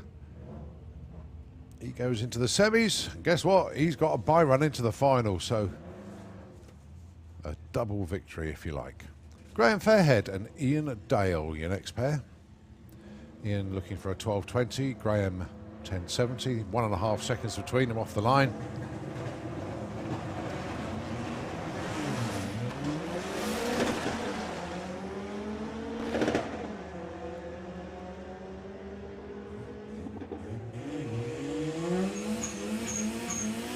Oh, breakout there for Ian Dale by just 100th of a second. Graham Fairhead, he takes the win.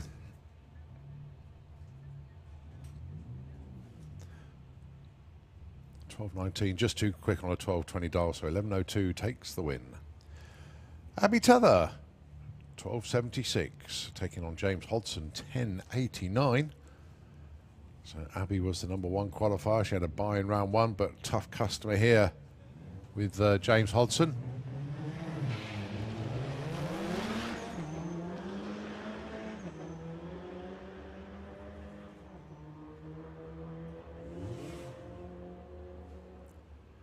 Indeed, very tough. James takes the win there, 11.15, takes it in effect on a whole shot win. An 09 light. Abby was closer to dial in, but James got there first. So that's VW Pro into semi-finals. We now look at ET Bike.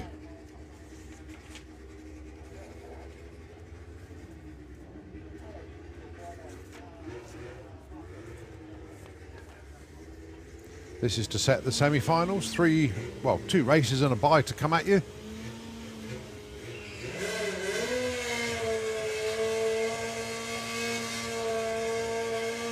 Right, Gary Hester taking on Charlie Anasagasti.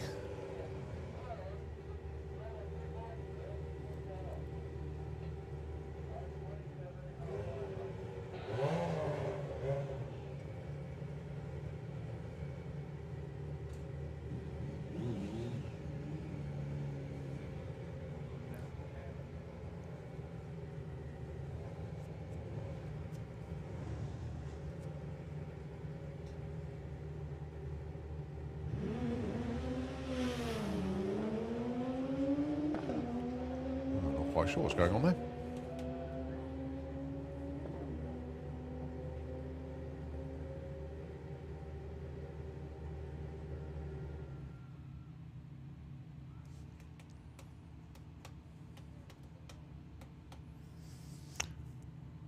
I'll come back to you on that.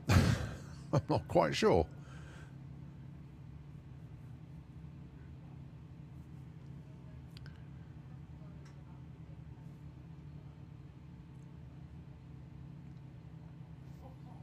Bit of a conflab going on down there. Right, okay, so let's just bring everything up to speed to let everybody know where we are. The juniors have just gone through. 850s have gone through. Yeah, we've got ET Bike, VW Pro. Let's have a look in the lanes. We've got Gasser Circus, head of the lanes at the moment. Obviously, you've got the rest of ET Bike. They are down there ready to go. We've also got some VWs in the lanes as well.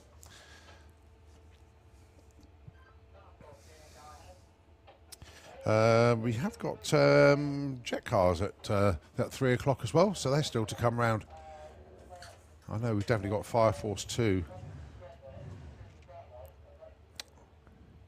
Yeah, still plenty to come at us, but one thing that we are conscious of is that there is a rather nasty weather system not that far away, but we're doing well at the moment. We're avoiding it, but we are sort of tracking one at the moment. Certainly this evening, might be a few people getting wet, but we're just going to find out. Sorry, we're just hoping it doesn't affect us during the afternoon.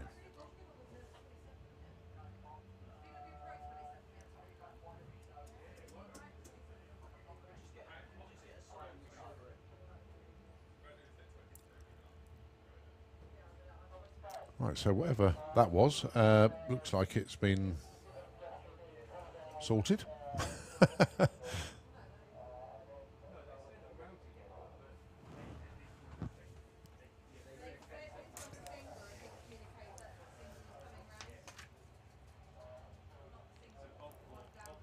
There is a plan, I can assure you.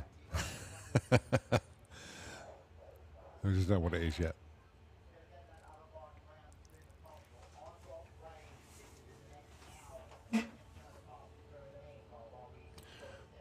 two just being pushed back.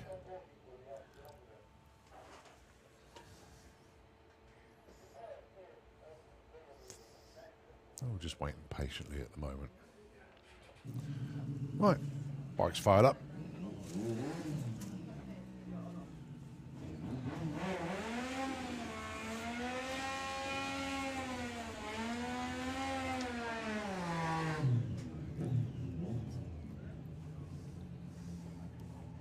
So,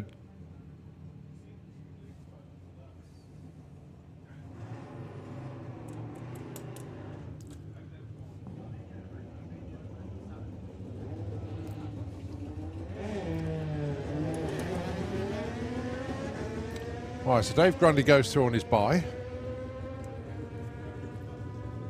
That we know was definite. Oh, 10.55 on the 10.50, nicely judged.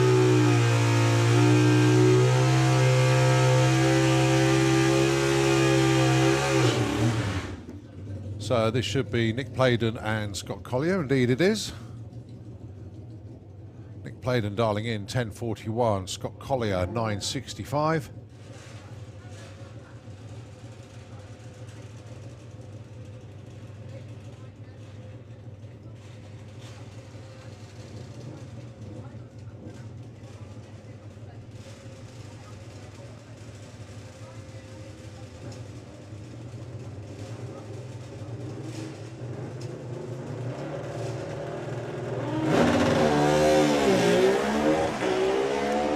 So 10.41 plays 9.65.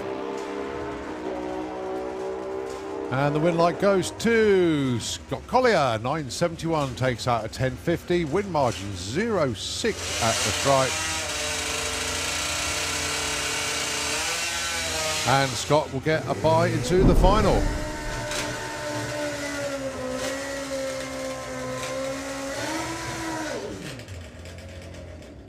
Right, old school stockers. And it's the Spries. Rod and Chris. This for a place in the final.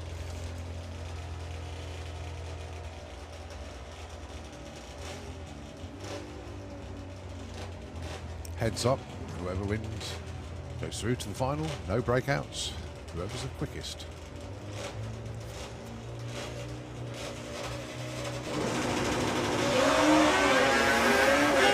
Well, I'll say whoever's quickest, whoever gets to the top end first, it might not be the quickest.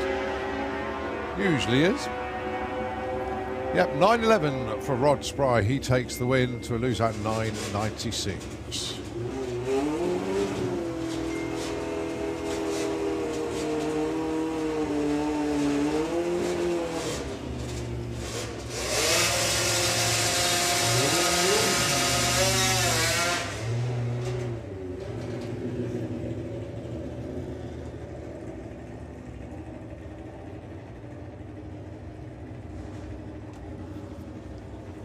Kev Melling and Alan Ward. To see if we can get old school stockers come up this time. I'm sure Darryl will let me know if it worked that time.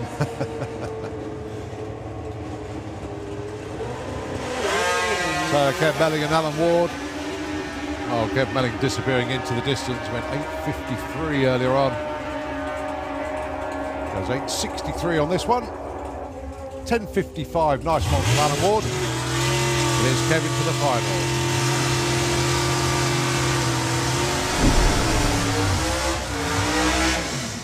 Right, Gasser Circus Eliminations round number 2. 4 races coming at you. The first one, Steve Matthews, Jason Pickett. Both of these two hit their numbers in qualifying, and actually the top 9 out of 16 ran on their dial-in. It was that close. Jason Pickett leaving first, 10.92. Steve Matthews, 9.66. Going to be doing the chasing here. So is it going to be the 55 Chevy or the 57?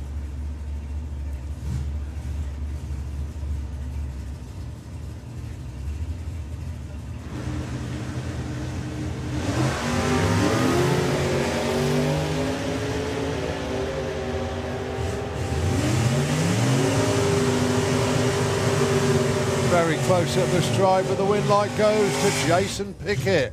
10.97 on 92. He had an 07 light. Win margin 0.4 at the stripe. Very, very good race indeed.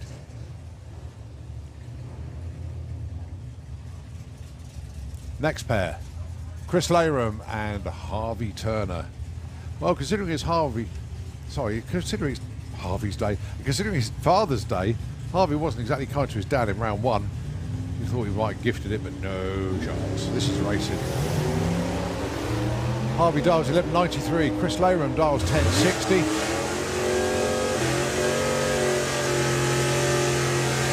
And at the stripe, it is 12.01 for Harvey Turner. It continues for him.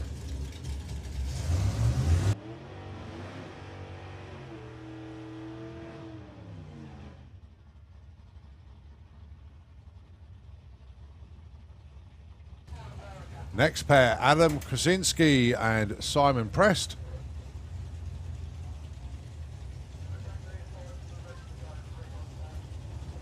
Tell you what, both those pair in that last race had 0 lights. Cracking one, that.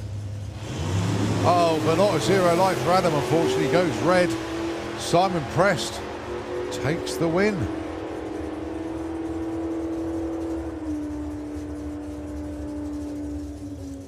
That's 2 for 2 for Simon. He hasn't had a race yet. Graham Barton, unfortunately... oh, sorry, no, it was the wrong person. Simon Glenn didn't get the run in earlier. But anyway, Simon Prest goes through. 11.26 against the loser at 11.44. But then time didn't really matter. The red light did. Last pair, John Gibson, Nick Hewison. John Gibson dialing in 10.7, Nick 9.97. 0.73 of a second difference between these two on the tree.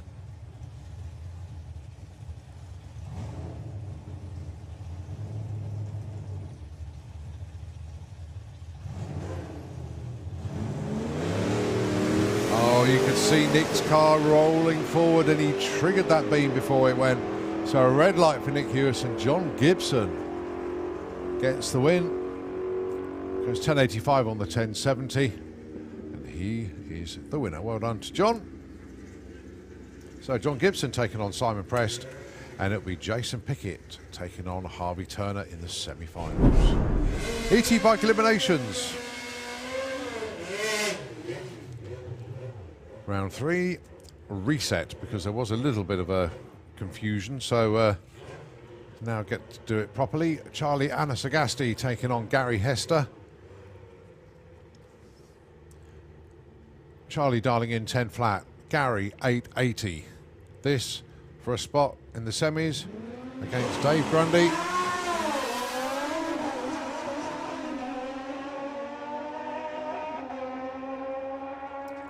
Charlie way out in front, but breaks out. Charlie had a 006 light there compared to a 0.39 for Gary Hester. But Charlie went too quick. He had half a second in the bag there, but broke out. So Gary Hester dodges a huge bullet there. Right, VW Sportsman.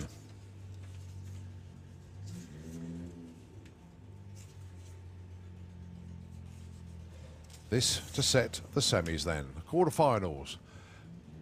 Steve Metcalf, Andrew Bambrick. Whoever wins this gets a bye into the final.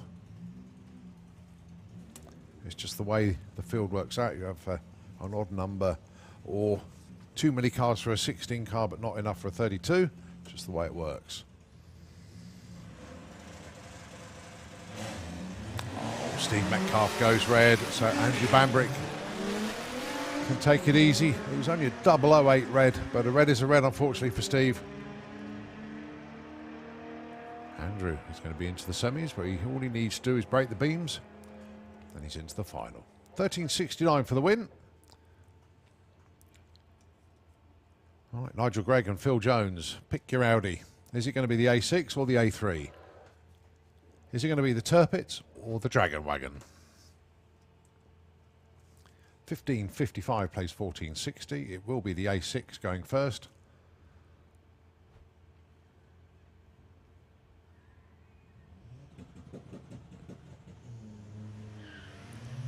Both away well.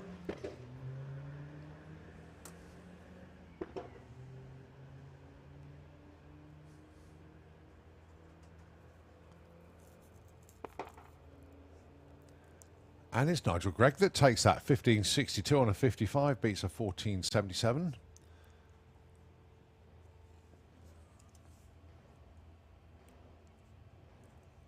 Right, Paul Robinson gets a bye here, a predetermined bye.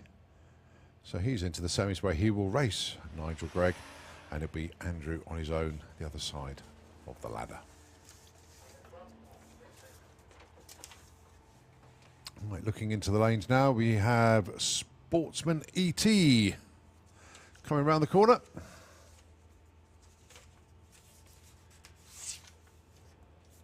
Three races. The first one is going to see Steph and James.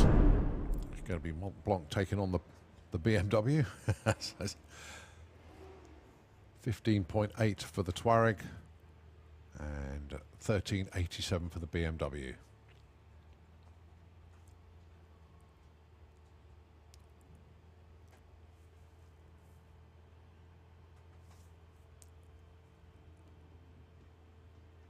So James Grew in pre-stage, waiting patiently for Steph.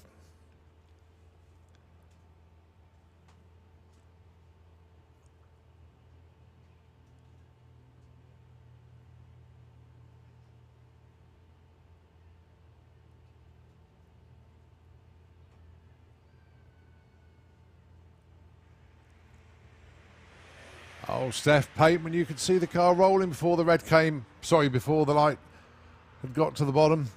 And the red flickered and came on. 0-1 red for Steph Pateman. So James Grew, he's into the semis, regardless of what he runs, 16.34. But he's into the semis.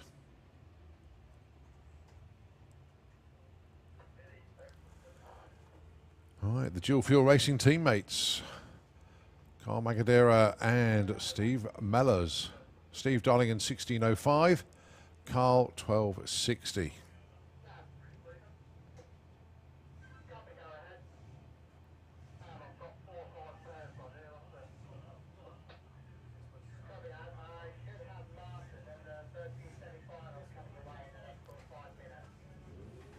So Steve will be going first. It'll be Carl that will be doing the chasing.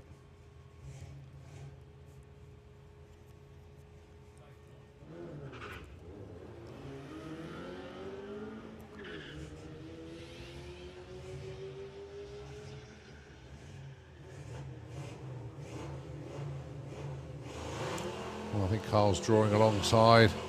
He's on the brakes as well and takes that with a 12.91.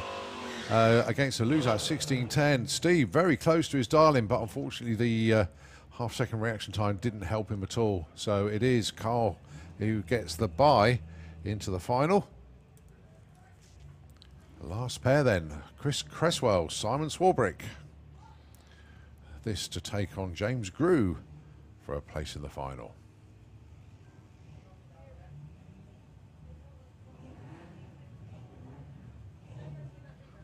Oh, and Chris goes red. Oh, you can see Pete turn around in disgust there. That was quite a big red as well, actually, a 0.1.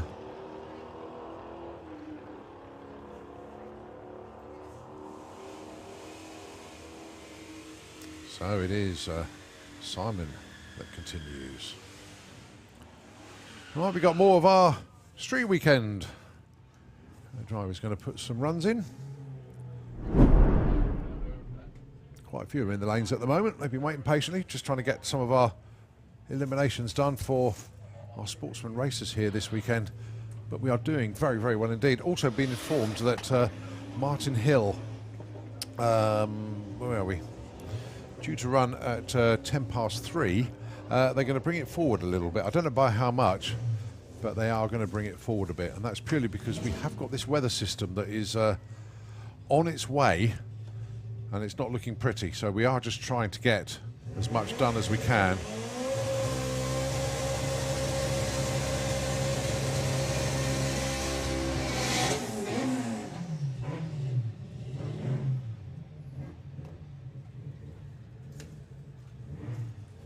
Carl Goldsmith and Phil Walker.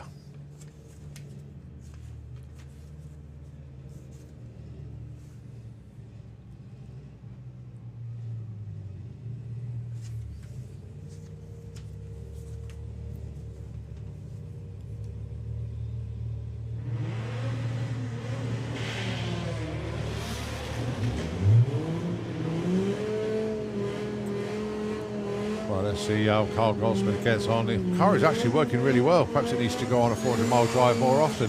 11.76, 126 miles an hour. Nicely done there for Carl. 14.66. Yeah, it's all going. Everybody seems rather happy. How about Ian Wally and Dave Henderson? Dave was quickest of our street weekend cars up at York. Four-wheel drive on a no-prep surface, and 8th mile certainly helped. And I believe Ian Wally was the quickest Ford.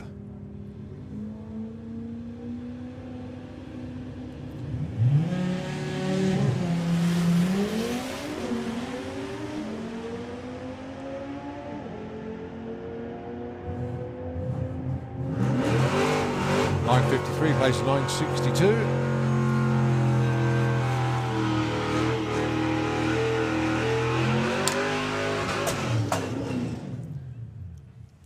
Another one of the runs from the 1320 Mini squad going alongside Nick Gunby.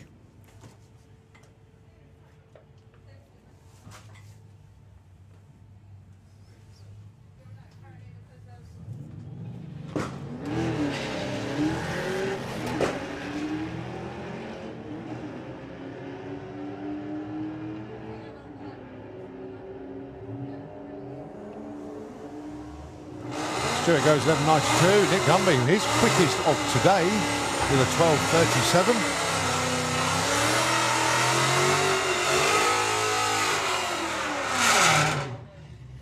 12.37. John Bean, absolute hooligan.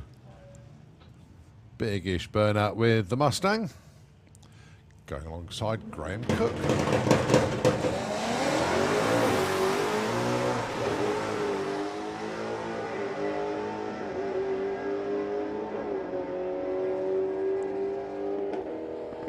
John Bean goes 10.67. Graham Cook 10.60. That's his quickest here today. Nicely done. Oh, shout out to Terry Newton down there. Very good afternoon to you, Terry. Good to see you, mate.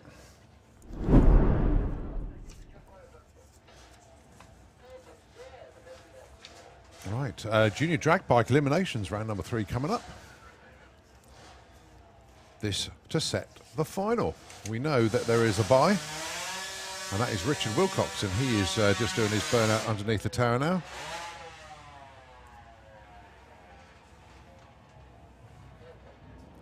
Dialing for Richard, 9.30.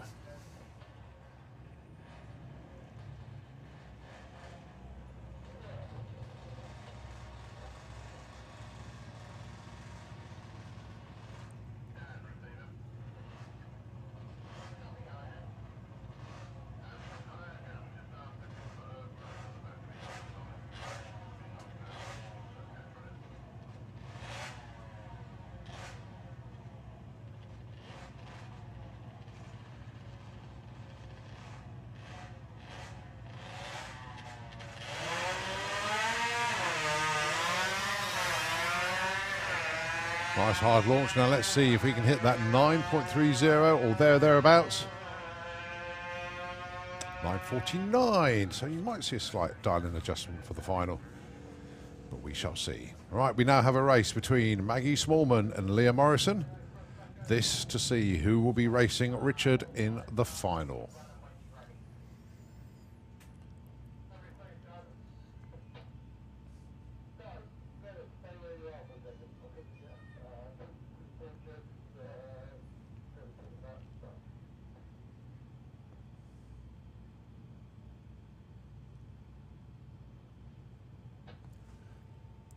So just inching up to the line. Maggie Smallman dialing in 9.50, but leaving first to be Leah Morrison, 11.67.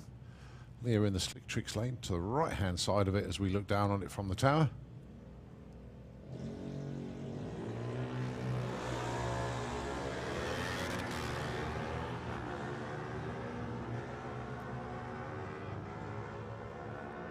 Yeah, way out in front. And takes it 11.79 to lose at 9.61. Big reaction time advantage as well for Leah. So it'll be Leah Morrison and Richard Wilcox in the final.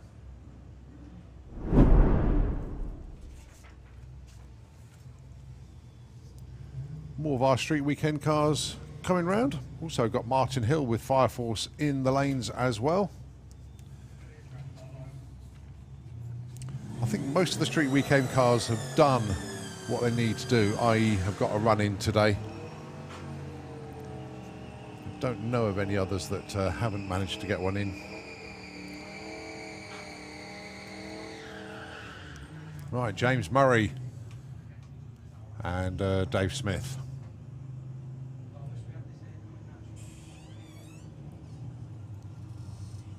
James having a good old battle.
Right, Rob Carter and Arnie Perman, two guys that have got great stories from Street Weekend, especially Arnie. You won't be doing that today, though. Rob Carter, what's he got for us here? That's a 961. Arnie goes 12.11. Look at the speed for Arnie, 156. But the 60 foot of 459 tells us that it's not quite representative of what he actually ran. Basically, I think he just tripped the beam and then eventually went, so he lost a chunk of time on the 60 foot. That was definitely an 8-second pass. Debbie Clark and Steve Unsworth.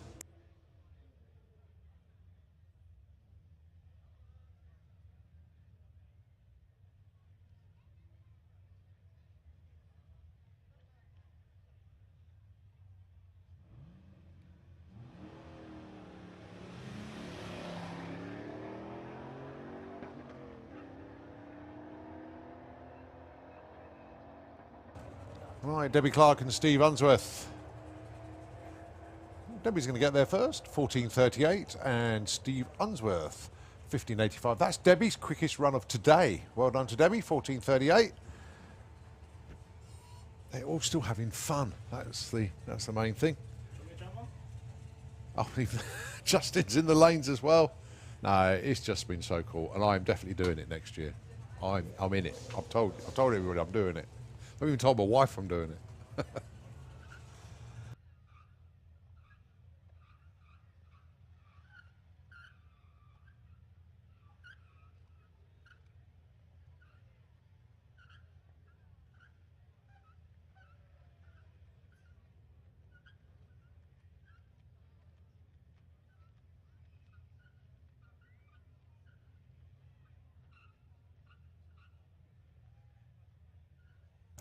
Right, just a little bit of chin wagging up in the tower as we wait for our next pair to come through.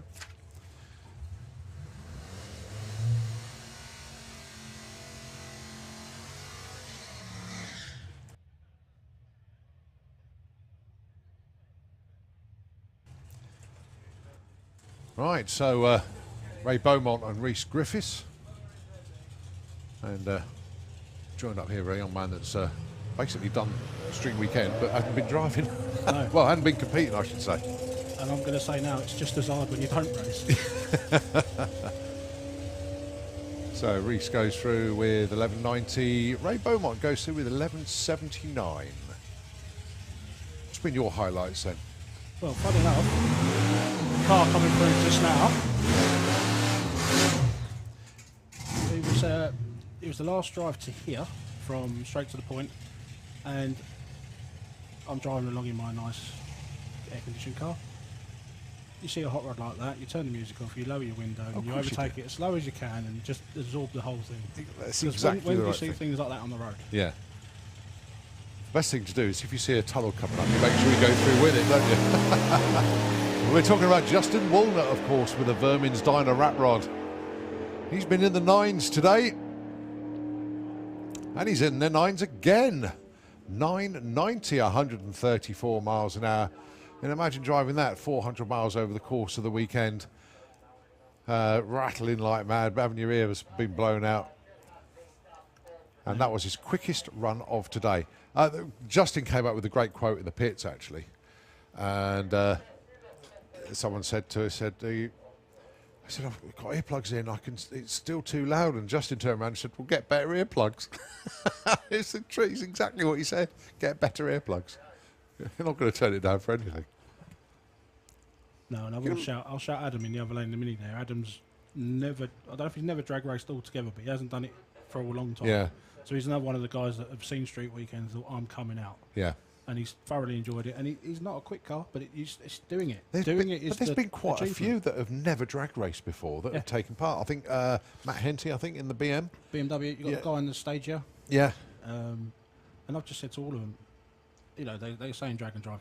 Completing is winning. Mm. Oh, without a shadow of a doubt. There is an overall win, but you get round and you finish it. Mm. Yeah. But what about the little Vauxhall with is it Scott Lineker? The green Vauxhall that was still up at Melbourne at 5 o'clock this morning. Having the bearings changed. Having the bearings changed. I did hear this one, yeah. Oh dear. I think it's a Chevette. Yes, the possibly. Vauxhall Chevette. Have they made a pass?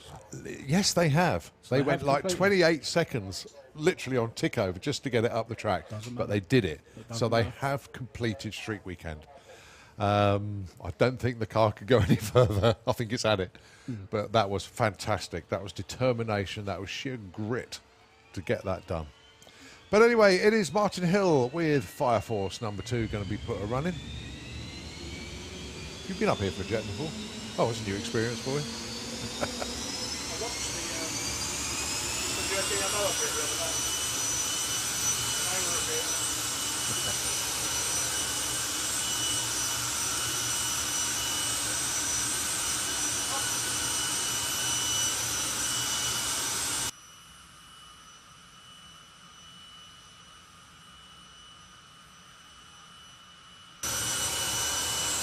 So Martin Hill then with Fire Force number 2. His last run of the weekend, we brought it forward slightly purely because of the weather system that's on its way to us. If you just look on your weather apps, you'll see something rather nasty heading our way. But we're doing well.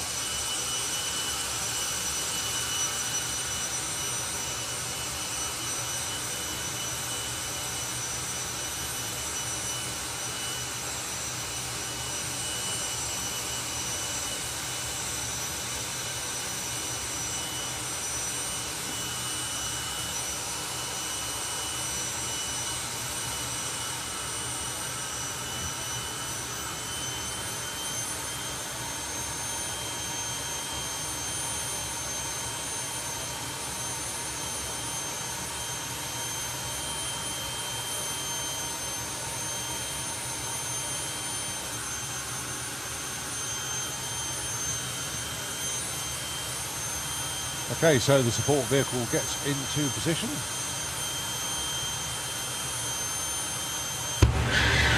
Here we go.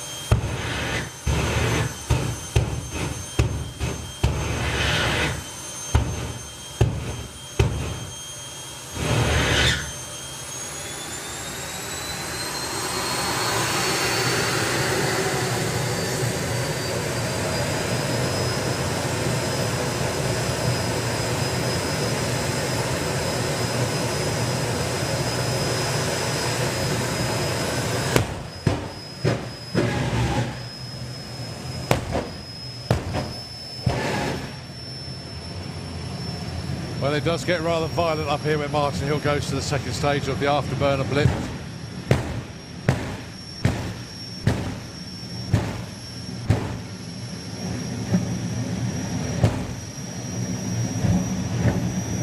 So Richie just blipping him in there. So Martin just going to roll forward into stage. The final pass for Martin today.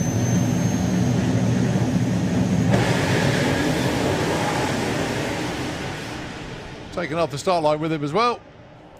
598, 261 miles an hour. 5-force number 2 into the 5s. That was a cracking run.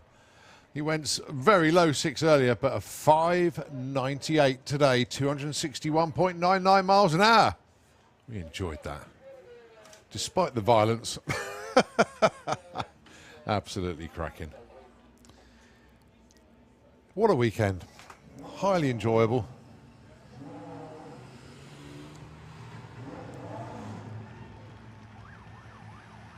A 950 bike semi-finals there, but they're just doing a little bit of sledding out there. We've only got semi-finals and finals to go of our race classes. And a few more street weekend cars just to put in runs for fun, really. I think, again, might be able to tell me the answer. Might be able to tell me the answer to this. I think everybody's put in a run today now, haven't they? As far as we know, is there anybody else that hasn't? Do we know? I'll be honest, I'm not entirely sure. Right. I would hope so.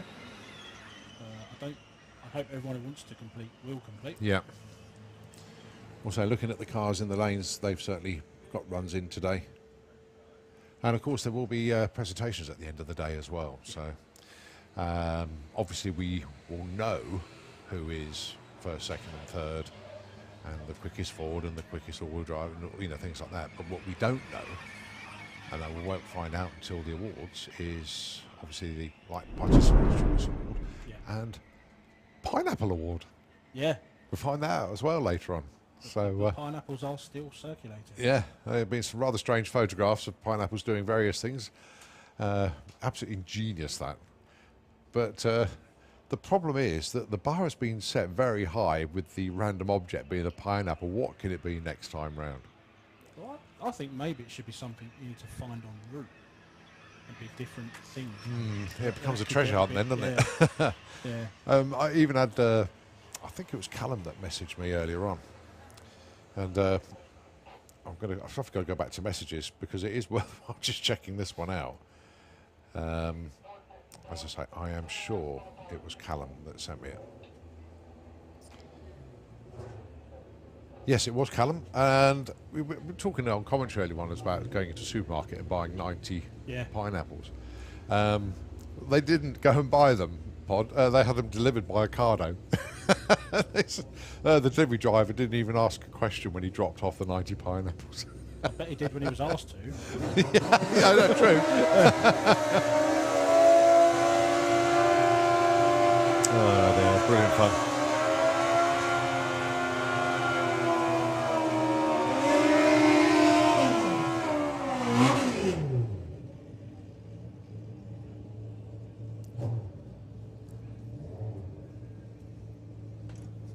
Carl Thomas, Dion Hartley. 950 bike, semi-final. This for a spot in the final.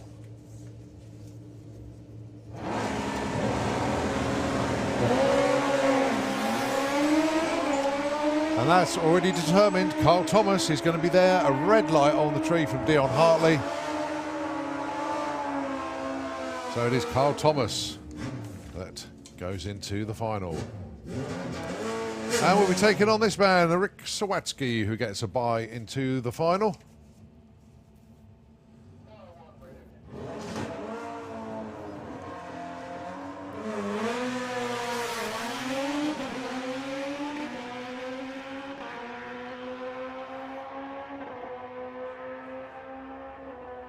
.967, 142. Right, nose into the lanes to have a look, I think, at VW Pro coming forward. Yep. Sorry, VW Sports were already in front of me. I missed them. They snuck under the radar. So, VW Sportsman, semi-final. Nigel Gregg and Paul Robinson. The Darling's End, 15.55 for the A6, 14.84 for the Audi TT. Both in stage, tree runs. Nigel gets the green. Paul Robinson gets a green. Race on to the stripe. Whoever gets there first without breaking out will win.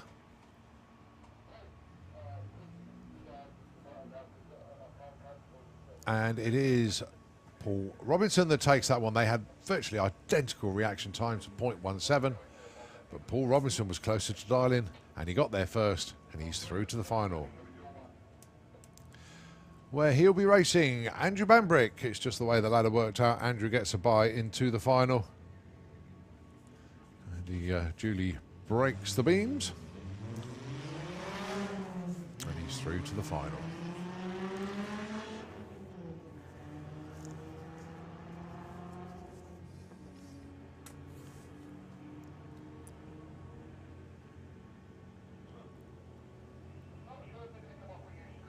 So just coasting through with an 18.52 at 59 miles an hour, just saving it for the final. Now it is VW Pro. It is Ed Keach on a bye run. Got past Jacob Bailey in the previous round, and then after a rerun got past Dave Crowhurst. But Dave was happy, he's had a new PB this weekend.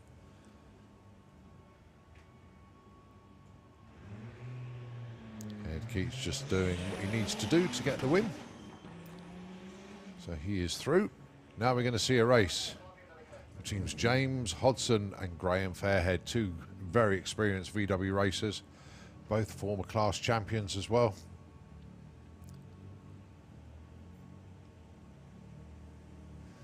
Graham Fairhead, the defending champion actually at the moment.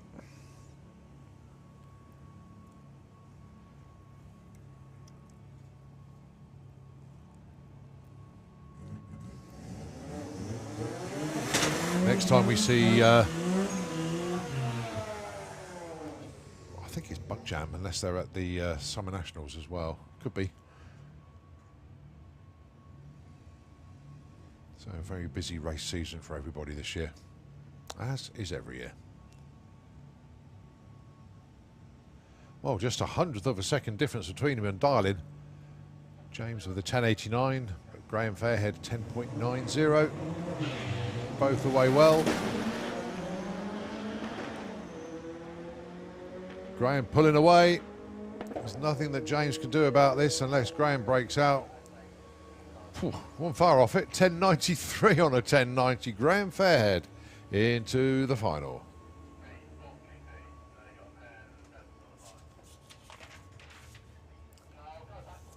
All right, look into the lanes. We can have more street weekend cars. Do you know anything about the kit car? No. So I'm assuming there's, it says on there the 500 challenge, so whether that's this weekend or a previous, but I know Friday he had some problems with it and he was running quite behind everyone else. Yeah. But it'd be interesting to know. Yeah.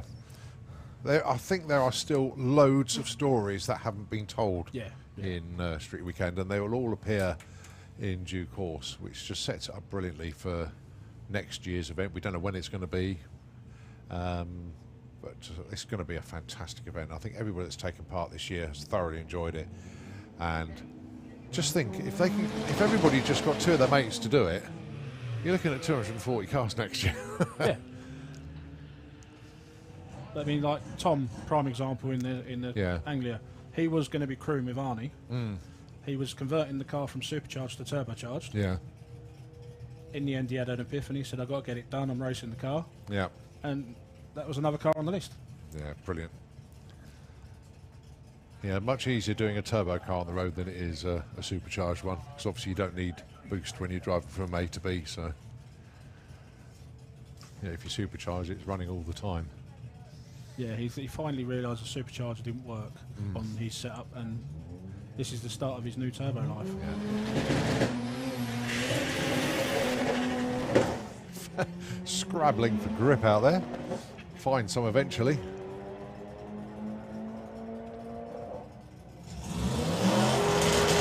And that's his quickest of today, 11.95. Well done, Tom.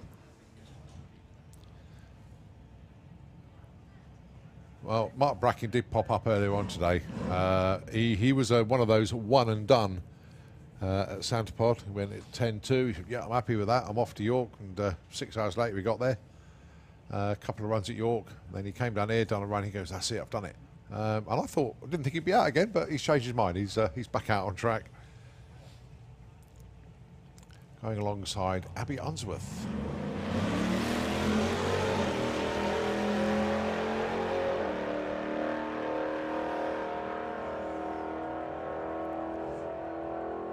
Ah, 10.27, 131 for Mark Bracking, exactly where he thought he'd be, or where he has been as such. Won't be the best run of the weekend for Abby with a 6 second 60 foot. Yep, 1987 at 88 miles an hour. See, Mark's just been another guy all weekend. He's been smiling. Can't get a smile off his face. He's just so happy. Well, he got awarded a silver platter with best appearing car. Ah. So he was very proud he brought that up here. That was up at Melbourne Raceway, so he was very proud to that's good to share that.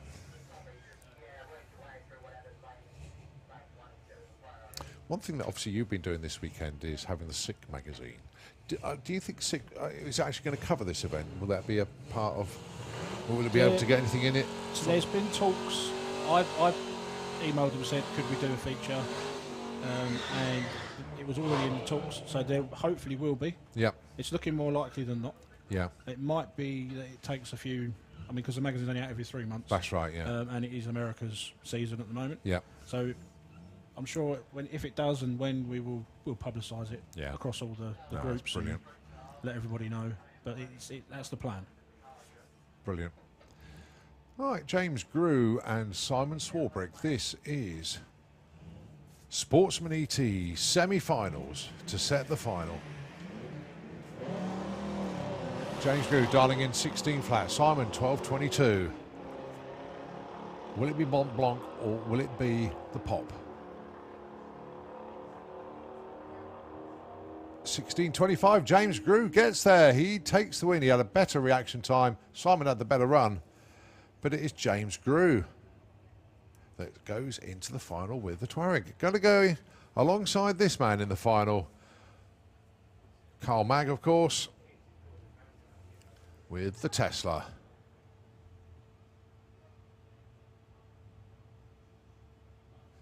Dial in this time, 12.60, same as it was last time.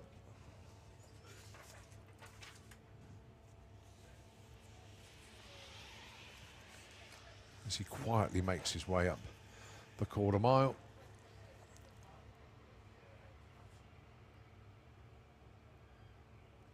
$12.61 at 108. Nicely done. Right, the 1320 mini boys are still here. They're still running. They're still having fun. Yeah, I had 3 of them in a convoy past me yesterday on the 8. Yeah. And they was arms out. They were having a great time.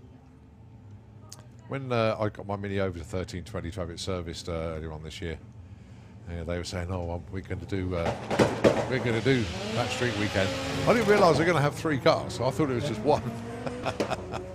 But no, they had a great time. Scott Barnes on track at the moment. Can he get into the 11s again? Whoa, 11.60! Wow, that was a cracking run. Well done, Scott. Problems, unfortunately, for Billy Bamber. But Scott Barnes, 11.60, 124 miles an hour. I'd say a PB and all. Yeah, I think so. There, yeah. Yeah, definitely. It's definitely his quickest today without a shadow of doubt. Let's just find out if that's a PB for Scott with that car. Well, it must be actually with that car because sometimes they swap cars around. Right. They've got Red Mini, which is the one they run in Pro ET. That's the main race one. That runs 10s. But for a street legal, 11.6 with a Mini, that's cool. Just goes to show they know what they're doing over there. Oh, yes. Paul Mander. And, Graham Smith coming around for another one. Oh, brilliant. I wasn't sure if Graham would reappear again today, but he is.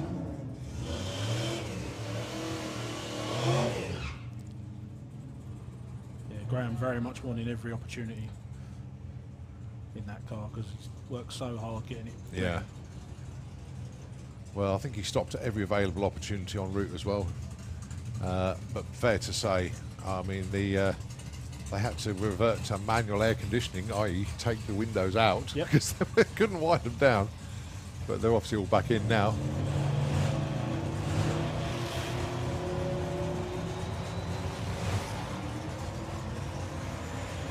Let's see what Graham's got for us then as he crosses the line with a 9.58 at 141 miles an hour.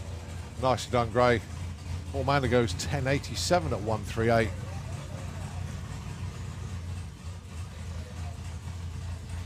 Right, it is modified 100Es.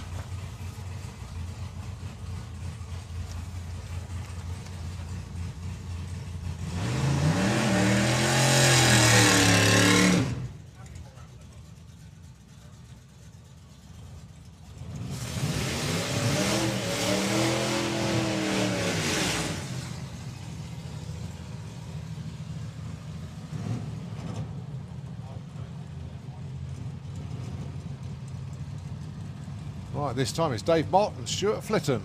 13 flat plays 10.56.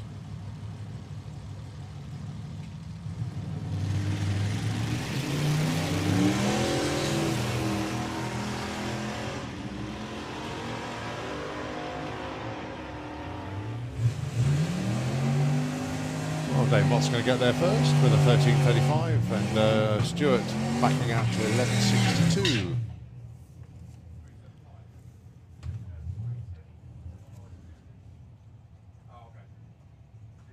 Mark Wade and Matt Stanley. Mark dialing in 13.30. Matt dialing in 12.49.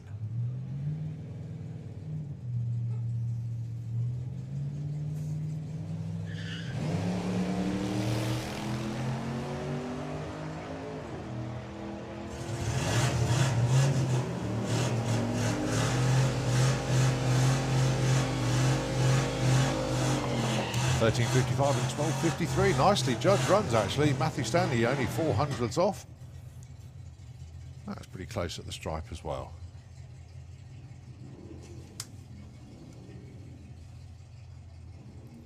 Right, Sharon Carver going alongside Clive Charles.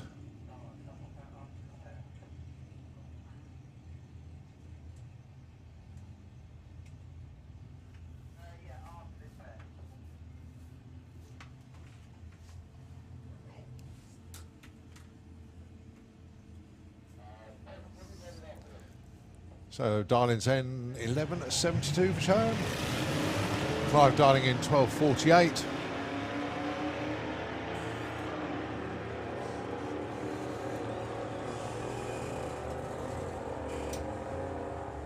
$12.35 and 11.80.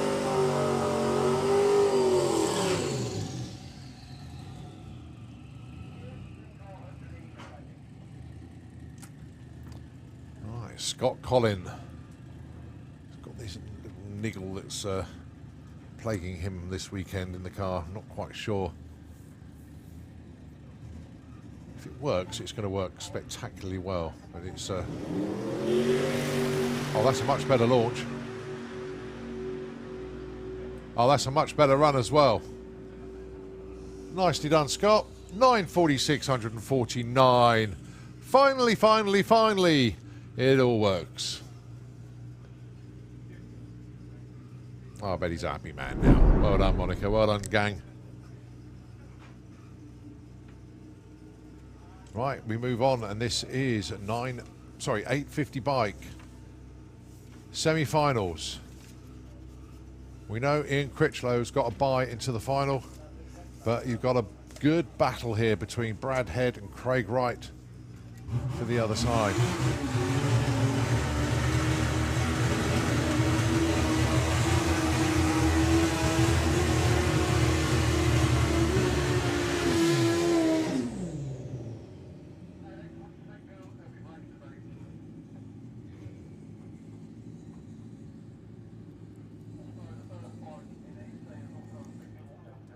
Craig, #1 qualifier, of course, with that perfect ET.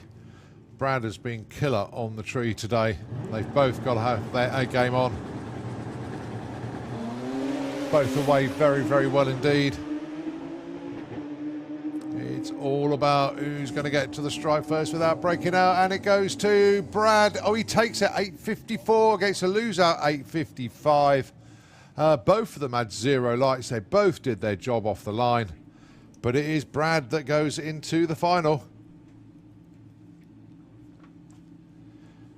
On the other side of the ladder, Ian Critchlow. Just doing what he needs to do, so he is into the final.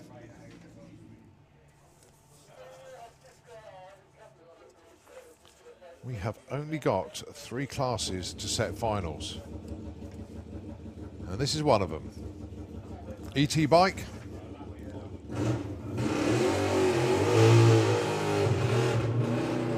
Scott Collier just needs to break the beams.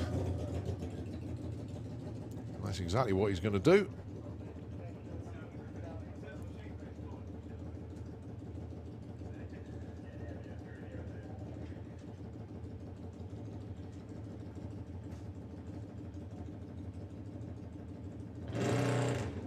Well done, Scott. So that's all he needs to do just to take the win. So I'm just going to push it back, and he's pretty much ready for the final. But we do have a race on the other side of the ladder. Charlie Anasagasti taking on Dave Grundy.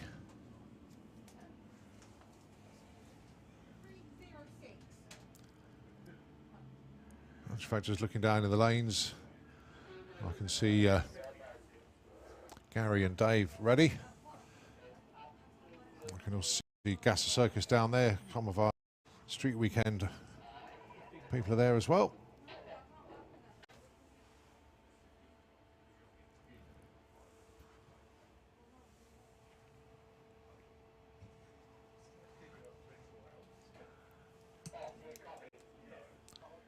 But just a slight pause at the moment.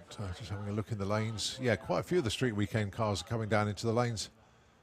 But not many race cars. When I say race cars, we are down to semi-finals in all our classes.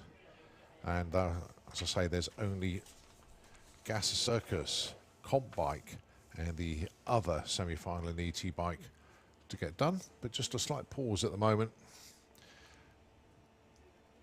Just checking with Bob down on the start line. We got, is it? It is, yeah. Okay, there's a slight sprinkle at the top end, I think.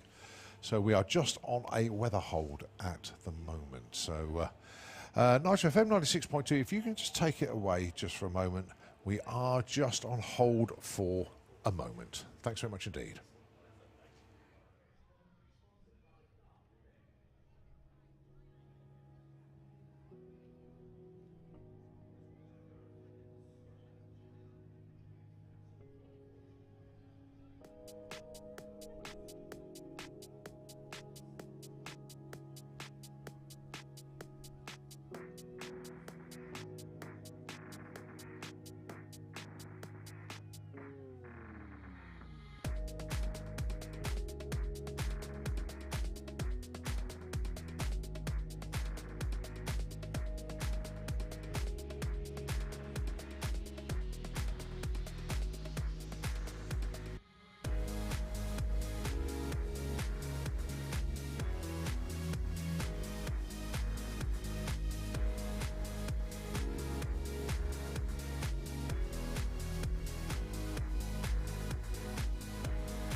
Well, Jacob's going to get there first.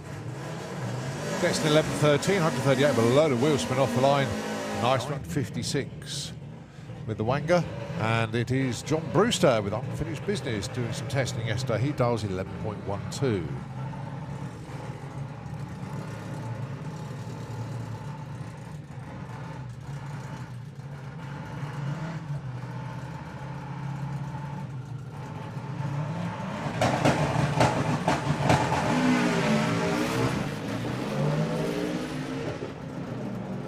Good looking run there for Dave. Carried the front wheels almost to 60 foot there.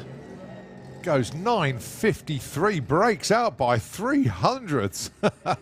Nevertheless, it was a great. Wants 10 flat.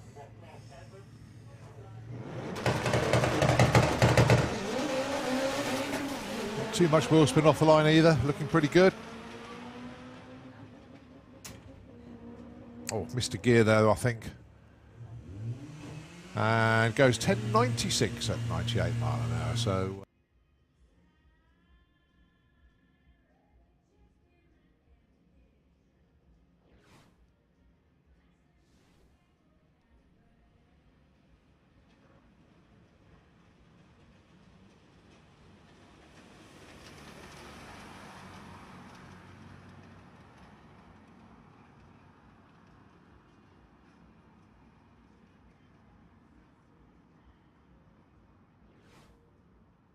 And it's Caitlin Wilson, 17 flat with the Misdemeanor Havoc Beetle.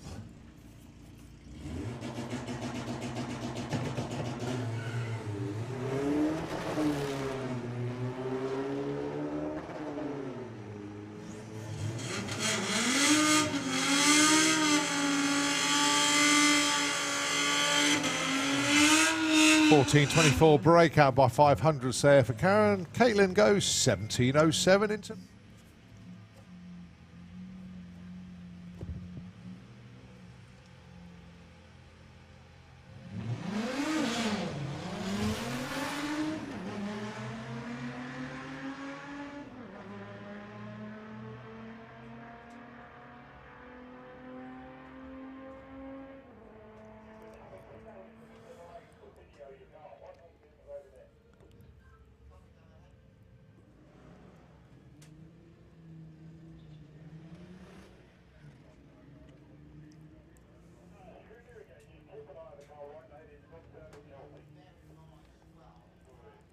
All right, Andrew Clark with the Golf, dialing in 20.5.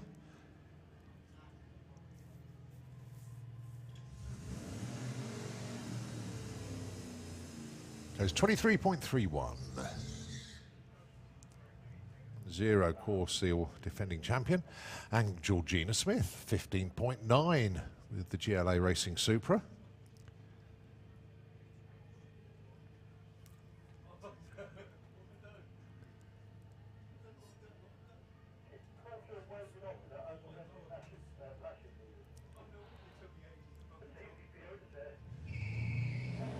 Oh, cracking lights from both of them. 0.7 for Georgina, 0.1 for Gary. So 14.10 the target for Gary. He gets 14.22. Georgina, breaks out by 300. Consistent 13.8 yesterday. So just a slight adjustment for cooler air and things.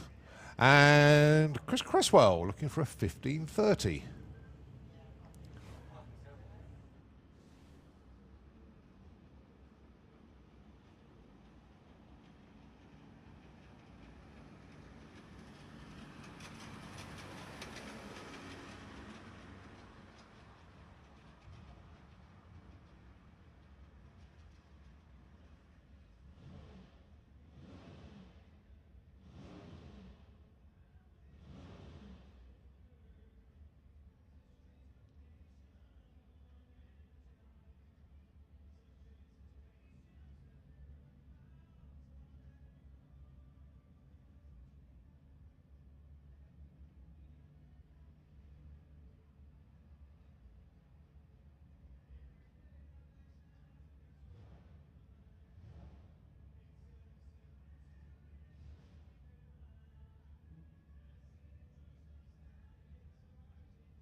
Well, we do have dear oh dear, we do have a weather system on its way, but I've checked all the weather apps and radars, and it's a while away yet. It's at least a couple of hours, fingers crossed. So what caught us was just the very, very fine edge, that's something that popped out of nowhere. It really was. So hopefully that's it, so we can get all of our racing done. We're going to continue now.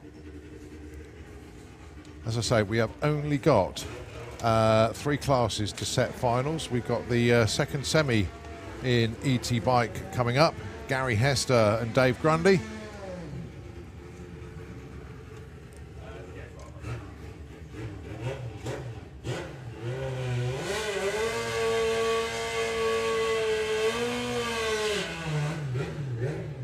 Gary Hester dialing in 8.80. Dave Grundy.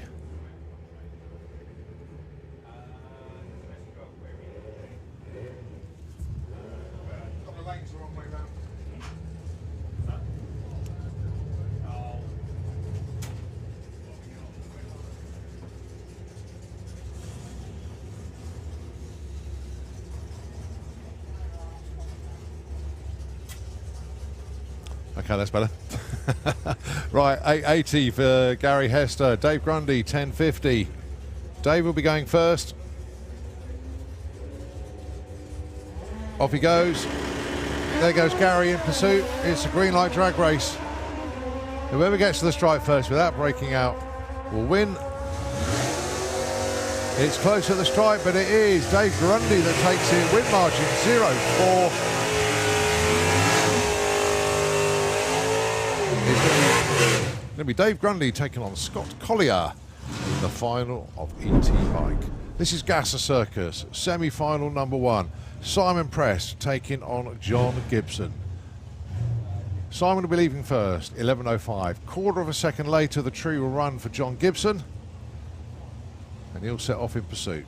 So will it be the Rocket, or will it be the Falcon? Simon waiting patiently in pre-stage. John goes straight into stage. The tree runs. Green light drag race.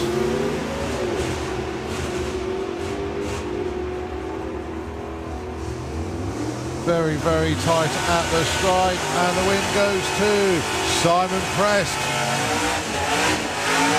John Gibson runs bang on his dialing, 1080 on a 1080 dial with an 08 light, but Simon Prest 01 on the tree, 300ths off, and that was enough to get Simon into the final. Other side of the ladder, Harvey Turner taking on Jason Pickett. 11.98 dial-in for Harvey, 10.92 for Jason.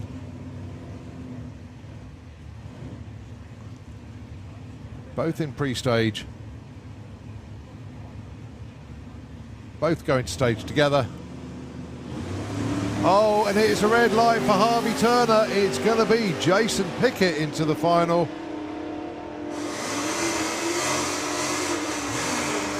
Jason seen the win light on in his lane. Harvey broke out as well. Jason takes it easy.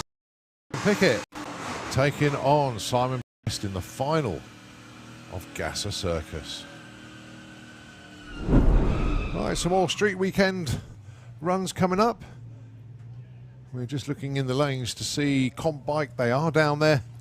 They'll be coming round shortly, but just a few street weekend cars to go through. This is John Bean and Reuven Dawson.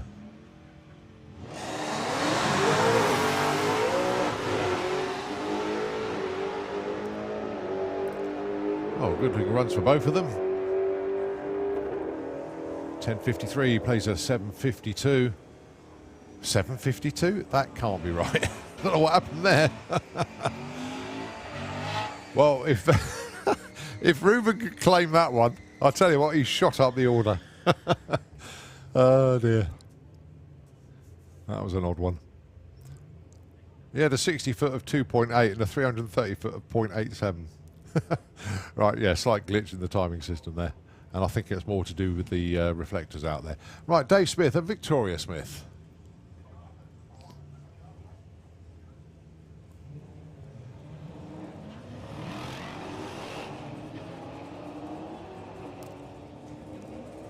Both had an absolute blast on the street weekend, that's for sure.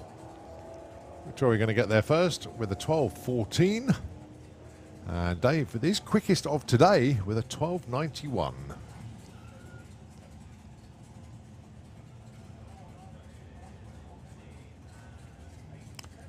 Next pair, it's Jesse Goff taking on Andrew McDonald.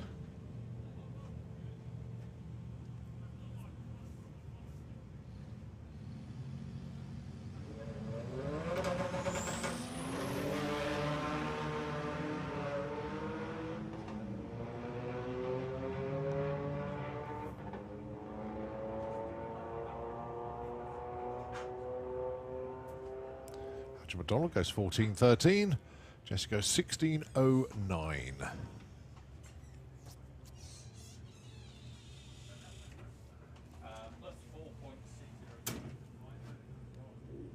Supercharged Outlaws are in the lanes again. Plenty of street weekend cars down there as well, but also we do have semi-finalists of comp bike. It's the only class not set to final yet. And it looks like it's actually going to be Supercharged Outlaws. Keith Freeman giving the signal to fire up. And here he comes round the corner.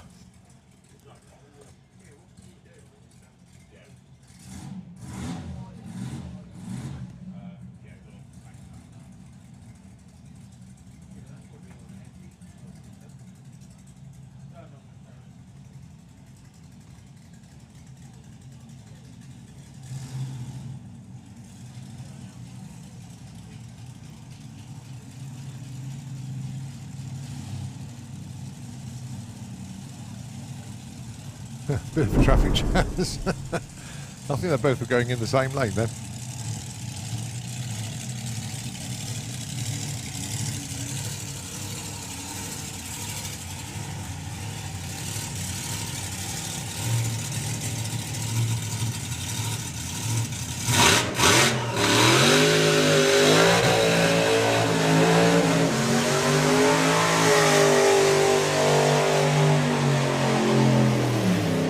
Two good, strong burnouts from Keith Freeman and Ian Merriweather.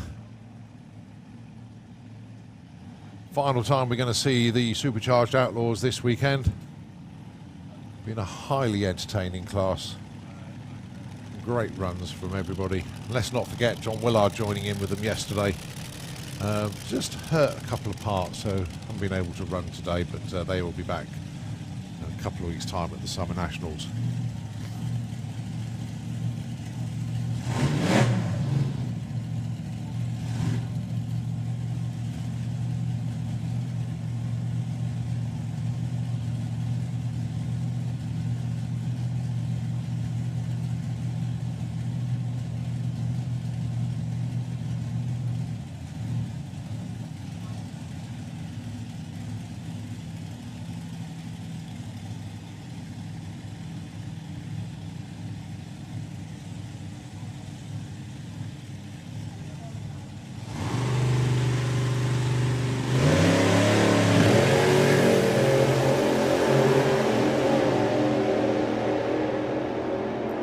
Great looking run for Ian Merriweather. 8.05 at 175 miles an hour. 9.56 at 1.42 for Keith Freeman.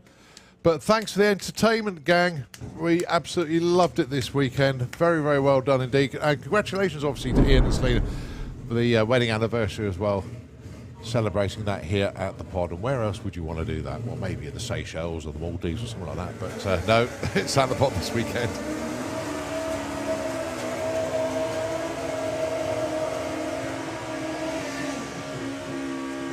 Right then, it is Comp Bike semi-final. Looking forward to this one. Jake Michelle and Gary Bowe. This could be a super street bike race at all intents and purposes. I know Gary now runs in Comp Bike. Jake would have been in super street, but there's not enough riders here this weekend, as some of them had gone over to Tierp. Update from Tierp. Unfortunately, it's been rained out. They've had some awful weather over there, so unable to complete eliminations.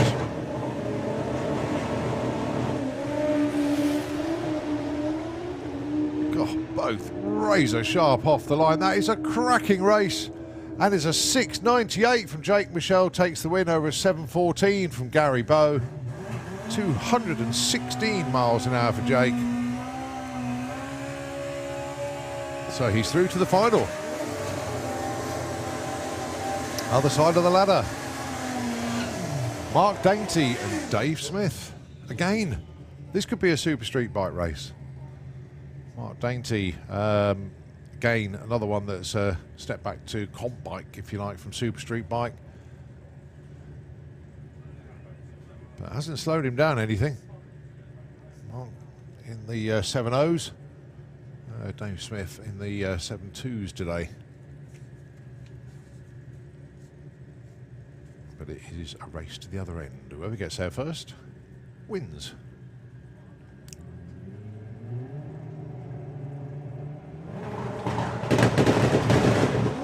Oh, Mark Dainty gets the drop there.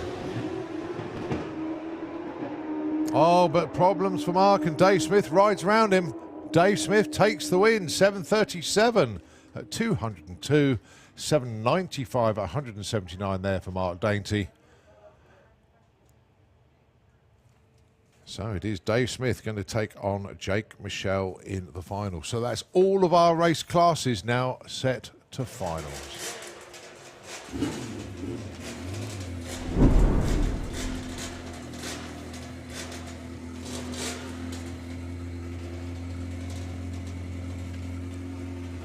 Right, old school stockers. The final between Kev Melling and Rod Spry.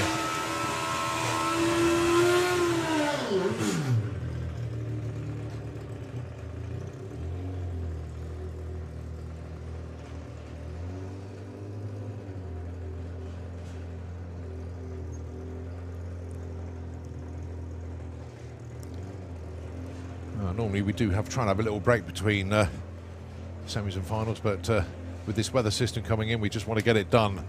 So that's why the finals have been run pretty much straight away.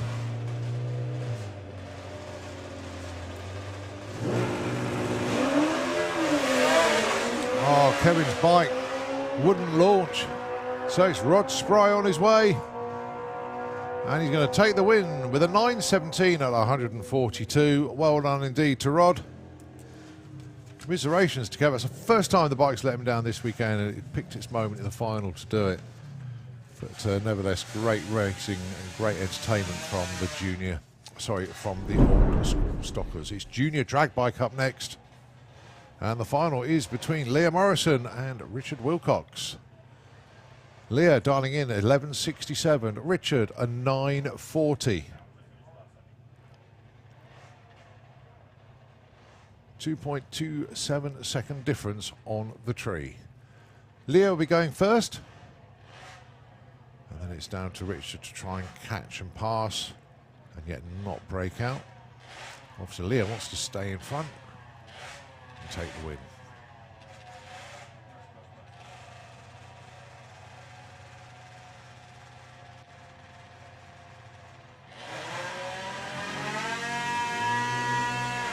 They both get the green. Richard went deep then, actually.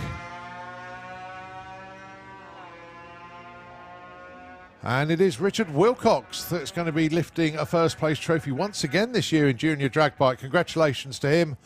And Leah Morrison goes 11.67. She hits her number perfectly. But better reaction time from Richard Wilcox allowed him to take the win. The win margin was just 1/10 of a second at the stripe. Well done to Richard. Right, VW Pro. Ed Keach taking on Graham Fairhead.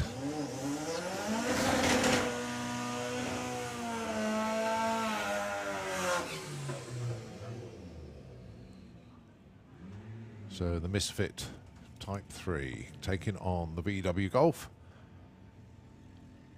1.05 seconds difference on the tree. Going to be Ed that's going to be going first. This for the big trophy and the big points.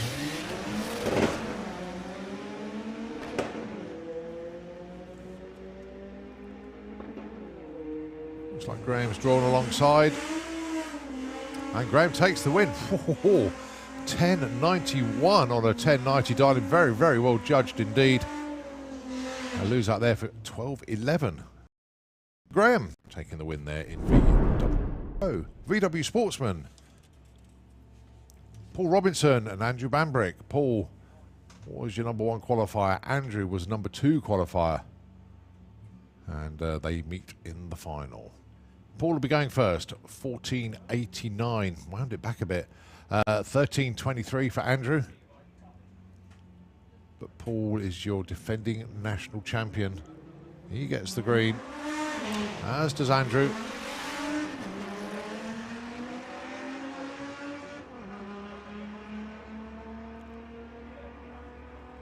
Paul looks like he's way out in front. Gets the brake lights on, but he breaks out. 14.78. The win goes to Andrew Bambrick. Paul still crossed the line by 0.4 of a second. He had a 10th in the bag off the line, but broke out. So it is Andrew Bambrick that takes the win.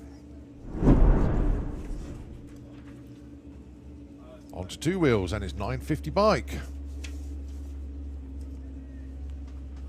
Carl Thomas taking on Rick Sawatsky.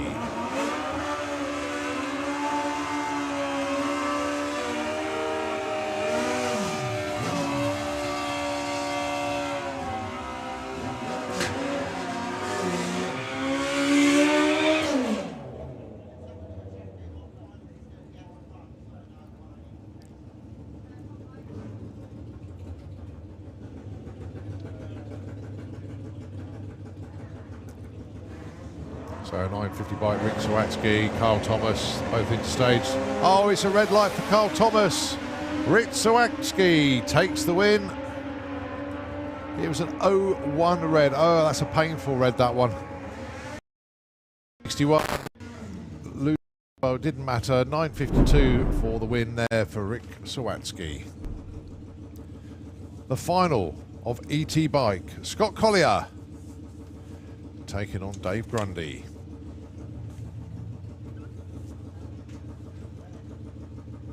$10.50 dial in for Dave Grundy. Scott looking for a 9.65.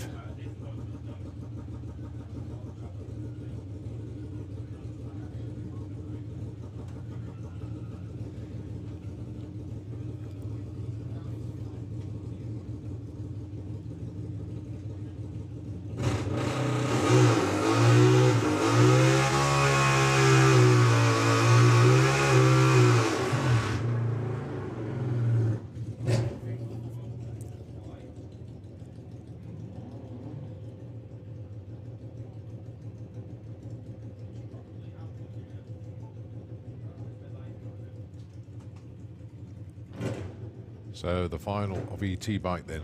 Dave Grundy, he is in the Kestrel Beer lane. Scott Collier obviously in Slick Tricks lane.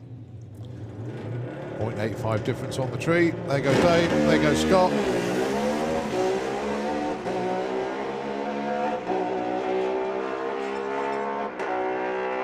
And the win light goes to Dave Grundy. Oh, what a package that was.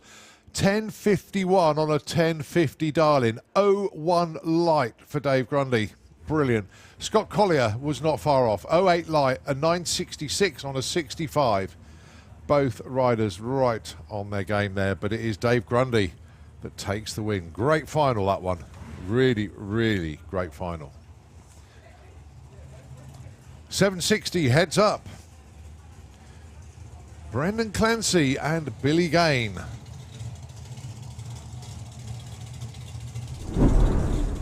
Brendan had a cracking semi-final race with Darren. Went into the 7.6s. Billy got round Rocket in the semi-final. This is a good race in question, no doubt.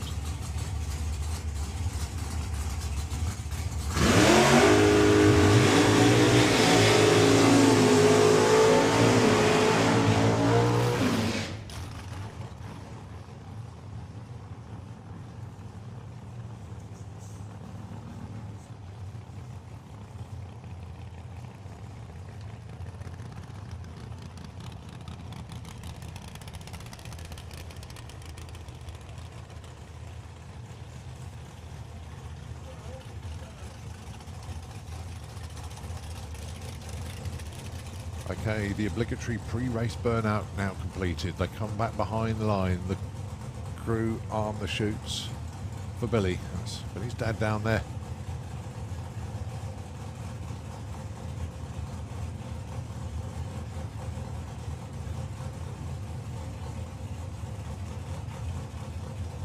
And there we go, the nitrous purge for Brendan.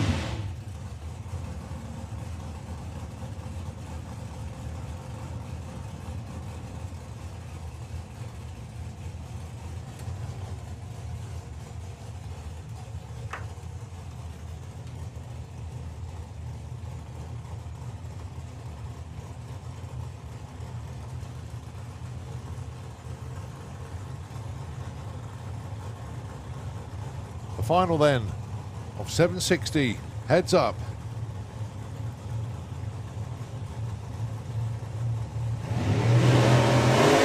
Green light on both sides of the racetrack. It's a race to the stripe. Billy getting a bit loose towards the wall.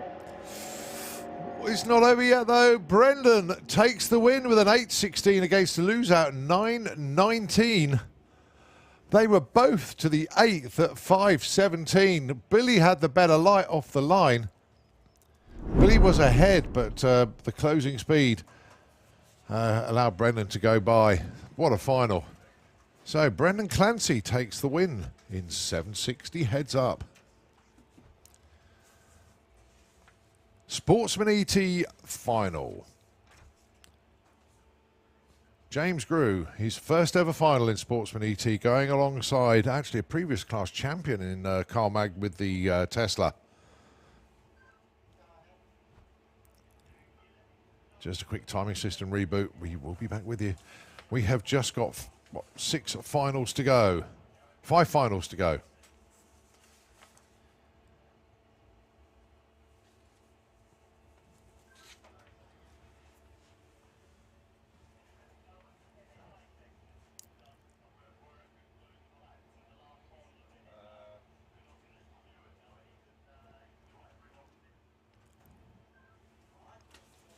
So James Grew and Carl Magadera.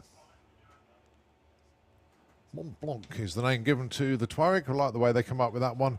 And it is Kooky the Tesla. Mind you, Carl did give us a longer name to call it, but it was too much of a tongue twister, so we abandoned it. He now calls it the Night Rider. Okay, here we come. James Grew dialing in 16 flat. Carl 12.60. Carl has been running some really good numbers actually. 12.61 on his solo in the semi-finals on his bye run.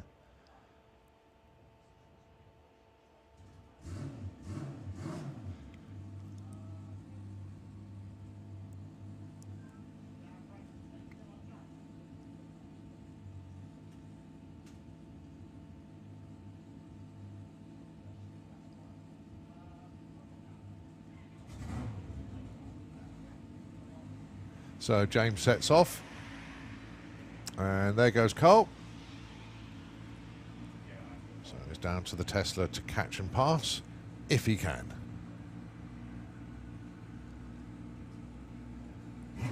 And, yep, 12.80 takes the win there for Carl. 16.19 lose out for James, but Carl takes the win in Sportsman ET. 8.50 bike, the final. Ian Critchlow taking on Brad Head.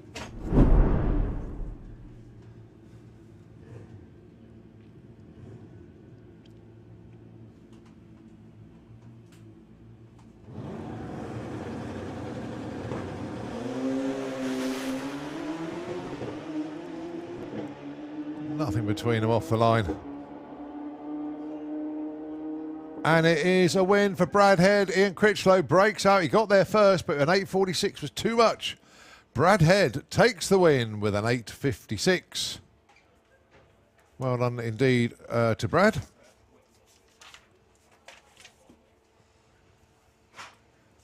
Right, now by my reckoning, we got 3 finals to go. We got Funny Bike, Comp Bike, and Gasser Circus.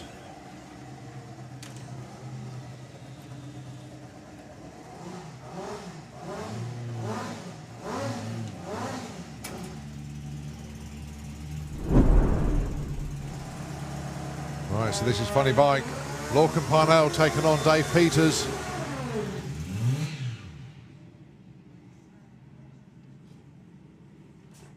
Oh, Dave is there. Lorcan's still in the burnout box.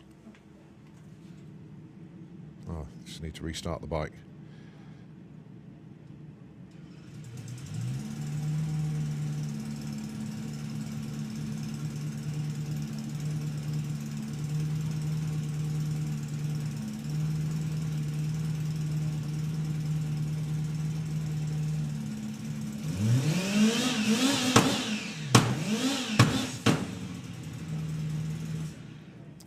Looks like it is going to be a solo then for Dave Peters. Lorcan did try twice to get the bike up and running and to do the burnout, but when he went for it, the bike died.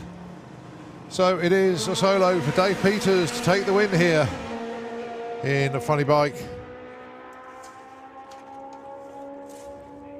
And he goes through there with a 7.74. Right, we got Gasser Circus round the corner. They're coming round now, the final for them, and then it is just Cobb Bike to go after that. We do have street weekend cars in the lanes as well. Here comes Jason Pickett. He took an event win late last year to take his first Skittle, which is the prize for winning an event in Gasser Circus. But will he claim another one? Going alongside the Rocket, of course, of Simon Prest.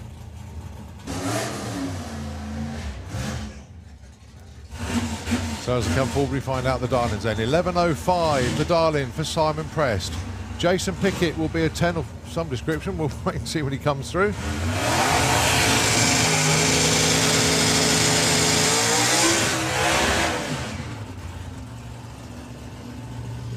It's a 10.92. So this, the final of Gasser Circus. Whoever wins this really does deserve it.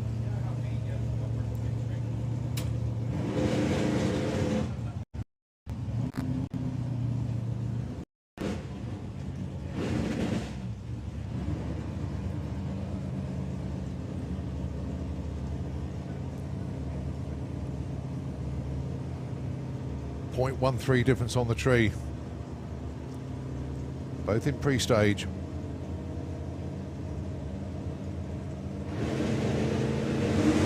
And it is Jason Pickett who takes the win. Simon Prest rolled the beam slightly there, goes red.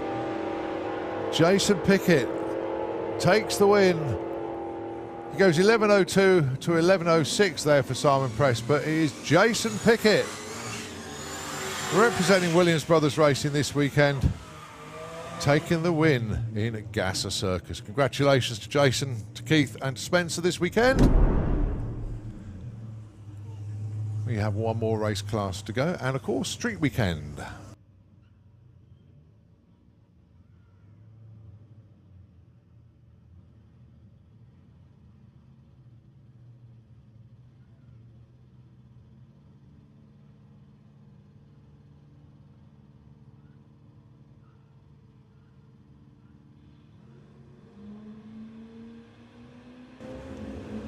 Right, so with only one race class to go, we're keeping the lanes open for anybody that's in Street Weekend and wants to come down and have another go. You're more than welcome. Ian Wally goes through with a whoa, 9.55. What a cracking run that one was. Dave Woodford goes 50.29, but Ian Wally's quickest run of the day here. Oh, outstanding pass. Well done.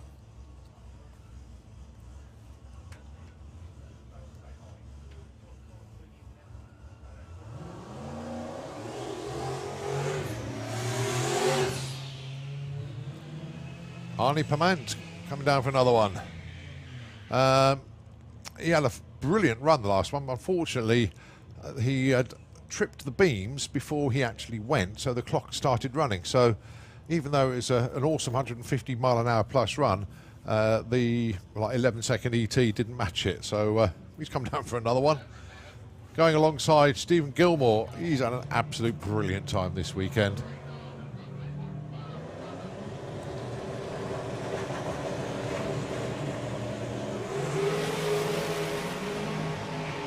So Arnie 148, 60 foot. Let's see, he gets on at the 8th. Oh, he's puffing a little bit. 901, 155. Oh, so close to an 8-second pass on that one. Big speed though, 155. And that was his quickest today, obviously. 12:37 for Steve Gilmore.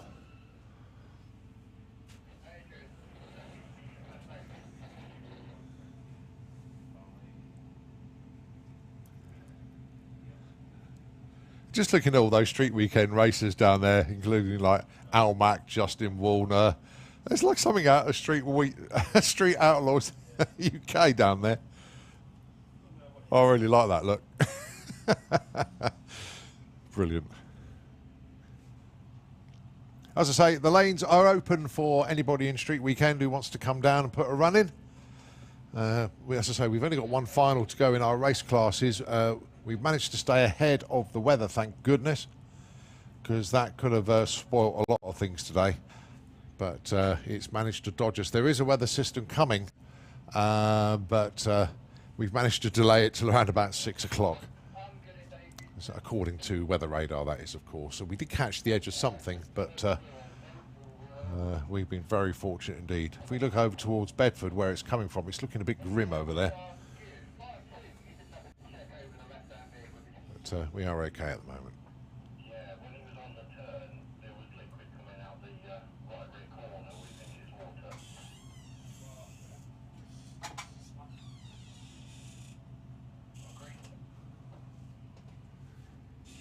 So just a pause at the moment. As I say, the lanes aren't chock-a-block at the moment. I can only see 2 cars down there, and you do have John Bean below us, ready to put a run in.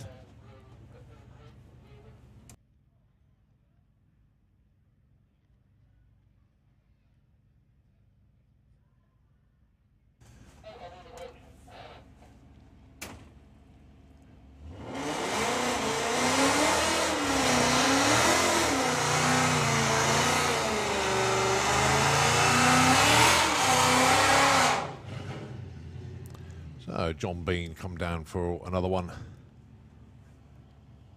He's thoroughly enjoyed it. I had a catch up with John early this morning, and let's just say all of them have had a brilliant weekend.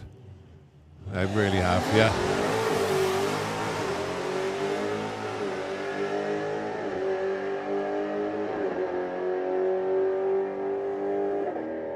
Oh, I think he went into 8th gear then. 1035, 130. I was counting the gear changes as he was going through. I think he hit 8th. Oh, dear.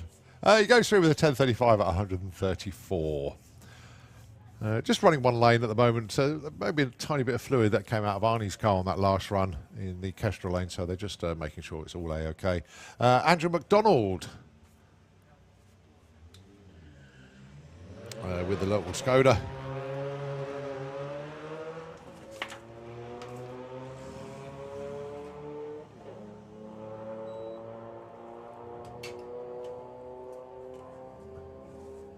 Goes 1364 at 108 miles an hour.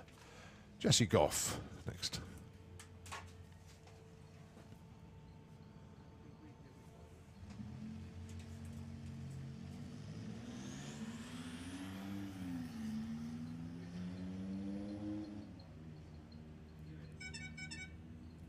The quickest he's been this weekend.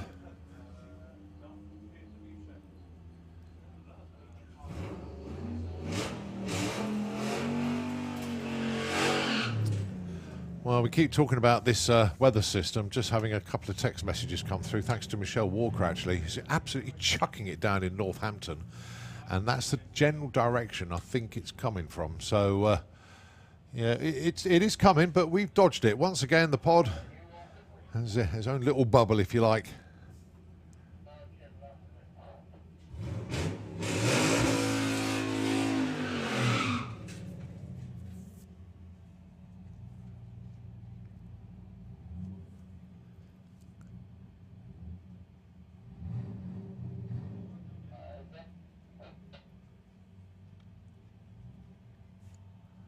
Rovan Dawson with the Street Weekend pickup.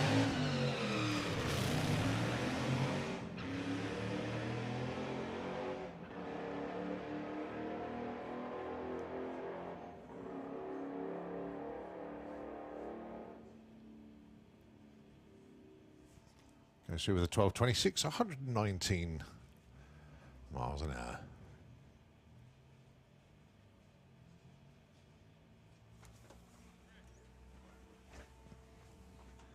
So the Odd Street weekend car just coming down just to basically have a bit of fun. And that last final is the comp bike final between Jake, Michelle and Dave Smith. Obviously when they're ready they'll come down. Hopefully they will come down sooner rather than later just to make sure that we avoid the weather. But every other final is run. And obviously once we've done finals we can do presentations. As Rocket Ron Bartlett heads off home. Well done, Ron. I don't know if you can hear the coverage here in the tow vehicle, but congratulations on your first 7 this weekend. Took some nitrous to do it, but well worth it. This is Steve Gilmore then.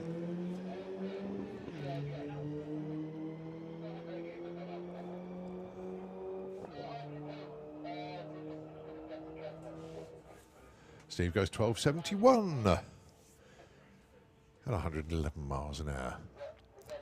Right, lanes are quite quiet at the moment, just waiting for a couple of bikes to come down. I say quite quiet at the moment. John Bean just comes straight back down into the lanes again, comes down for another one, as does the little Skoda. They've obviously got fuel and tyres left, so they want to give it a quick go just to see if they can improve again. We'll see if John Bean can find a 9th gear, because I'm sure I counted 7 gear changes, so that means there was 8 gears. Paul Mander finally gets the car going, or is he going back to the pits? I think he is going back to the pits, yeah. Wouldn't quite work out for him, so I think he's going to call it a day there. But well done to Paul. He's completed street weekend.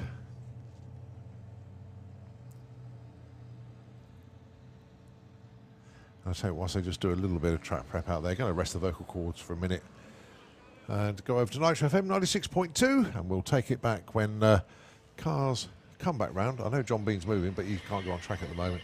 And obviously we are waiting for the final of Comp Bike.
Buzz.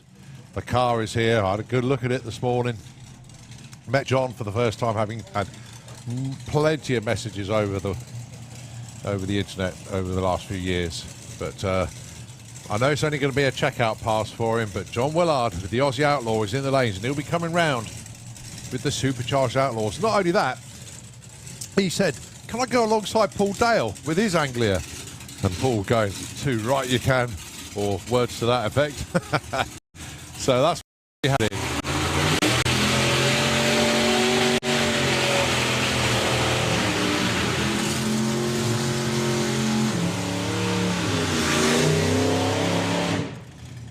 Okay, but first we have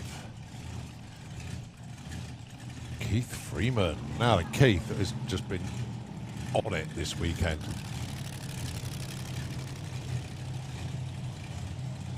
Went 9.30 in Q1. He had a test pass yesterday in the 9.5s. Then he went 9.38, I think it was yesterday. He went 9.30 this morning. Going alongside Jim Tucker.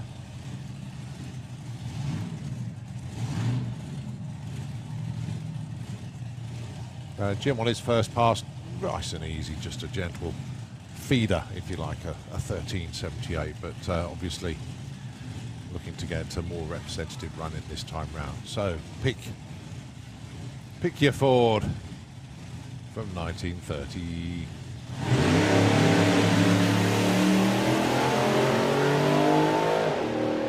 Oh, a bit of a wobble there for Jim Tucker, but gathered it up and straightened it out. Keith Freeman goes 9.36. But I tell you what, Jim Tucker was on one there. He went 3.67 to the 3.30 compared to 3.86. That was knocking on the door of an 8-second pass if that stayed straight.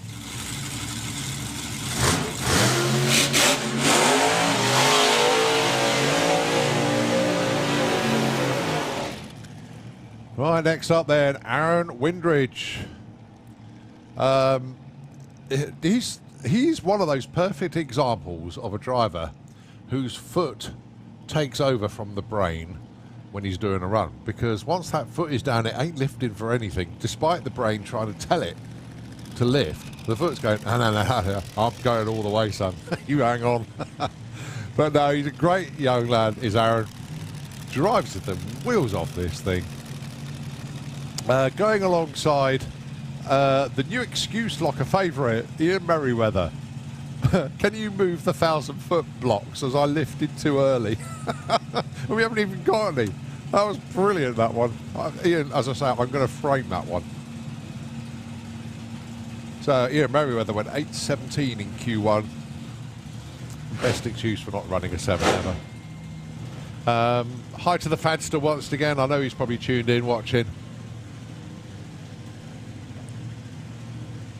I know he'll be back at Dragstalgia with Twister. The man never ceases to work on that car.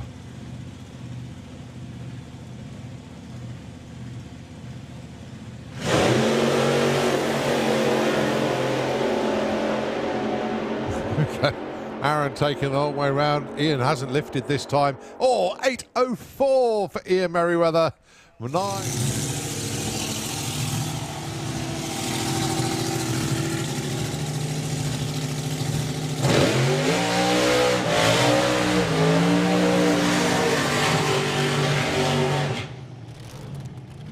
Well, there's one for the photographers there.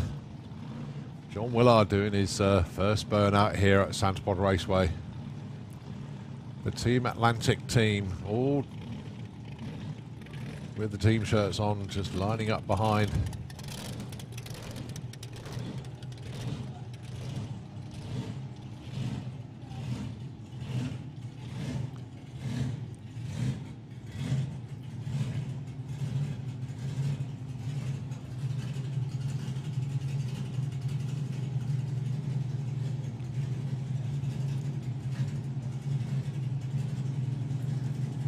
So we wait with bated breath then. As I say, it is a checkout pass for John. He's never driven at SantaPod before. Don't forget, the car's going to be running at a few events, not just here. This weekend is a test weekend for him, just to make sure everything is all right after the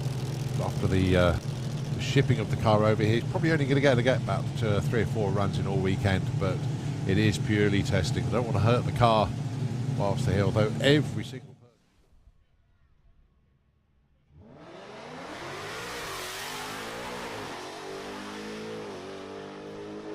5th, 6th, 7th. 10.47. He had one more gear left, I'm sure of it. I don't know if he's got an 8-speed box. I've got absolutely no idea. But it just counted the gear changes.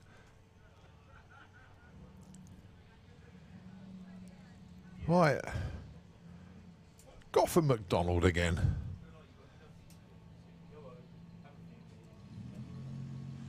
Just a reminder, we still do have one more final to go of the racing this weekend for the STP Sportsman Nationals, and that of course is comp bike.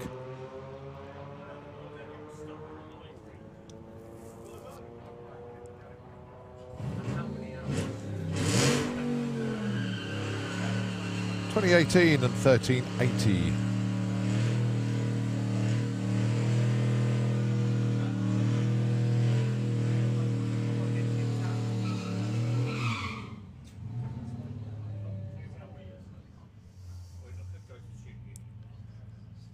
Right, one very cool pickup truck driven by Reuven Dawson. I'll say lane's pretty much empty at the moment.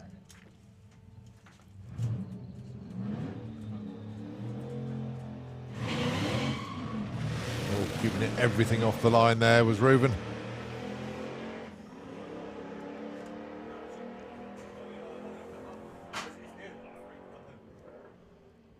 (12:08) at 110 miles an hour. Nicely done from Reuven. Well, lanes are empty. We are just waiting for the finalists of comp bike and anybody else comes down. So nice of him. Take it over again, but we will take it back when something appears in the lanes, and we'll run them through. Thanks so much indeed.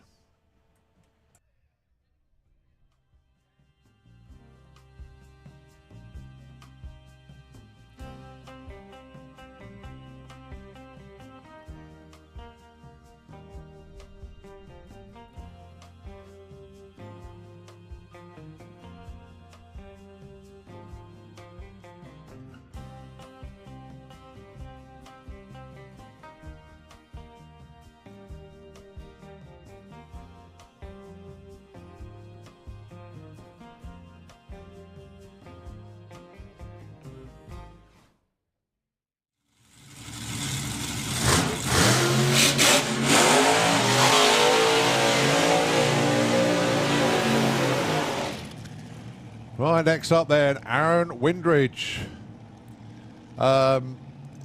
He's one of those perfect examples of a driver whose foot takes over from the brain when he's doing a run, because once that foot is down, it ain't lifting for anything, despite the brain trying to tell it to lift. The foot's going, no, I'm going all the way, son.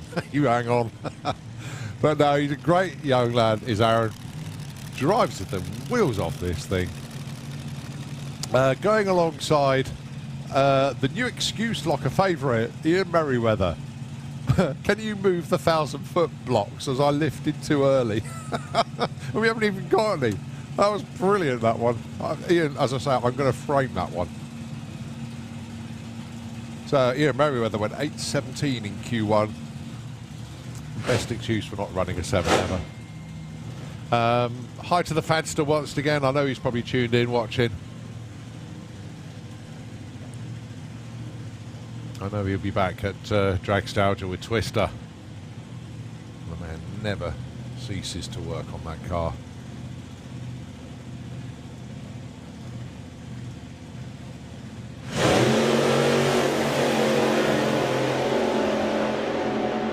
Okay, Aaron taking the whole way around. Ian hasn't lifted this time. Oh, 8:04 for Ian Merriweather. 9.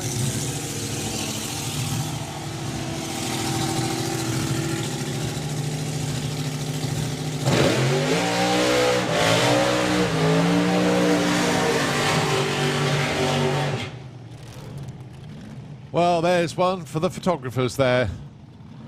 John Willard doing his first burnout here at SantaPod Raceway. The Team Atlantic team, all with the team shirts on, just lining up behind.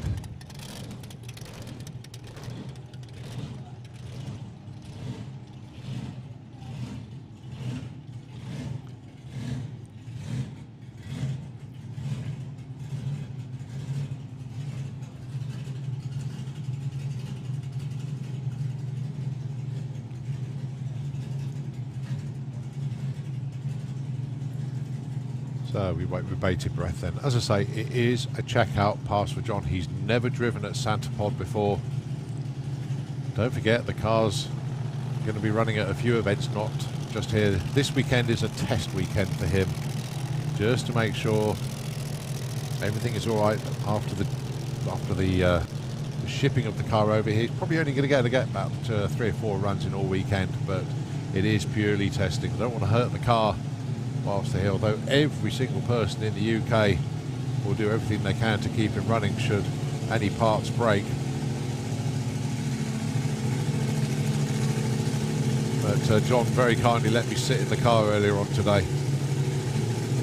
And a bit of a tight fit for me, but then hey, everybody knows I'm a big lad.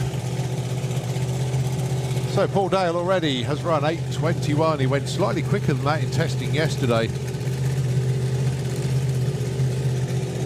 So it could be a moment to remember for both of these guys forever. John Willard and Paul Dale.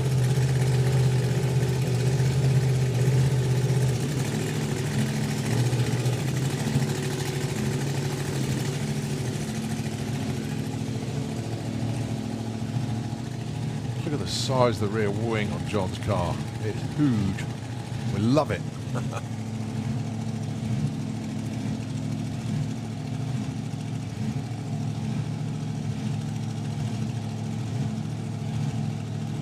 He's dead straight as well.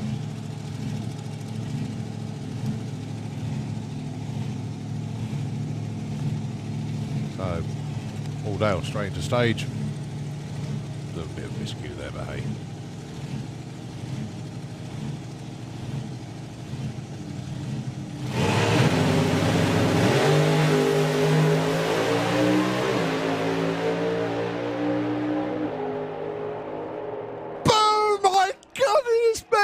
I cannot believe what I've just witnessed there.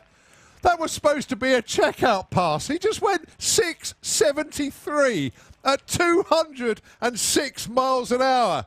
The first ever Anglia to do a 200 mile an hour pass in the UK.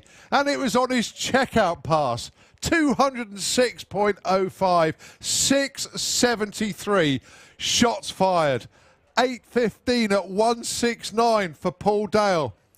But boy, that was worth the price of admission alone. John Willard, you hero. 673.206. Our jaws have just dropped. I can't wait to get on social media and just get the feedback from everybody on that one. Oh boy, Colin Miller. Jed Guy. Simon Barlow, the rest of you, John Webster. I tell you what, John Willard has fired not just a first shot, he's fired a harpoon at everybody. Oh my goodness me, 6. I can't believe that run. Outstanding, absolutely outstanding. Boy, oh boy. Give him a huge round of applause. That was epic.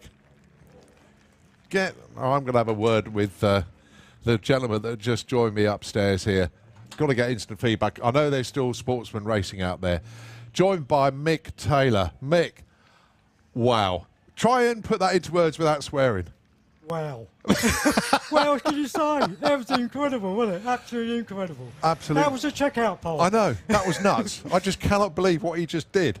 But it's one of those runs where you think, if it feels right, you carry on. Well, that was his goal. He was going to I told him about the 60 foot, just take it easy to 60 foot, just try and run it through. He was hoping to do a 7. There you go. Oh, God. Yeah, you are, mate. No, it's not saying you're small, it's just I'm saying I'm big. But, oh, goodness me. But that is major shots fired, isn't it? Oh, I'll tell you what, mate. This is John's dream, his goal to race at SantaPod Raceway. Top it off, drag Stalger, without the Angler. Well, you met him at Drag Stalger the first time he was over. That's all he's ever spoke about. Yeah. So, you know, it's my dream come true as well. But that was just, oh. Yeah, and to be honest, I'd love to thank everybody who's helped get him over here. SantaPod crew themselves, Ian Prentice, Ian Marshall. Yeah, the internet's gone berserk. Matt Seamarks posted, John Willard, you hero. That's the word I use, Matt. I totally agree with you, mate. Hero status with one run. He was a hero before we got here, but he's an ultra hero now. So Steve Metcalf, 16.10. Hazel Carter wants that 15. Let's look at the screens to see what they get. 16.33, 16.73. No help. They're going to stay put.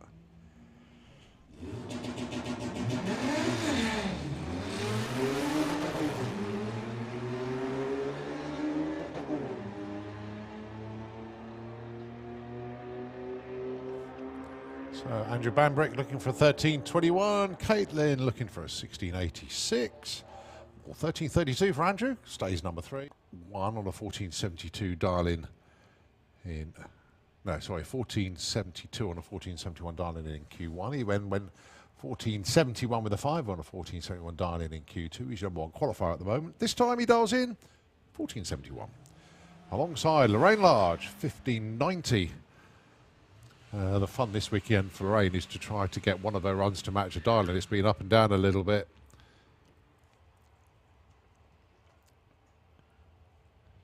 14.78 and 50. So I told you it was going to be an up and down weekend. With the Lupo, 17.99.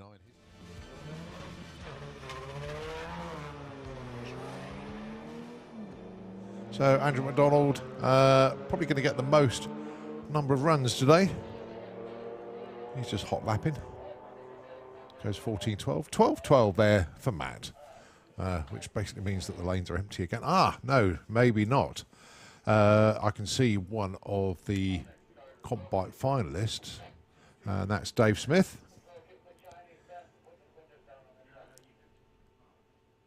So let's hope that Jake Michelle not too far behind. But as I say, it is the last final of the day to go.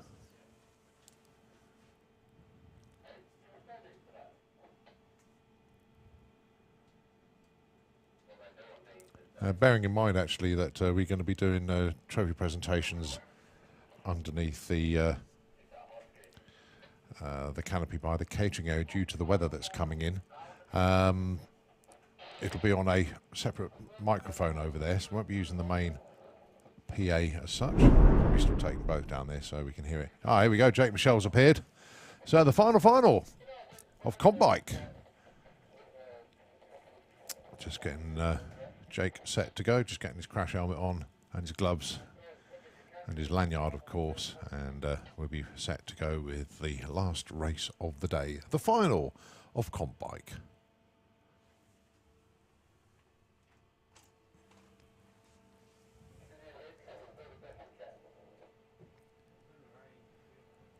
Dave Smith going to be coming into the Kestrel beer lane.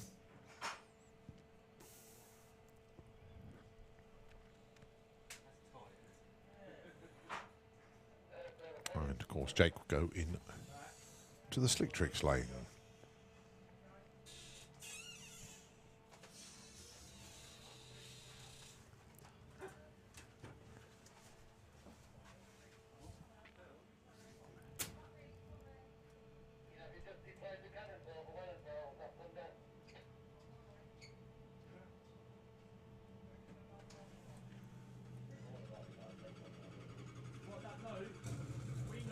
Okay, so here we go then. This is the final of comp bike. Interesting to note that both riders pushed their bikes to line and then reversed into the burnout box, not wanting to get their front tyres wet.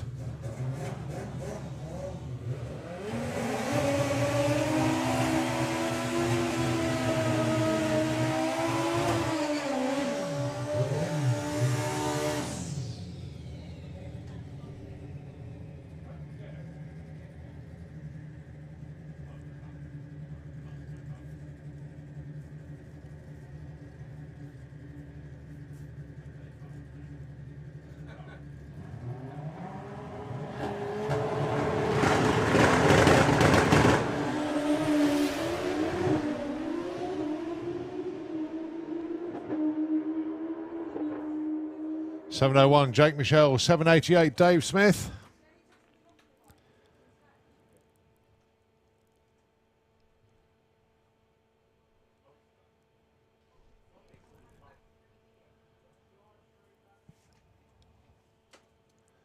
And that is a wrap for the racing. that might not be over just yet.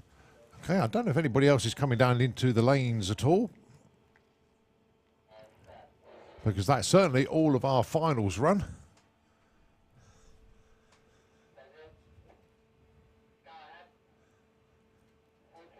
So I don't think anybody else is coming down the lanes. Nitro FM, if you can just take it for a moment, and we'll just get a final update, and we will let you know.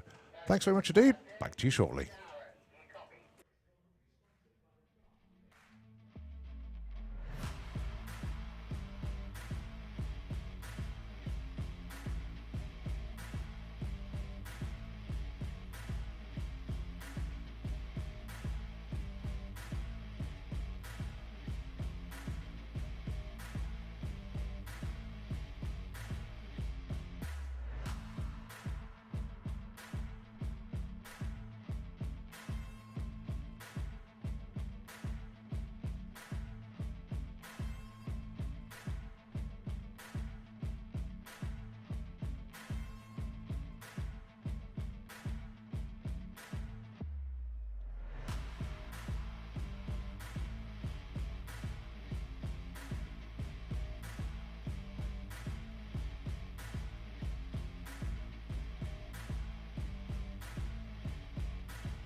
Okay, well, with nothing else in the lanes, with all our finals done and a few spots of rain in the air, we are done for the day. Thank you ever so much indeed to everybody for coming.